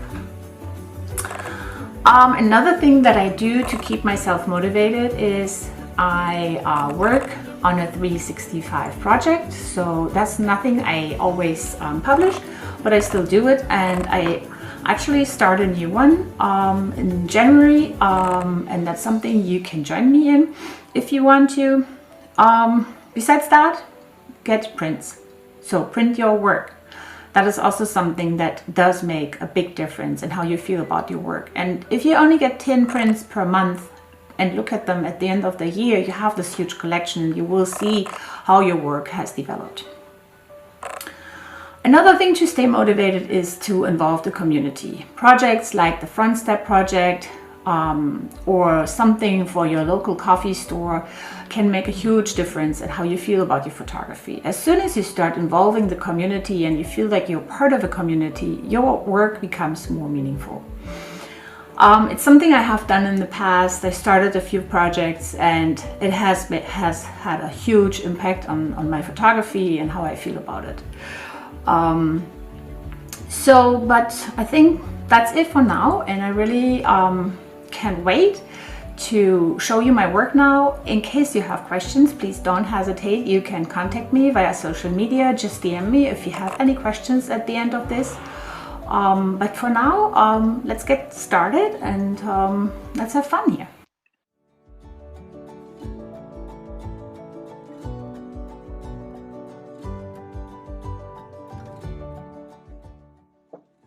When I leave my house in the afternoon to take pictures, it is as much about finding balance as it is about relaxation and creativity. I just need to calm down most days after a long day of work, and to take my camera out helps me to do that. Honestly, the second I arrive, I first need to take a deep breath and look around and take the beauty in and open my mind and my soul to what's in front of me before I really start seeing. And then once I have achieved that, and that happens while I sometimes just close my eyes or take a deep breath, I start seeing things that are there, but you don't really see them with the naked eye. Part of that is, of course, experience of many years. So I've practiced for a long time by now. And it's also about how you see the light hitting a subject. But mainly for me, it is getting in the mood and almost dancing with my lens, with the possibilities, with the beauty around me. And it's no longer about using the camera. I mean, the camera is the tool to create all these pictures, but it's not the driver. The driver is how I feel and how I start taking in what is around me. It's been a long journey for me to get where I'm now. So initially, I used regular lenses like you do as a beginner, and I wasn't really satisfied with what I saw in my pictures. It felt like all that had been seen before, and I craved more. I wanted to see emotions in my pictures, and I tried different techniques to get there. So first I played with long exposures and slow shutter speeds.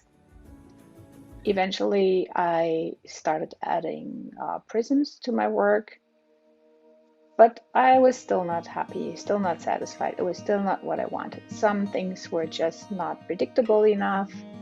Others, just like the long exposure, other techniques like doubled exposure took a long time. I had to fumble with settings that didn't make me happy.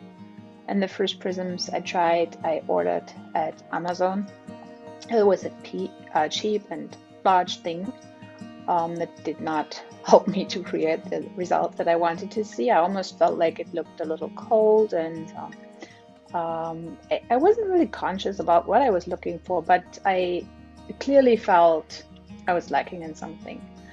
So then a few years ago, I discovered Lensbaby, and I started working with these so-called specialty lenses. Some people told me they are soft focus lenses, and the way they made that sound was a little, almost something is wrong with that. But I think being German in America and having an accent and often feeling like not being part of something bigger, or let's call it being an immigrant, helped me to embrace it and to say, you know what, I've lived with this kind of stigma for such a long time, I might as well embrace it. And yeah, so I started working with Lensbaby lenses, and I fell in love with the joyful and playful approach. I don't really plan my pictures. I'm not a very technical photographer.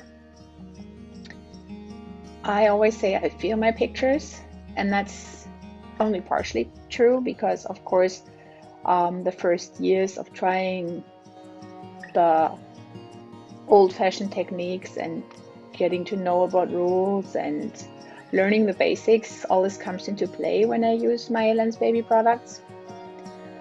But I think it's like a good marriage of technique and letting go. So I remember the first time I photographed something that felt like I had created more than I could see with the naked eye happened actually when I found a piece of glass, broken bottle, and it was a green bottle, and I was taking pictures of my daughter and she was in a green jacket, and I started wondering, how would that look? So we took pictures, and I really fell in love with these pictures, but it wasn't really something I could repeat because glass is, as we all know, I mean, you can hurt yourself. So I put it away after trying it once, but it got stuck in my mind. It's like, oh, that was really interesting. And then shortly after that, I was introduced to Omni filters.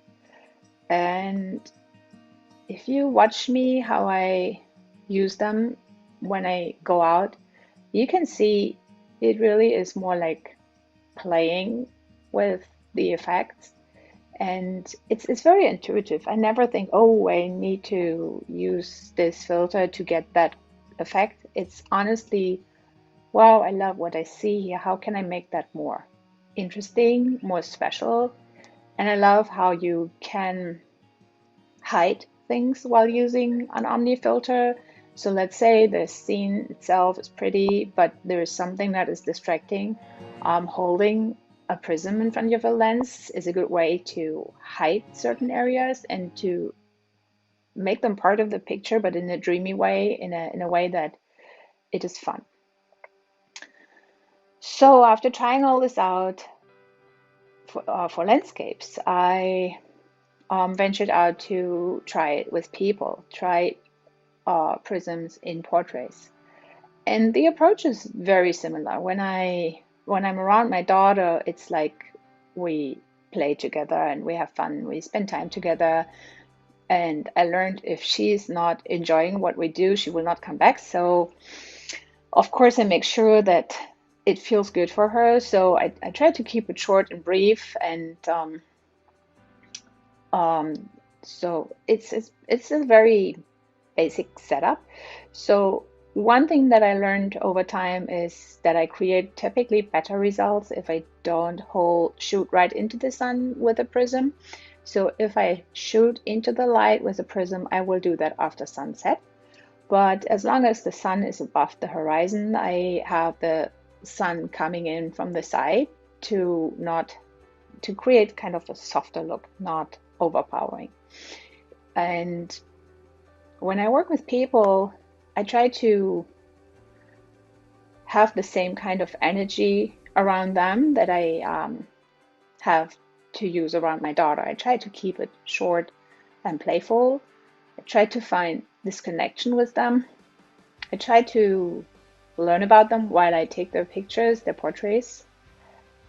And while I get to know the human in front of me a little better, it's a very intuitive approach of wanting to use maybe the twist 60 for this vintage film-like feel and the swirly background, or adding prisms to mimic a more playful character. And people who book me know my photography and they want that kind of look. I was asked before if I use it with my clients, and yes, I do. I mean, I also use regular lenses, but I think what most people want when they work with me is that kind of different look. They like light flares and they like light leaks, and that's what I love to create. So for me, that is just a natural approach, and I don't even think about it. I don't even think about that this would be weird. I think it's adding another layer of interest to your pictures when you work with Lensbaby. I learned most people really appreciate if they feel that they look unique in my work, because we all have our personalities and we love to showcase that, and Lensbaby helps me to do that for me. It's like using an artistic brush instead of a regular pen, I guess.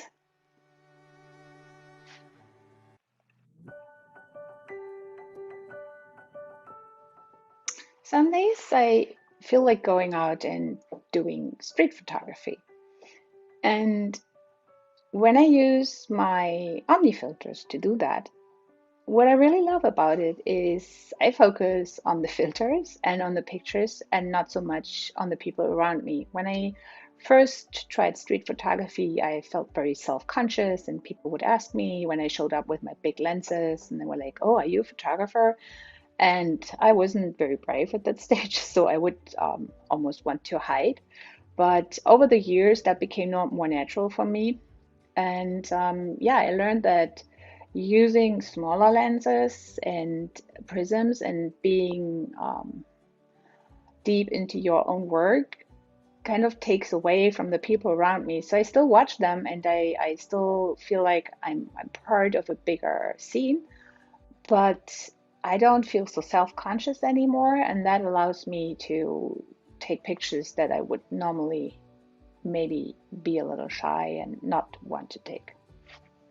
A question that I often hear is, how do you choose your Omni filter? And the truth is, I don't really choose a filter. I almost feel like the filter chooses me. The more you try these filters, the more you will become familiar with them. And in the end, it starts feeling like second nature to grab for the stretch glass and know, oh, this will stretch colors in certain areas of your pictures, or it will allow you to have a reflection in your picture, or to grab for the more colorful one that looks like a kaleidoscope.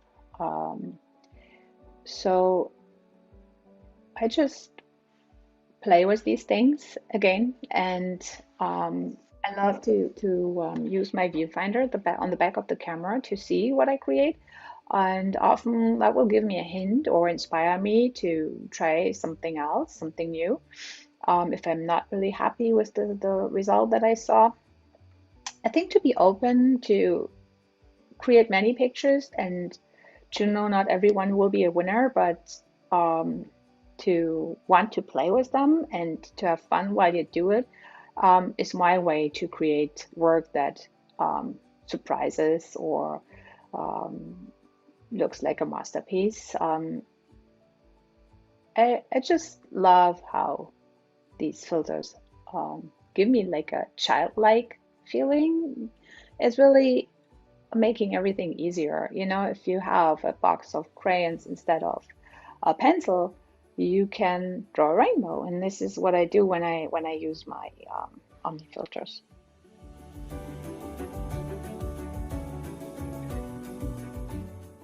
Even though my approach is mostly very intuitive, there are a few tips that I would like to share with you here today.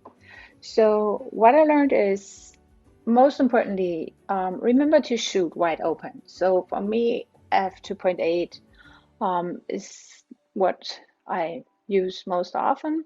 If you shut your lens down to a smaller aperture, you will see the piece of glass in front of your lens in your pictures, and it will not look so good. Also, playing with the position and the distance of the prism in relation to your lens is important to see on the viewfinder different results and to find out what you like best.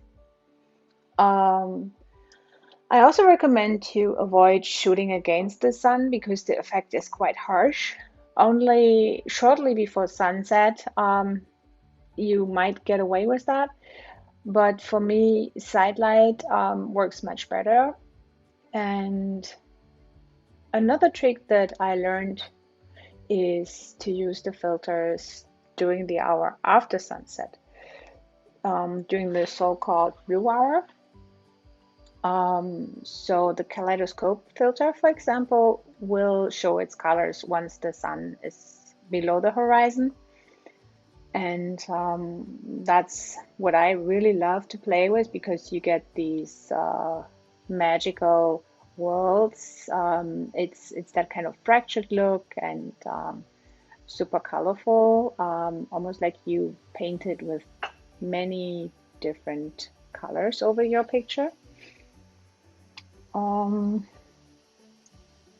I hardly ever use the filter system that comes with the Omni filters, because I love to use my filters and to be a little free. But if you want to be more in control of your filter, I recommend to use the filters, the filter system, and attach the ones with the magnetic balls to your filter system. That is also nice if you want to recreate a picture, or let's say you want to use multiple Omni filters in your picture. But besides that, I really recommend be open, be free, because at the end of the day, only you have to love your work and everything else will fall into place.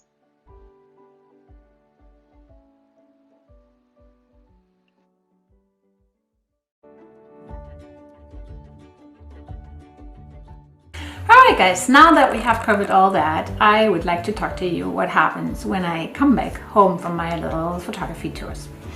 So honestly, I let my pictures sit on a memory card for a few days.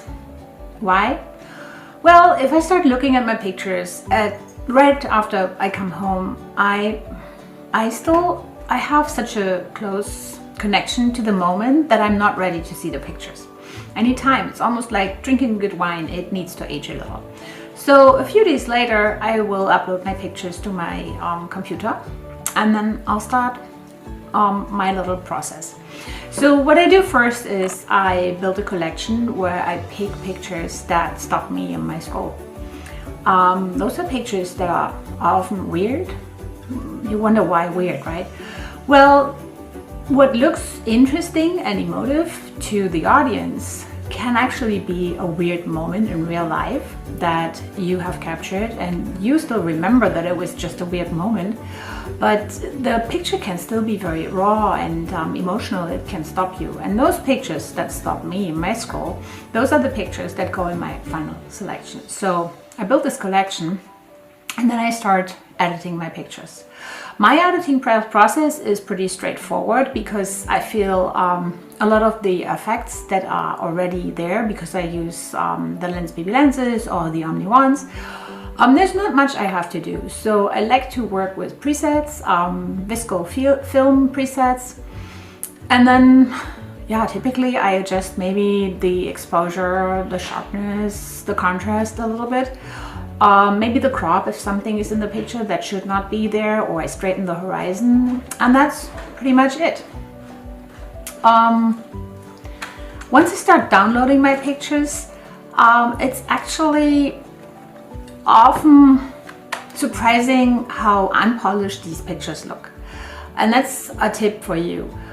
Be okay with that, because it is a playful approach, and those pictures are not your typical traditional results that you see when you use traditional lenses, but that's the beauty. And sometimes I need time to see that beauty and to be okay with it. And then even pictures that are out of focus can have a certain kind of magic if you are willing to let them sit for a while and then just see that kind of magic. So besides that, that's pretty much it.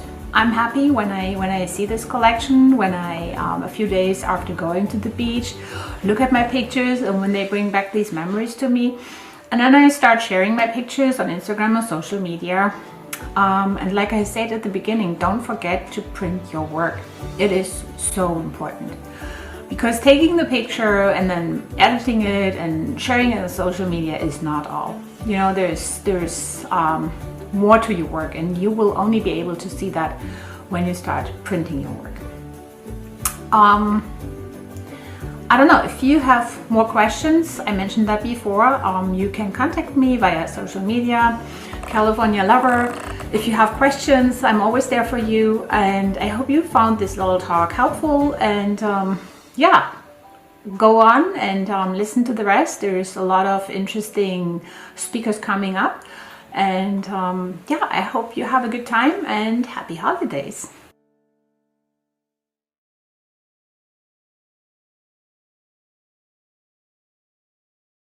Dreamy artistic images. Emotive and soulful imagery. That extra dimension and quirkiness. Really unique images. Se olvidaran completamente. Extraordinary results. Creamy bokeh and a dreamy feel. Creative and quirky landscapes. Unique blur effect. Fun flares. Poetic, oniric look.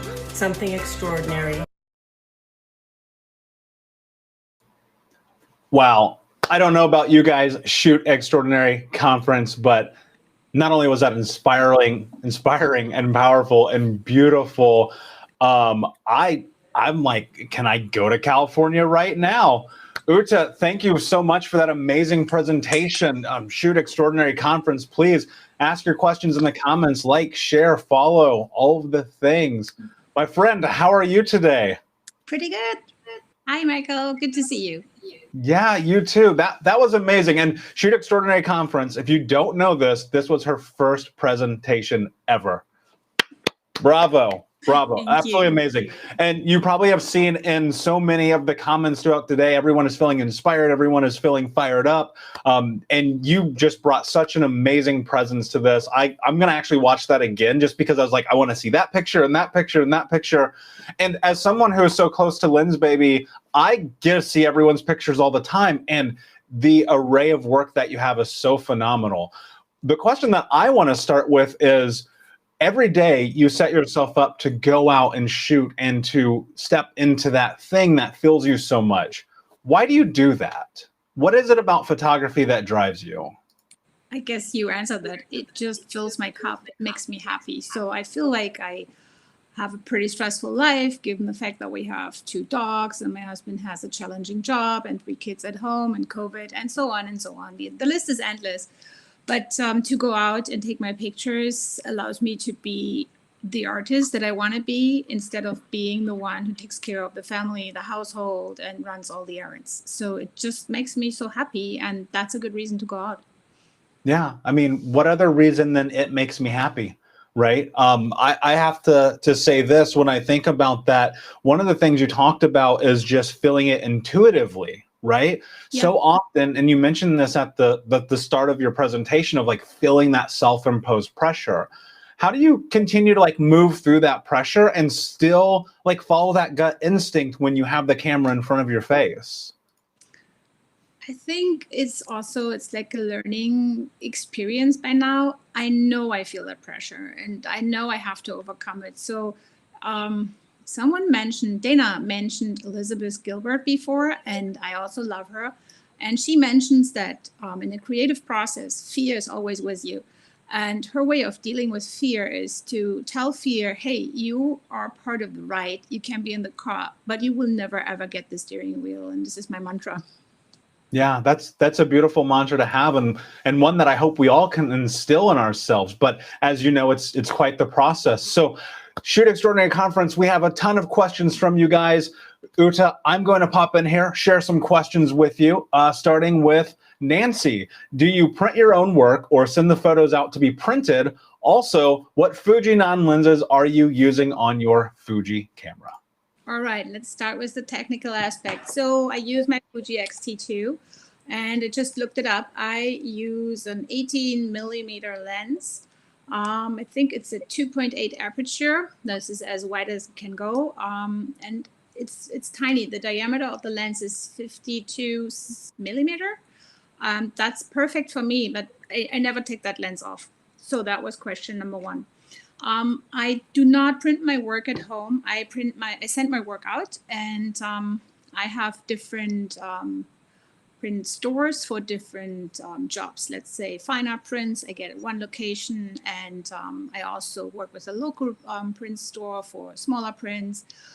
If I want greeting cards, I have another print store, and I recommend to do maybe a Google search and find out who's around you, and then order test prints to find out who can deliver the kind of quality that you need to see.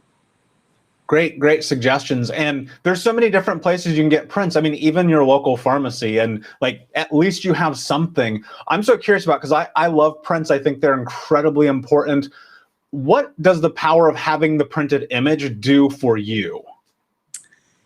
So what I like about prints is I have an office. I have it set up with a large table, and I put prints on the table, and then I start playing with my prints. And the relationships between pictures, a development in my work, is something that I only see if I actually have prints on that table. And I also like to have, I mean, not right now it's my family, but back in the days before COVID, I would ask friends, hey, what do you think about this? And what do you see in my work? And that can be super helpful, because sometimes there are patterns that you don't really see until you start printing. You definitely don't see it when you have it only on your hard drive or on your computer. And also to print larger prints allowed me to fall in love with some of my work, with some of my pieces that I might even have forgotten by now. But since they are there in print, they also remind me of where I came from, and that all this is a process. Yeah, that's really beautiful. And there's something too, and maybe it's just me, you may agree, that just holding it like brings up this sense of pride. Yes, it does, definitely. And then it also helps if the family walks by or friends and like, oh, is that your work? Yeah, there's a huge sense of it's satisfying. Yeah, amazing. Our next question comes from Doug. What app do you use for post-processing? I work in Lightroom. And Lightroom does 99% of my work, or does allow me to do my work there. I do very, very little things in Photoshop. Maybe I delete something that I cannot get done in Lightroom, but Lightroom is my workhorse. And then from LS, do you focus first, then add the filter? Yes, because I work with my Fuji and it's autofocus. Sometimes I turn the focus off, and then I manually focus, or I set the focus and then I change it. But mostly I set the focus first and make sure it's not set in front of my filter, because once, as long as the autofocus is turned on, it will catch the filter, and I don't want that. So either the focus is in one spot of the picture and the filter in another spot of the picture, so they can work independently. And if I have the filter in front of my focus spot, then I will turn the autofocus feature off so it doesn't jump back. Hope that Makes perfect sense. And then from Leanne, what lens do you shoot with the most? In general, or for this presentation? So in general, my all-time favorite lens is the Composer Pro with the Edge 35. That's a lens that I just adore. I love what you can do with it. It's so flexible, so versatile, and I love the bokeh and everything about it. But if I use my Omni filters, it's definitely my Fuji setup, because I find it a little tricky to combine too many effects. Yeah, I totally get that. Sometimes you have too much and you don't get anything, and minimalism can definitely be your friend in this process. Yes, I try to keep it simple. And finally, just a statement from Cheryl that I think all of us adamantly agree with. Gorgeous work, Uta. Thank you for sharing this process and bravely sharing the insecurities that I think a lot of us struggle against. Your work fills my heart and inspires me. I will say that I entirely agree with that. Thank you so much. Thank you for having me. This was a great experience, and thank you for all the love. Yeah, absolutely. It's our pleasure. Thank you so much. Shoot Extraordinary Conference. Please follow, like, share, tell all of your friends. We have one more amazing speaker to go this afternoon, and we will be back in 19 minutes. Thanks, guys, and we'll see you soon. Bye.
Shoot Extraordinary Conference. I hope that you've enjoyed the last couple of days, this amazing education. As we head into the home stretch here, we are joined by the amazing Jackie Kramer. Jackie, how are you? I am great, Michael. How are you? You've done a lot of work. Yeah, well, you know, it's teamwork. We have an amazing team here at Lensbaby, plus teaming up with you amazing educators and photographers from around the country and around the world. Of course, it's hard work, but everything worth doing is. So tell us quickly, for those who don't know, a little bit about you. Okay, I was born and raised in Florida. I took off for college and beyond and lived in Alaska for almost 30 years and then recently came back to Florida. I'm in St. Augustine and I've been shooting since I was about 16, but recently turned to it full time in the past few years. And I discovered Lensbabies a long time ago, but I didn't really discover them until maybe about 5 years ago. And so that's what I'm excited to share with you today. Yeah, that's amazing. It's funny how often we kind of find Lensbaby at one point in our life and then suddenly it's back. That was very much my experience getting my first Lensbaby all the way back in 2007. And then fast forwarding a lot of time and being here today. What can we expect in your course this afternoon? Well, what I'm going to share in the Lensbaby Layers of Love session is how to combine images all shot with Lensbabies in Photoshop for interesting artistic effects. I shoot flowers, so of course I'm going to be concentrating on floral photography. Awesome. Well, it's super excited. I can't wait to see it. Jackie, we can't wait to be in there with you. Thank you so much, and we'll see you in the Q&A after. Great. Thank you, Michael. You're welcome. Let's do this Shoot Extraordinary. We'll see you in the classroom.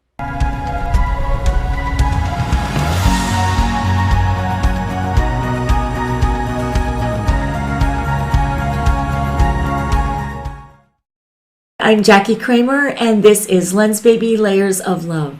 In this session, I'm going to share with you one of the techniques that I use to create my artistic floral images by combining multiple layers, all shot with various Lensbaby optics.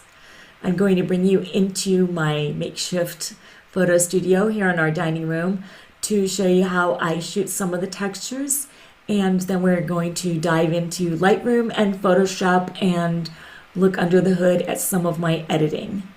But before I begin, I'd like to share some examples with you of images shot with Lensbabies before and after layers have been added in this very short slideshow.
Okay, I'm going to start shooting some textures.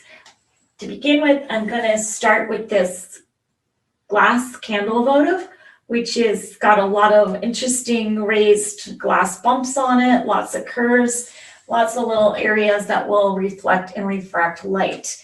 And I'm going to shoot it with my Lensbaby Sweet 50 along with both of the Lensbaby macro converters, the 8 and the 16 millimeter, and my Canon 12 and 25 extension tubes, 12 and 25 millimeters. Okay, so I'll be using a little Manfrotto Lumimuse light to shine some light into my subject.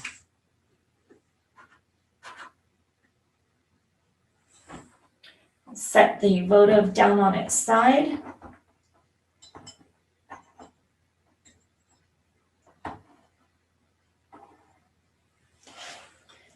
And we'll go into live view. And what I'm going to do is move in and out and hunt for colors and shapes, bokeh. And when I find things I like, I'll just grab them. And I know that I'm going to pair this with a floral image, but I don't necessarily plan in advance which one.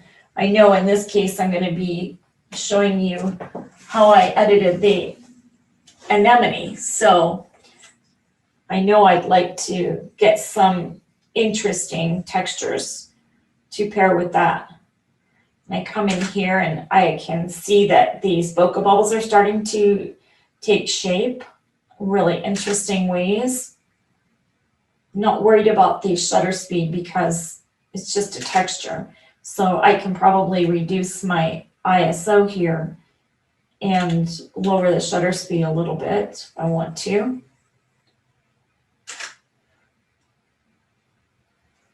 Then I'll move this around. So I can either move myself or move the subject, of course.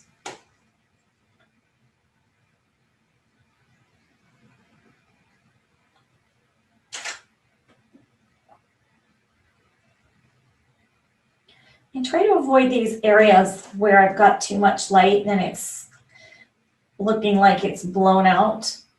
However, if I find something like that and it's just a small area that I think I can remove in Lightroom or Photoshop, I'm not going to worry too much about it. Okay, I usually hold the camera gently against my neck like this. It's too hard to do this on a tripod because so much is going to be a result of me moving around, and I just can't be locked down. So if I really want to get something in focus, which right now I don't care about, but if I do, I'm on live view, I can actually magnify it and go in at this point and I'm gonna give myself a little bit of stability here by pulling gently on the strap. Okay, so that's what I'm going to be doing or using for the anemone, this type of thing. Now I'm going to take it out of live view and I'll put my votive away and switch to the pink garland. So this is going to give me an interesting effect.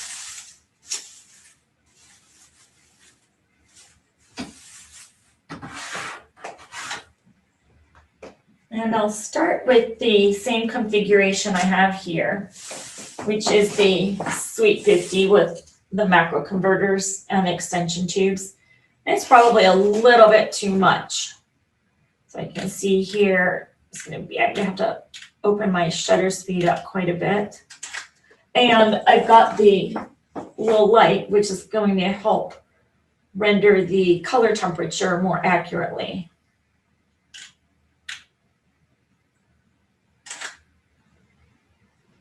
Okay, and I know that I'm probably going to pair this with a vertical image, so I'll just change my orientation. And now I'll take some of these filters or extension tubes off. So I can remove the 2 largest ones. And let's see now what kind of an effect we're going to get. Okay, so it's very nice. Love those little bokeh balls in there. Too bright, so I just adjust accordingly. And we'll go vertical. Okay, and then I'm going to switch now to the Sol 45. And I will pair that with the 25 millimeter extension tube.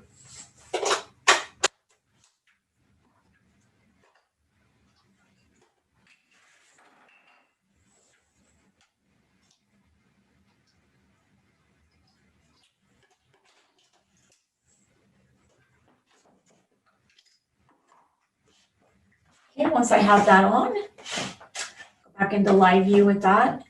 And oh, let me just show you something before we go into live view. I'd like to just show you the bokeh blades inside the Sol 45 and 22.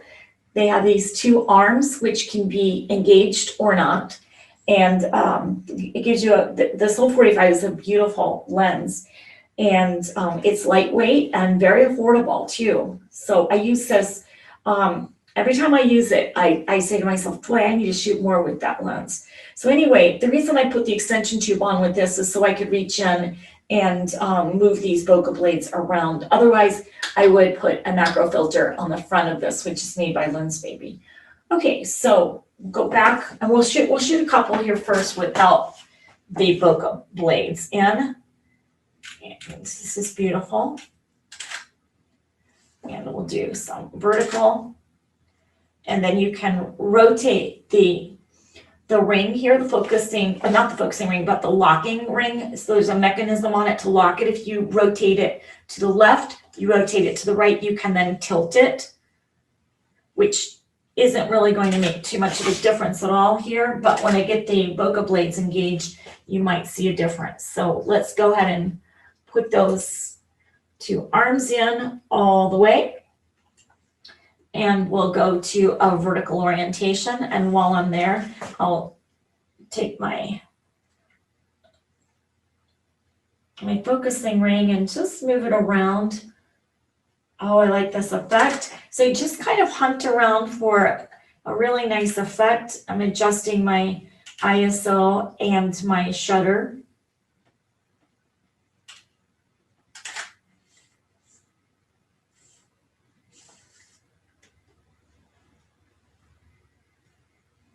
And that's beautiful right in there. Put my Composer Pro back on. And I think what I'll do with the twist is just pair it with the, let's see, I'm going to use it just with the 16 millimeter macro converter. And let's see how that works.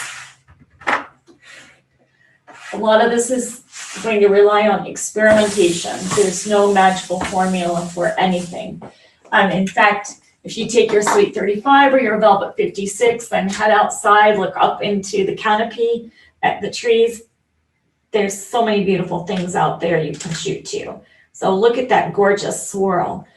A little bit of blown out area in there, but I can take care of some of those in post-processing. So I'm not too worried about that. Where's my light? Put the light back on this.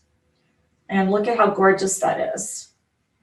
So I'm going to tilt it now. I'm going to rotate my camera upwards, and I'm going to tilt up at an angle from the lower left to the upper right. And look at that. It's too bright. I've got to adjust my shutter speed. Down a little bit more. Okay, let's go with that.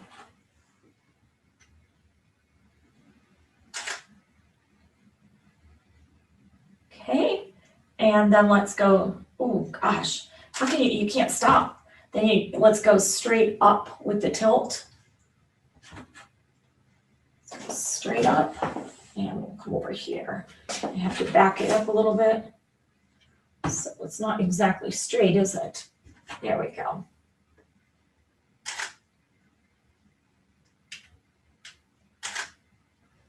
And I just love, love, love what that does. So if you take the twist and walk outside and just shoot the ground, especially if you're on gravel, it'll give you a really nice swirl. Take it, make sure it's wide open so that your f-stop is as wide as it goes, and it should not be in focus, so that you start to get a little bit of focus around the outer edge where the center is pretty much a blur. And then when you use that as a texture, that is really nice, and it's more uniform so that you don't have any tilt at all. But then of course, if you want to, you can tilt it there too and really start to change the nature of the effect. Okay, so let's take all of those into Lightroom and then Photoshop and start to create some art. Okay, now that everything is loaded into my Lightroom catalog, I'm going to share with you some of my favorites. This was shot with the Sweet 50 of the pink garland. And then I have some here that were made with the Soul 45. Here you can see in the first two that I don't have the bokeh blades engaged, and then in the next three I do. And you can just look at the light spheres and see the direction of the bokeh blades. Next, I want to show you the results from the Twist 60, and you can determine the tilt here by looking at the light spheres or the bokeh bubbles. In the case of the left-hand image, I've tilted up from the left, and in the right-hand image, I've tilted up from the bottom. When you tilt the Twist 60, it will amplify the swirl and shift it toward the area that you're tilting away from. It's also going to significantly darken that area.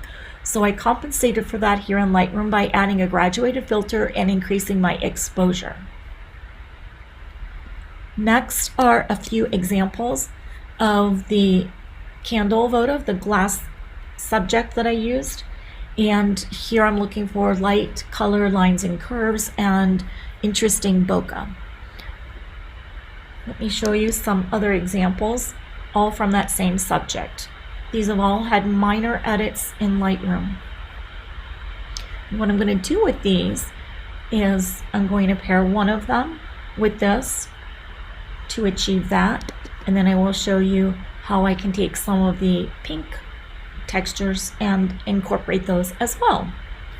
So to begin with, my base image is right here. And that is raw. That's how it came in. It was shot with the Spark 2.0. I put some minor edits on it just to mainly straighten it up. And that's the base. Look at how beautiful the focus is on that. And then the out of focus areas fall off to a really nice creamy effect. So I love this lens. Then we're going to add this texture, and I'll show you how I edited this. Let's go into the develop module and reset it. So this is the raw image.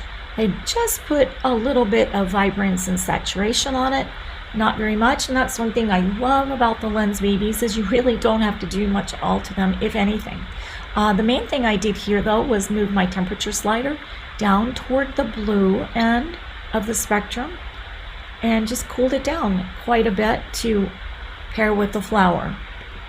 So when I combine these two, my result is going to look like this. So we'll walk through those steps, and then I'll show you what it might look like if you were to add some of these others, either by themselves or in combination. So let's go ahead and follow my images into Photoshop. Photoshop now with our purple anemone. First thing I'm going to do is go get my texture layer. It's just next door, and I will select it all by hitting Command or Control A, then copying it to my clipboard by hitting Command or Control C. I'll navigate back over to my flower and paste it here by hitting Command or Control V. Once it's there, I'm going to lower my opacity so that I can see through it or beneath it to the layer below. And then I will add a layer mask by going down to the lower right and clicking the Add Layer Mask icon, which is the white rectangle with a black circle in the center. Once I have my white or Reveal All layer mask, I'm going to paint off the layer, off the texture, so that I can reveal my flower beneath it. So let's zoom in a little bit here. Pick up my brush by pressing B, which is the keyboard shortcut for the brush tool, and making sure that I have black as my foreground color. I will make sure that I have 0 hardness, and I will take my opacity down just a little bit, and I will begin in the center. And I'll increase and decrease the size of my brush by using my right and left bracket keys. It's helpful if I go in a little bit, and as I move outward, I will decrease the size of my brush as well as the opacity, so that when I reach the edge, I have a lower opacity and a smaller brush. Now this is going to vary depending on a number of things. The effect that you want to achieve, the background of the base image, which in this case is pure black, as opposed to something that's going to blend in better with this blue background. So if I had some foliage there, certainly it would be a different, it wouldn't have that hard black edge peeking through if I go over too much. So I just want to be careful with this. And I have a mask already made for you, so I'm not going to spend too much more time here, but I do want to point out to you that when you get down to the vase, you want this to look like it's emerging from the kind of billowing clouds of bokeh.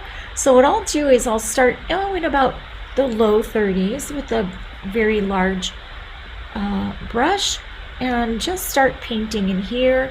And I'm going to do the same. I'm going to just decrease slightly, and in increments I'm going to lower my opacity down into the 20s as I shift downward, and then into the teens.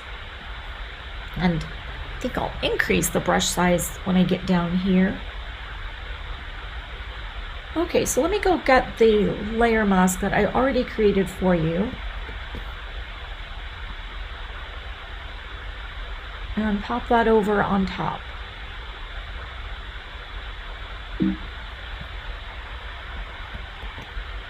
There we go. So I'm going to delete that, and we're going to go with one that I have already created. And just to show you what that looks like, I will press the Option key or Alt and click on the layer mask, which will allow you to see what I've done.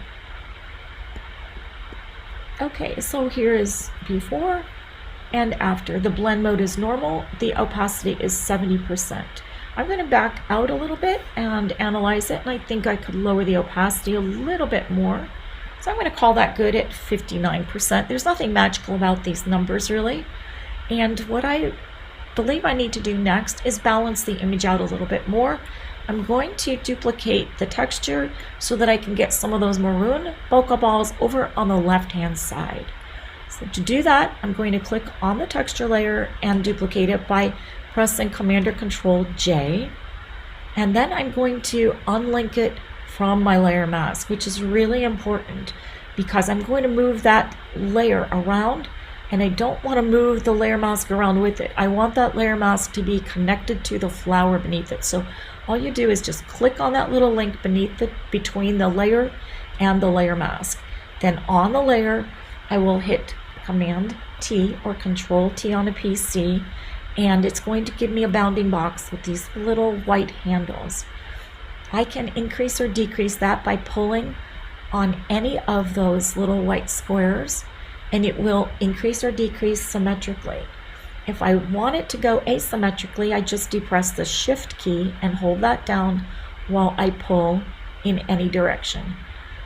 Now, just a side note that I should have made this a smart object before we started, but I'm not going to do that for the purposes of this image or of this video so that it will be a lot faster as we go. Okay, so I just want to get this stretched where I want it, but before I go anywhere else, I'm going to flip it. So I will right click and go flip horizontal, and I will lower the opacity so that I'm not completely obscuring the layer beneath it. And I'm going to shift it into a place where I feel like it blends nicely.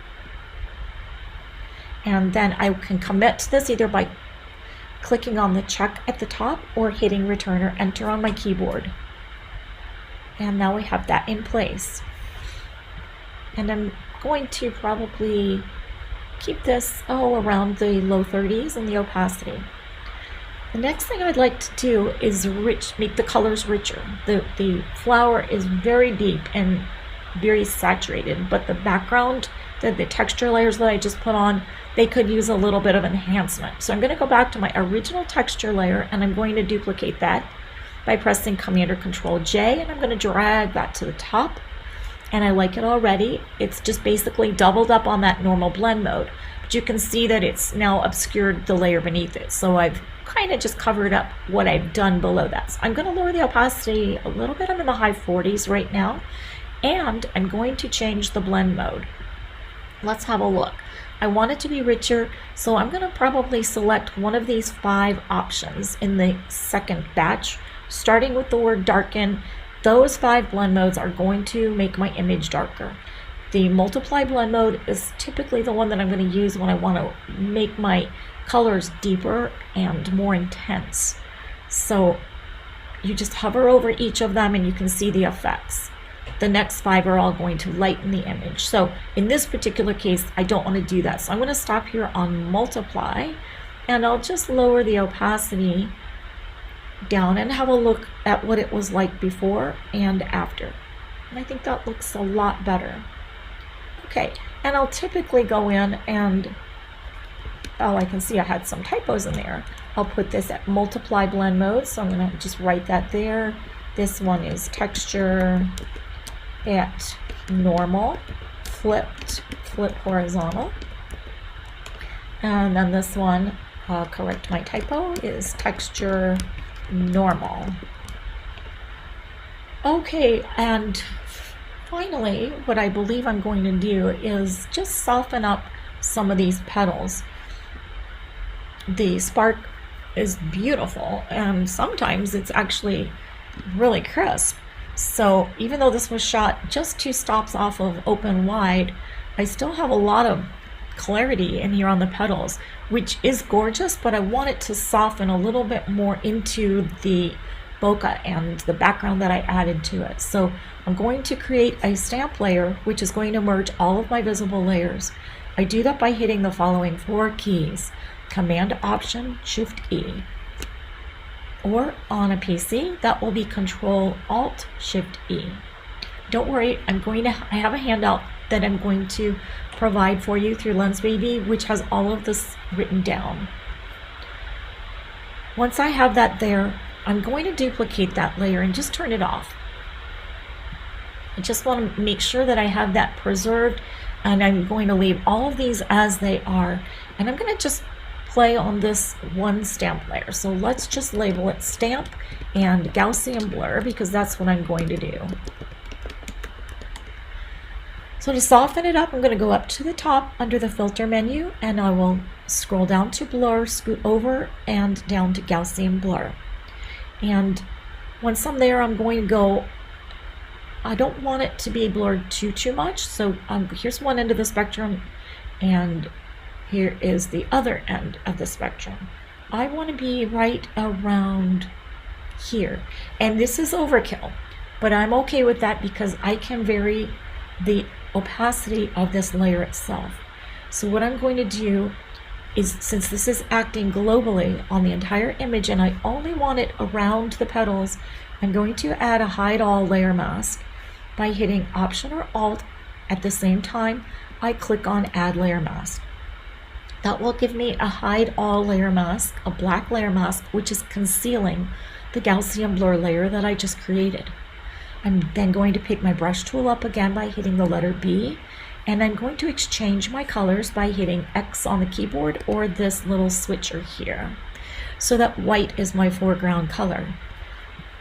And I'm going to change my opacity here to about 30 some odd %, making sure that I have zero hardness on my brush, and I will brush white over my petals. Just like that. Now I can see over here that if I look at my layer mask, I have clicked it, and when I got off of it just by accident, and you can just fix that by painting with black at 100%. So if you want to see your layer mask at any time larger, just again hit Option or Alt and click on the layer mask. Okay, so let's see what that looked like before and after. I'm going to paint a little bit more into the center with a smaller brush, and let's make sure I'm painting with white at a very low opacity. Let's get it down to the high 20s. Okay, there's nothing real magical about this number, and let's bring it in a little bit towards the center, and let's turn it on and off. I think that was probably a little bit too much on and off. I'll just lower the opacity of this layer a little bit, and let's turn it on and off. Yes, that looks good to me. So let me zoom in a little bit more so you can see what I'm doing here. This is before and after. It just takes a little bit of the edge off, before and after. Okay, so Command 0 will fit my image into the screen, and I can then go back and I can erase some of these, but I'm not going to because I want to retain the ability to make changes later. So when I'm done, I'll go ahead and save it by hitting Command or Control S. I'll save it right back into my Lightroom catalog, and then I can have a look at what some of the other textures might do with the image. So let me just first go back through what we've done here. This is where we started. We added the texture layer here at normal blend mode, 59% opacity with a layer mask. I duplicated it and flipped it horizontally, unlinking it from my layer mask. This is at normal blend mode, 32% opacity. I then went in to my original texture layer and duplicated that, dragged it up here to the top, and I multiplied that. So I changed the blend mode from normal to multiply at 33% opacity. I then finished it off by adding a slight Gaussian blur on the petals around this. It was some of these pink texture layers might do.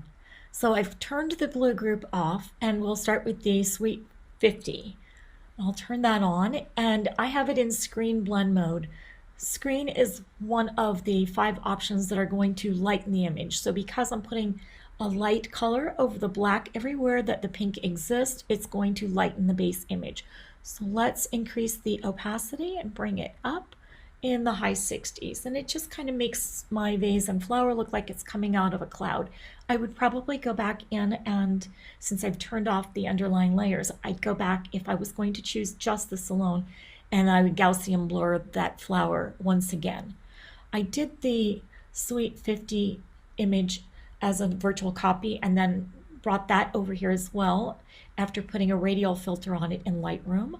And so it's just an oval of pink and gives it kind of a spotlight effect. I'm using the same layer mask that I'd already built previously. So let's turn those off and look at the Twist 60. This is the Twist 60 layer. It's also in screen blend mode. This is at 54% opacity, and I have a gradient fill layer mask on this. And I also added a hue saturation layer. This hue sat layer is clipped to the underlying layer of the twist, and in that I have adjusted my hue, my saturation, and the lightness. So I brought the hue down towards the green and the saturation just a little bit lower, and I brought my lightness up. So if you want to see what it looked like before and after, and we'll turn that off and we'll go up to the Sol 45. And here is the Sol 45 also at screen blend mode, and I will show you the opacity increasing up to the mid 70s. It kind of looks like fire. I just love the way the the Sol 45 blends with my images. And now if I want to see what that might look like with the pink layers underneath it, I just think that is incredible too. It kind of looks like fire coming out of this pink cloud. And I might add the spotlight effect back in there. And then how about if we turn the blue group on and lower the opacity of some of the pinks to let the blue come through. And I think that's beautiful. The possibilities are endless. If you like all these options and you want to save each separately, come up under image and go down and duplicate and save each one with a different title. So it'll prompt you to save it with a certain name, and then you can just say okay or browse it it's going to save it in another tab here in my workspace in Photoshop. But then when I save it out onto an external drive, I just need to make sure that each one is going separately, and I save them either as PSDs or TIFF files so that I preserve all of my underlying layers. Okay, that is it for my anemone. Let's have a look at some of the other images that I've done. Under the hood, we can look at a very simple edit here of this hot pink cosmos. This is the original image with a little bit of editing. I edited in Lightroom, but did very little to it. I took it into Photoshop and basically only had a little bit of fun with the petals by liquefying the edges and just drew them out a tad. I then added that same Sol 45 texture that we were just using right here. And that was added in overlay blend mode at an opacity of 80%. And I just drew a very light-handed mask on it. So with and without the mask, it would look like this without, and this with. Okay, I then duplicated that along with the mask, but then I doubled down on the mask by painting a little bit more on it to remove that second layer. Why did I add a second layer? To accentuate it. It's also an overlay blend mode, but instead of 80%, original was 80%, I reduced the opacity to 56%. There's nothing magical about the numbers. Well, but the reason I did this was because as an alternative to just boosting the opacity of the first layer, if I add a second layer, I can now modify the blend mode. And so I can multiply, I can overlay, I can do soft light, I can then go into some of the other funky ones. So if you want, you can just hover down and see what things look like as you move through the different modes.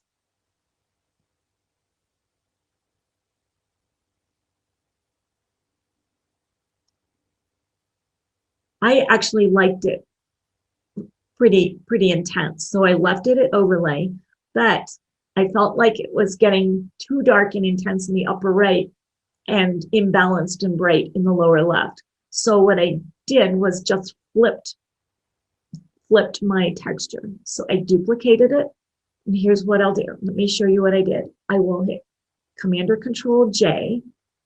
Okay, I'm going to unlink it from my layer mask, which is important because I want my layer mask to stay in place. I'm going to take that layer, and by the way, I should be using Smart Objects, but for efficiency's sake in demonstration, it's just easier and faster to do it this way. So now I'm on my layer. I want to flip it around. So I'm going to hit Command or Control T, and let's find the outer edges of that. And let's spin it around.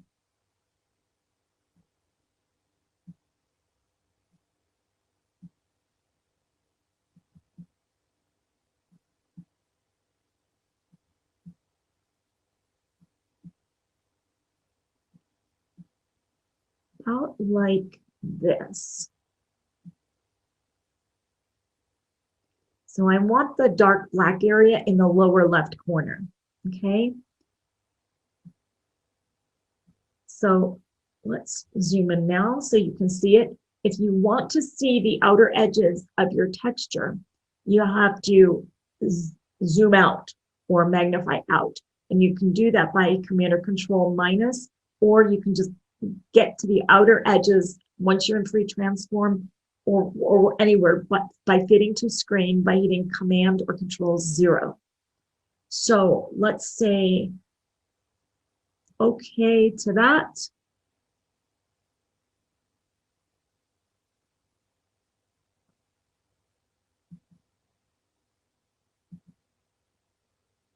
And here's before, and there's after.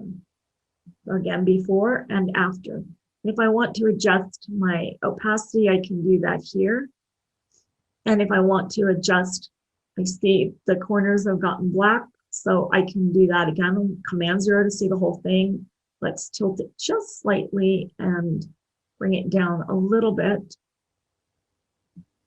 Oh, I don't think that's going to fix that corner in the lower left, maybe the lower right, if I brought it down just a smidge more. Okay. And then we'll Command or Control plus so that you can get a better look at that. And look at this, if you add that one on and duplicate it, oh my gosh, that's like beyond anything I normally ever do. Okay, so there's that one. Next. This is a very simple edit. Let me show you how this one progressed. From the beginning, this was shot with a Sweet 50. Everything looks nice to me, but I just put a little bit of Gaussian blur on it. So I duplicated the layer, put on a Gaussian blur, and I created a hide all layer mask and just painted it in around the perimeter on the upper left and around to the right hand side. So before and after, it's just a very small nuance. I don't even know if I needed to do that, but I didn't know exactly how the texture was going to interact with this. So I thought, you know what, I'll smooth it out over here and up there. So there we have it, Gaussian blur layer. And that is normal blend mode, of course, at 100% opacity. But since it was such a small amount, I didn't really need to adjust the opacity of that. Okay, then I added this texture layer, and this texture looked like this. It's also the same votive that we've been shooting. There's 100% opacity. Okay.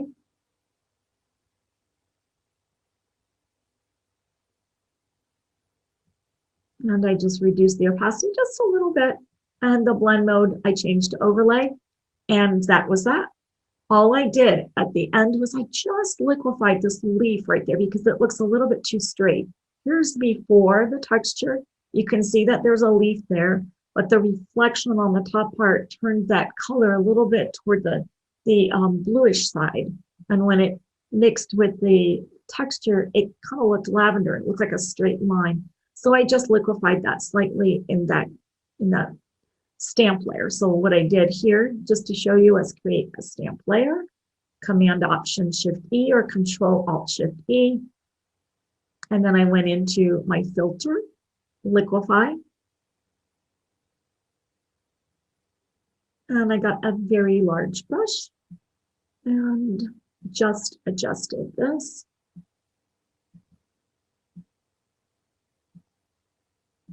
Just like so.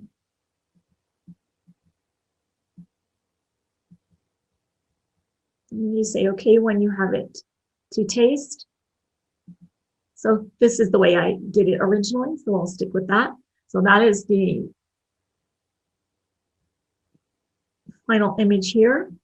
This is before and after. It's amazing how sometimes it's just so simple. Let's see what else I have for you. I have another texture shot with the Sol 45.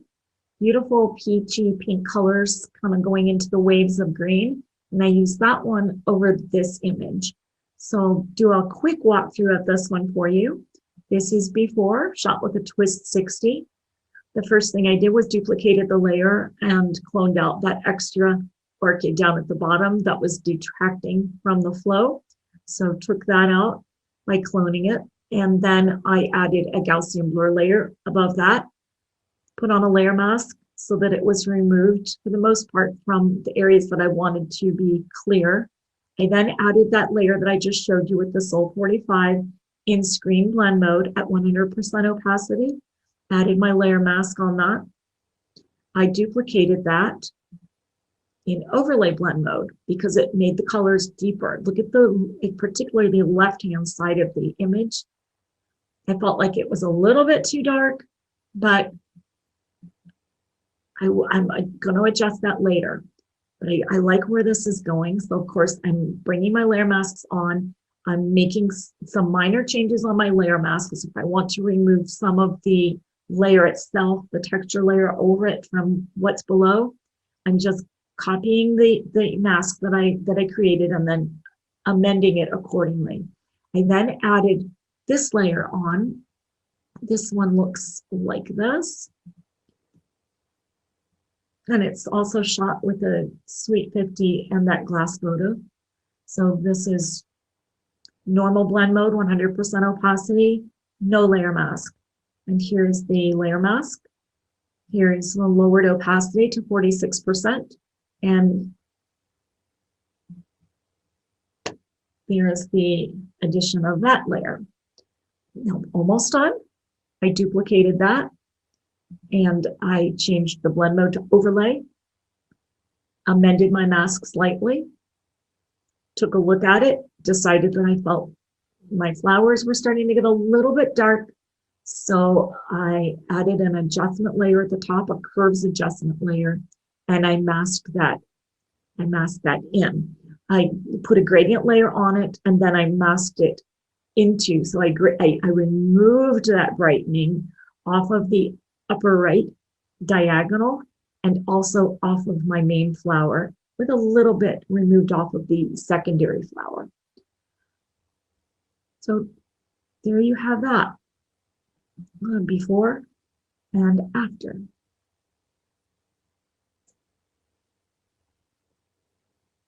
Okay, so I'll stop my screen share now.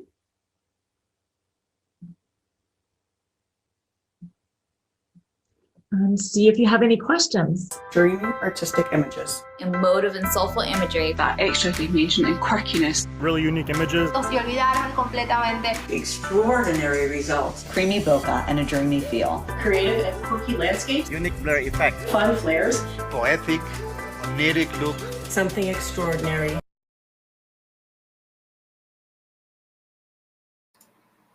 Wow, Shoot Extraordinary Conference. I don't know about you guys, but I just learned so much. And I'm going to need to go back and spend some time in Photoshop because I don't know as much as I thought I did. Jackie, how are you, my friend? Welcome. Let's see if she can. Jackie, are you there? We're live. I don't know if Jackie knows this. If you can see me, I'm waving to you. Well, while Jackie is getting live with us, I want you guys to... I'm here. I'm here. Can you hear me? There she is. Awesome. Shoot Extraordinary Conference, please leave your questions for Jackie in the comments. Can you hear me? Yep, we can hear you. Can you hear us? Oh, it's the joy of live, guys. So let's give her a moment and see what we can do. Let's see. We can hear you, Jackie. So many questions. Hear me? Throw them in there. She can't seem to hear us, but we can hear her. I am in Restream. Yeah, she's in there. Well, you know what? It's just technical difficulties. Guys, we're live is what it is. Why don't you hang tight for us for a moment? I'm going to throw this guy up, and we'll be back in a second. Can you hear me now?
Hey, folks, we're going to try it one more time. Hey, Jackie, can you hear me now?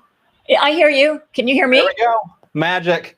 Okay. We'll take off the technical difficulties notification since we are, in fact, no longer having technical difficulties. Amazing presentation. Short Extraordinary, one of the things that Jackie wanted to mention is we are going to be uploading the videos again. We noticed that it's a bit cut off in the reshare. That's just because of the downsizing from this platform to the internet. So next week, we'll be sharing all the presentations from scratch. So in the meantime, if you have questions for Jackie, please put them here in the chat and comments, as well as know that we will be sharing her handout on the landing page for the conference. We'll have more information about that first thing tomorrow. So Jackie, thank you so much for the amazing presentation. As I was saying earlier, you know, I thought I knew a lot about Photoshop, but that was this amazing deep dive. And I think you did something really special there by giving us the experience of using Lensbaby in Photoshop in a way that most of us probably have not thought about. What's your journey been like to this amazing discovery? Well, first of all, let me thank you for being here. It's really a privilege for me to be with the other luminaries. And I want to, you know, express how much I appreciate all that you did. This whole conference was your vision. And you know, I know how much work went into it. So thank you, Michael. And thank you, Craig, for your work and your ideas and your dreams and making them a reality. So it's really a privilege to be here. Yes. I want to do a real quick shout out to all of the fluorographers out there. I love you guys. Thank you so much. And to everybody else who may not have known me before, but thank you very much for bearing with the fact that my screen was cut off. So yes, we will fix that later. But my journey was that I noticed that there were some really, really interesting effects that I was able to achieve with a variety of combinations. I love like tiny things. I've done a variety of artwork, including working with small seed beads. And so I love the beauty in the tiny things. And the Lensbabies just bring this effect out, and they give you this sort of a dream that you can't really achieve any other way. But you have to be really, really, really close, or sometimes really, really far. And when you are very, very close or very far, that's not necessarily what you need to be shooting with or at the distance with if you're going to shoot a flower or a person.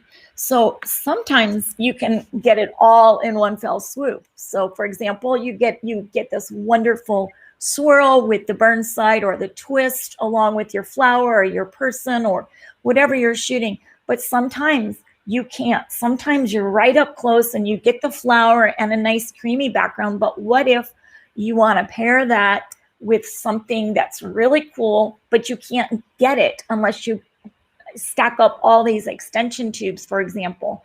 Or maybe you take a Sweet 35 and you go outside and you shoot up into the trees. You can't do that and do the other at the same time. So it's kind of like having your cake and eating it too.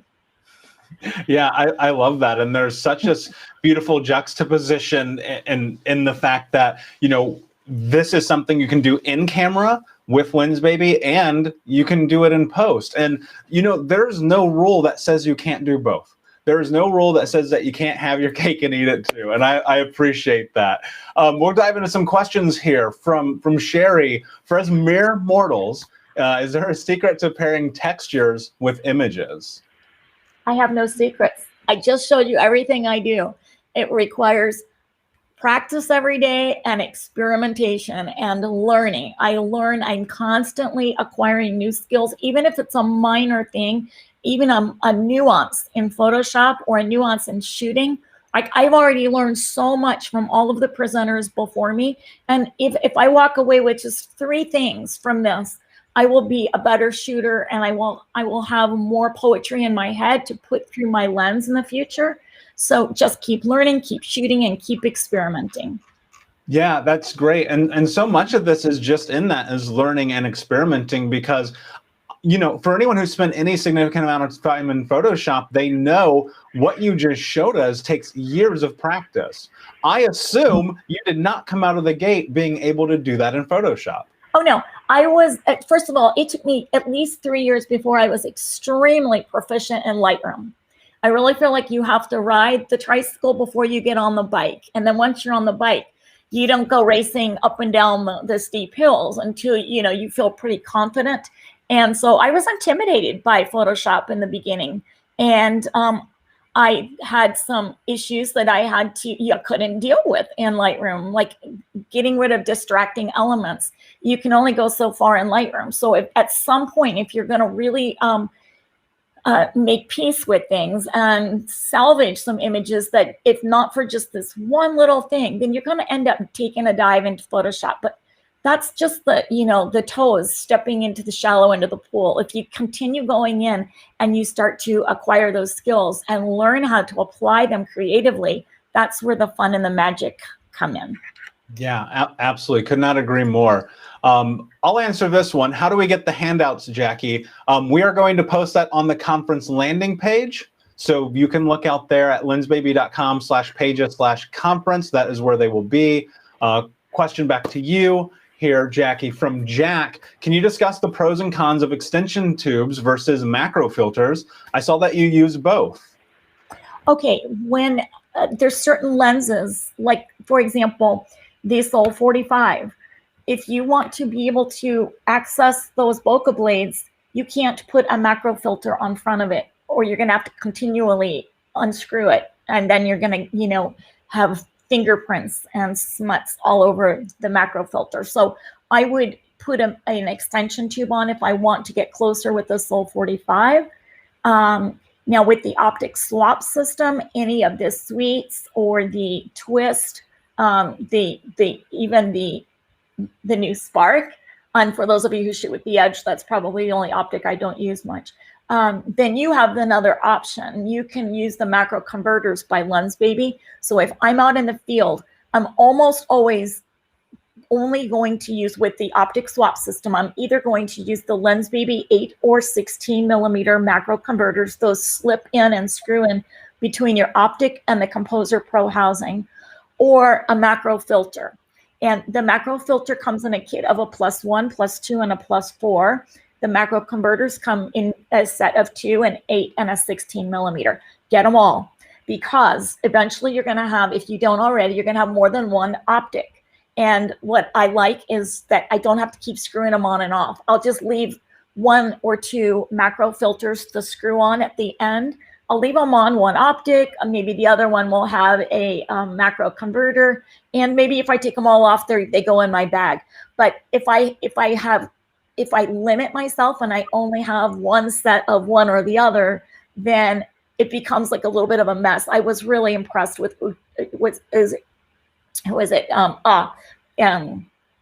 Shelly's organization. Yeah, I am so disorganized because it's just not my style. So I have a bag. I like to travel as light as possible. And so I will take my all of it with me. The extension tubes have plus and minuses. If you use the extension tubes, you may experience like a loss in light, but also it's also going to inhibit it's going to change the nature of the sweet spot when you tilt these suites with the Composer Pro, any of them with the Composer Pro. When you tilt anything with an extension tube, it's going to, you know, your fulcrum or your tilting point is going relative to the distance from your sensor is going to be different using the extension tubes versus using the macro converters. But I don't really recommend that you go full tilt anyway. So yeah.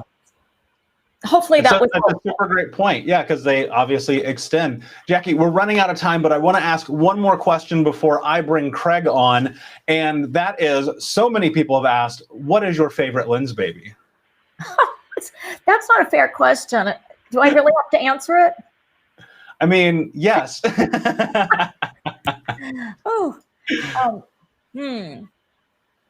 Well, right now, that's going to be tough. I really like the twist. I really like the twist because it allows me to stack up a couple of, maybe even just one macro filter or one 8 millimeter macro converter, just one, or maybe 2, and I can get close to my subject and I don't even have the twist. It becomes almost like a sweet 50. Craig may have a different perspective on that, but that's sort of been my experience. I haven't had the twist long enough to really, really know. But then I love that swirl around it. So a lot of people use vintage lenses, but why would you when you can get everything in one? So I like that swirl all the way around. And I think I mentioned when I was showing the demo on shooting textures that if you just go out and shoot a gravel driveway, you can get that swirl around it, a very, very faint image. And then you can use that as a layer on top of something else. Or you can just get that around your flower if you step back enough without all the macro filters and converters. If you step back enough, you can get that beautiful twist. So I like the twist for its flexibility. So since you forced me to pick one, that's it. Well, this entire conference is about growing and getting out of our comfort zone, Jackie Kramer. Thank you so much for being here. Shoot Extraordinary Conference. Hang out. Craig is coming on with me right now. Jackie, thank you, my friend, and we will see you soon. Thank you. Shoot Extraordinary. I don't know about you guys. Today has been absolutely incredible. I mean, just incredible speaker after speaker. And Craig, my friend, wow. Yeah, that's awesome. First time, can you believe it? Yes, I can. You know, what's really amazing about everything that we can do as creatives is if we put our mind to something, we can make it happen. And I will say this is we cannot do this alone. And to all of our incredible speakers, to the Lensbaby team here, Keith and Kayla and Craig and everyone, it's amazing. We cannot do this alone. And we still have tomorrow. We have an amazing panel tomorrow. We have an amazing review tomorrow. I mean, there's still so much. Yeah, looking forward to winding things up and just seeing changes in the community and the feedback that we're getting. There's just an open conversation and you know, some really great speakers and it's, yeah, I'm just super impressed with everybody.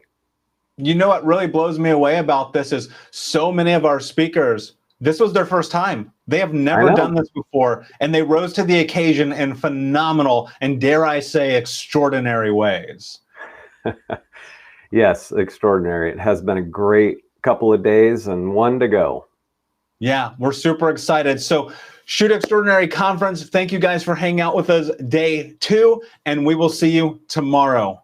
Have an amazing evening, my friends. All right. Have a great Wednesday evening or Thursday morning, depending on where you're at. Right. See you tomorrow, Craig. Bye.